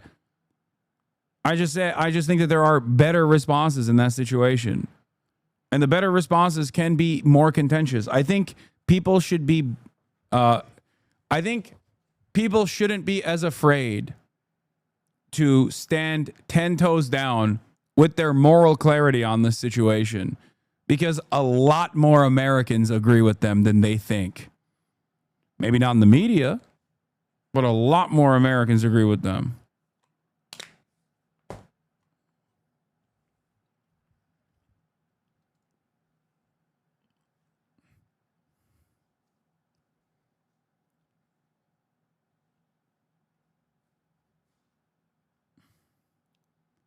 The other side of the story always is like, what do you think this does to the average American that hears this? Where we have to symbolically genuflect to Israel and its existence as a Jewish ethno-state. What do you think that does to the average American that hears this over and over and over again? Average Americans that are experiencing fucking affordability crises. Average Americans that feel like they can't get a good job. They don't have any fucking free time. And then all the media ever talks about and all the fucking politicians ever have to do is basically be like, yes, I would love to suck Benjamin Netanyahu's cock. I would literally fucking suck him dry. Oh my God. And if I don't do that, then it's like, I hate Jews. I'm so sorry. I'm so sorry for hating Jews. What do you think that does to the average American? When they hear that, they go, what the fuck is this? At that point, even if you weren't fucking anti-Semitic, you're going to be like, okay, I guess Jews do run the fucking media. What is going on? You know what I mean? It's fucking psychotic.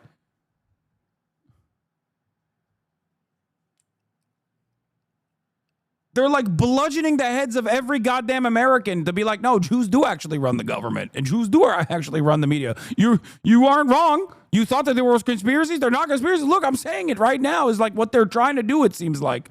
What the fuck?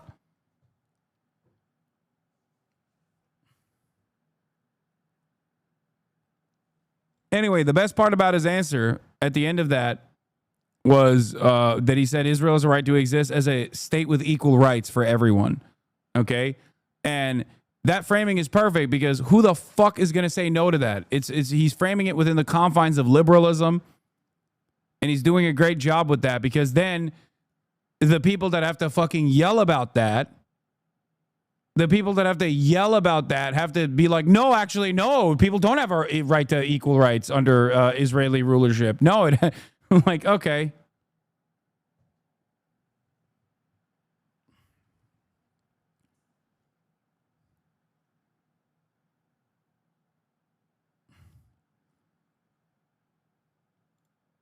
We need more canvassers, so if you can help promote the link and get people signed up. Yeah, Zoran for NewYorkCity.com/volunteer/events. Go canvas for Zoran.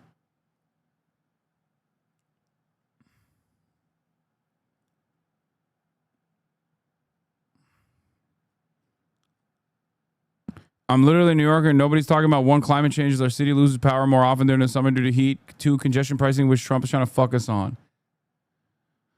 Yeah.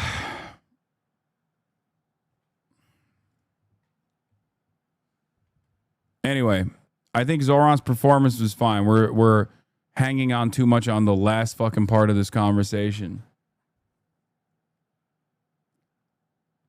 And I also do think that like people trying to make a bigger deal out of this, like being like, no, you don't understand. Israel has a right to be an ethno state. How dare you? You must be anti-Semitic if you don't think that like Israel has a right to exist like a fucking neo-Nazi ethno state. Well, yeah, I don't think that's the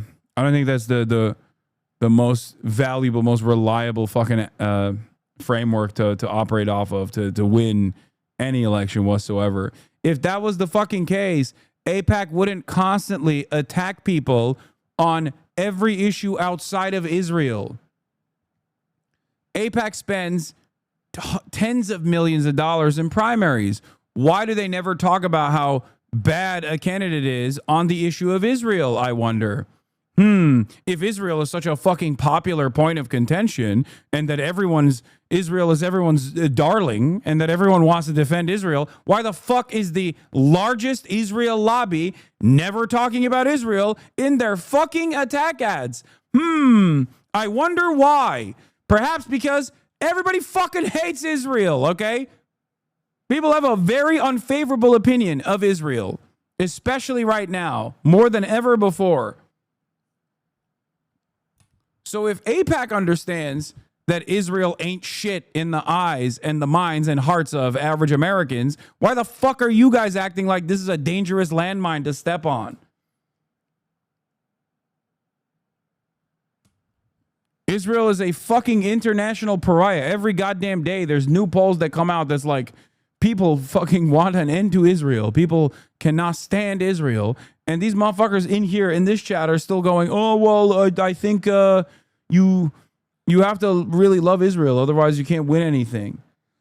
Kufi is actually the largest Israel lobby. True. Sorry. AIPAC is the second largest Israel lobby.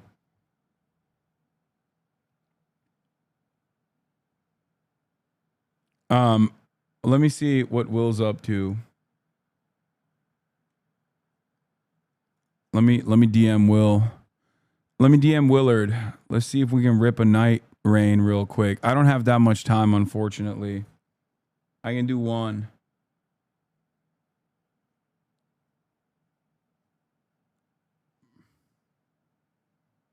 Hold on.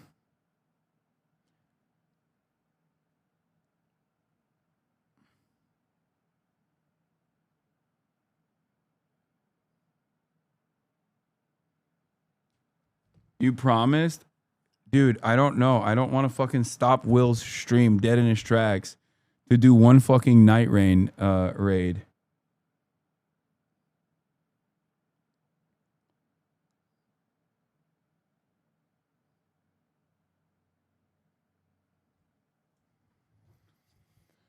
One run is 40 minutes. That's exactly the amount of time I have. It's 40 minutes if we don't die. Oh, he's mid-run? Okay, we might not be able to do it then.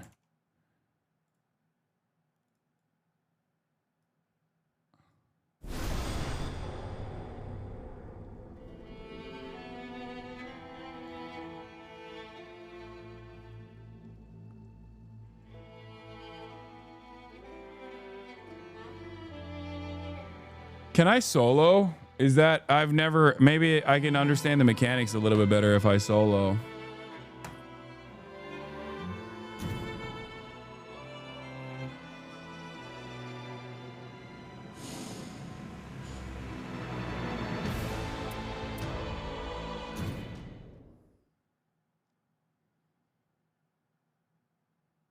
I guess they made it easier solo.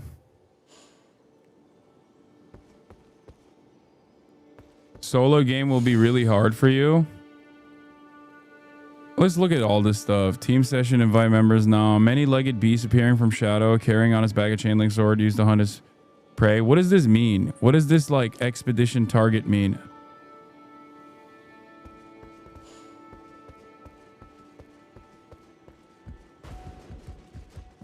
Like, what's all the way out here? What's happening over here? Let's see. Quick. You only need to land one good blow to punish a fleet-footed adversary. Be relentless. That's your best bet.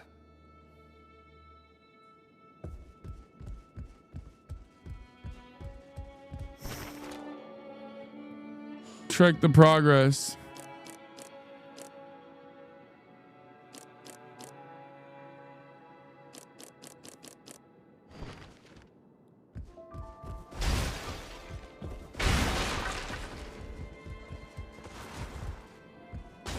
I almost found myself defending QD over HasanAbi. I was able to stop myself, but I'm not sure how much longer until Girly Pop wins, my lord. On what? On what grounds? What is Girly Pop Nation doing? Sparring grounds.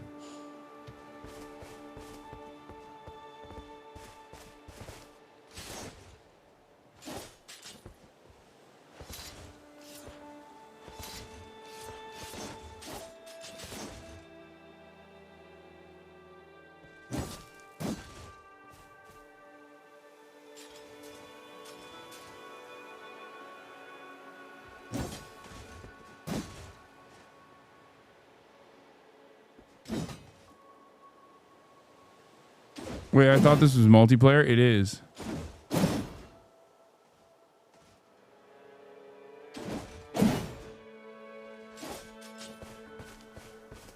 You need to be using the cursed sword all the time.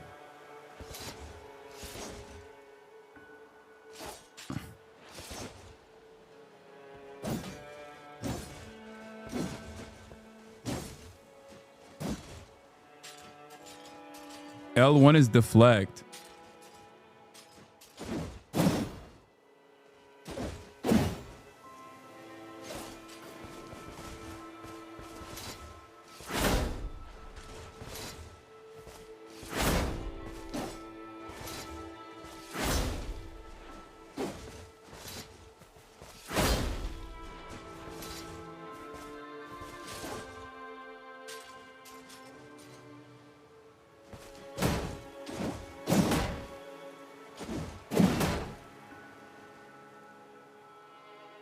I saw the clip. She cooked you for like no reason.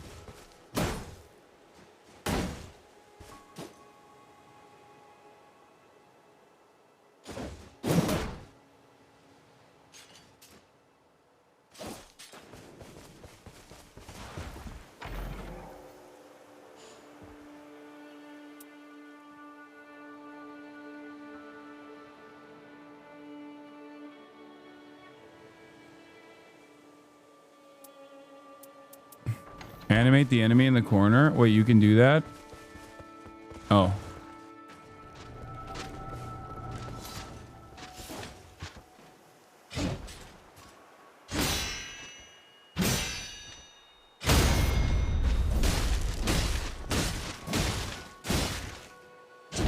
Oh shit.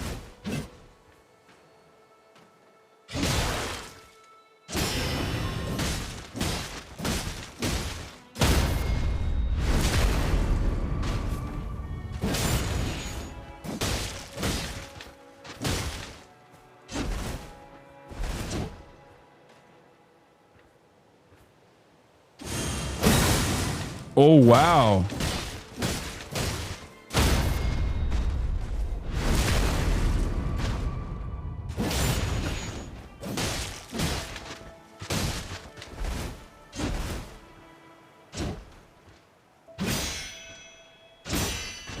Oh shit.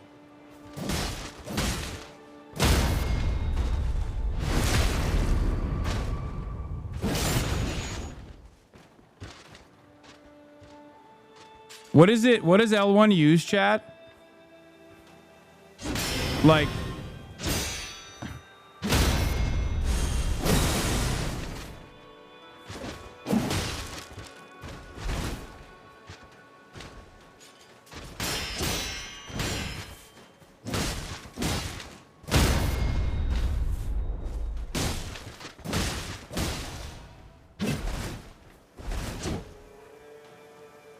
L1 just uses stamina. What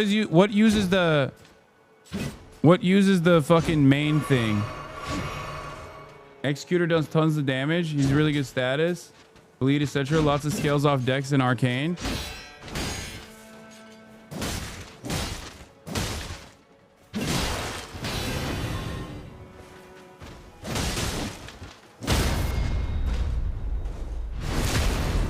L2 uses mana.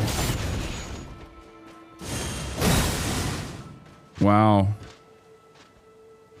It's a Sekiro parry. It charges a sword when charged. Yeah, I got it.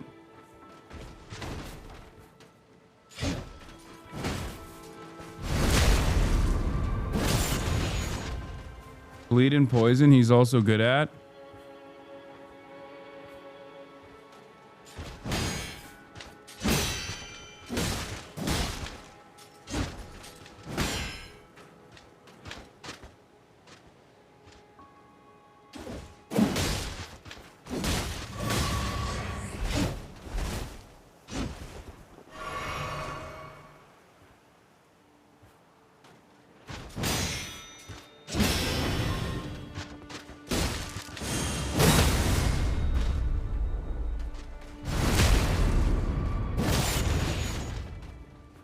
You know the furry mode has L2 that does good stagger? I didn't know that.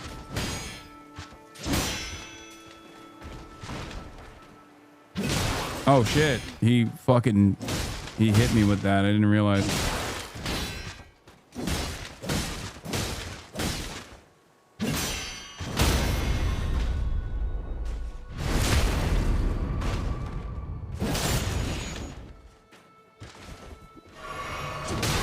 Oh.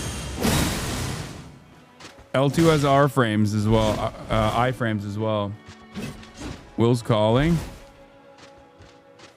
Wait, how do I let this guy leave me alone? Oh. Does he come in here? No, he left. Okay, Will's calling. Burm, burm. Something. Burm, burm. Oh my God, you're so loud. Burm. Why are you so loud? Impossibly loud. Wait, really? I think I just had you set loud for some reason. Just at 200% or something. All right. You're about to watch. You said you're doing a tutorial? Gameplay. No, I already played it. I already played it with Element Sky. So, we went up to the last boss. Okay. You beat every boss, the last one? Yeah, we didn't. We lost to the fucking dragon, but yeah. Wow. All right, we can do that next. Damn. All right, invite me to your fucking Steam party, bro. Yeah, we're clearing a boss right now. We need about you're 5 minutes. playing right now. Okay, I have like. Yeah. I don't. Fuck, I might not have enough time. I have to get a haircut. Crazy. I know. I'm fucking. I'm glad he said it. I'm glad he said it. Okay, but here's what it is. You messaged me this morning at 7 No, a.m. I know. Here's what it is. Okay, I can play after if you're still live, or if you want to play off stream, I can still play. How about the next time you see me, you give me the best sympathy suck I've ever had in my life. You got it. And then maybe you can preserve this next friendship. next podcast episode. I'm just gonna suck you dry. Also, who gets a haircut at 7 p.m.? Dude, it's really rich people shit. You know what I'm saying? I mean, truly. What are the relics? I have like Grand Tranquil Scene relics. Well, I need you to lock in. I mean, I just got fucking smacked in my bussy. Yeah, lock the fuck in. Okay, my damage is absolutely absurd still, though. Ow. Oh, come on. I'm going to pull aggro. It's not looking good. Since you're going for your haircut? Since you guys are playing too well, I'm gonna go get my haircut right now. Okay. All right. All right. But I will be after I get my haircut. I'll be back and I'll be ready to suck. Jeez. Suck. All right. Oh, Billy, one more hit. Oh, there we Peace, guys. Good luck. All right, peace. Later.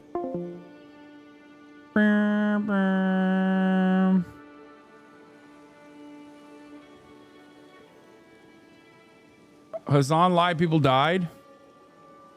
Well, I can't do anything right now. I have to go. I fucking told you. I have a situation. I have to look hot for you, ungrateful bastards. I have to look hot for you, ungrateful fucking bastards. But you don't appreciate it. You don't respect it. You don't fucking care. You think this shit is just like, you think this shit magically happens. Okay? Anyway, I love you guys, and I will see you tomorrow. Hopefully, AOC endorsement inbound, you know? That's what I imagine. That's what I envision. Anyway, love you guys. Peace. And bye-bye.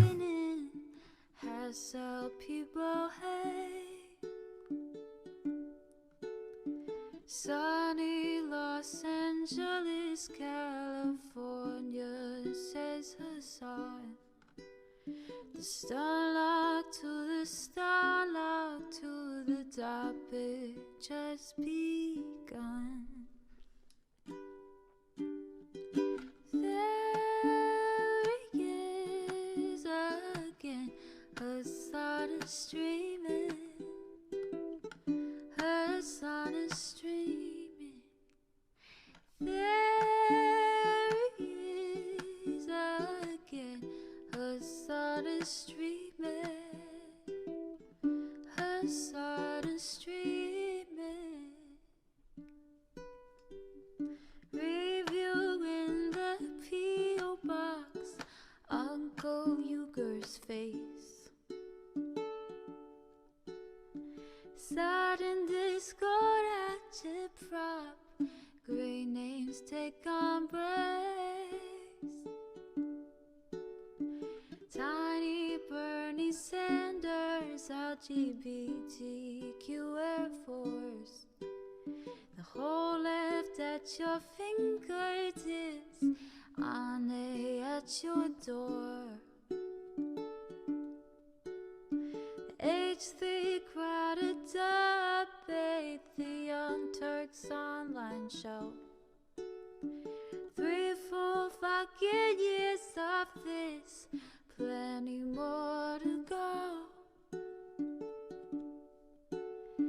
90-day fiance talks of champagne bourgeoisie.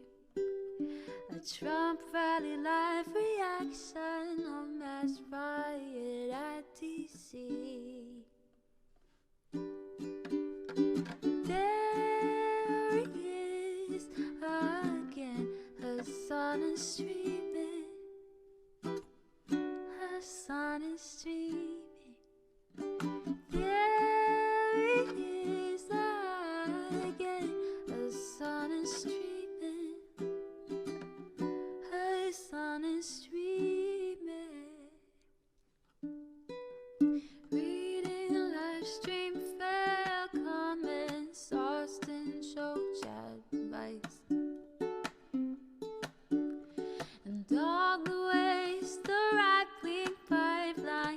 stuck you in a lie.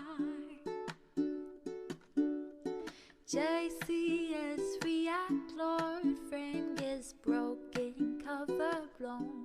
A full-blown mass pandemic, monster streaming at your home. Total radicalization coming out to find. The system you were taught to trust in was broken the whole time. All these daily streams, whether big or whether small, have helped me and so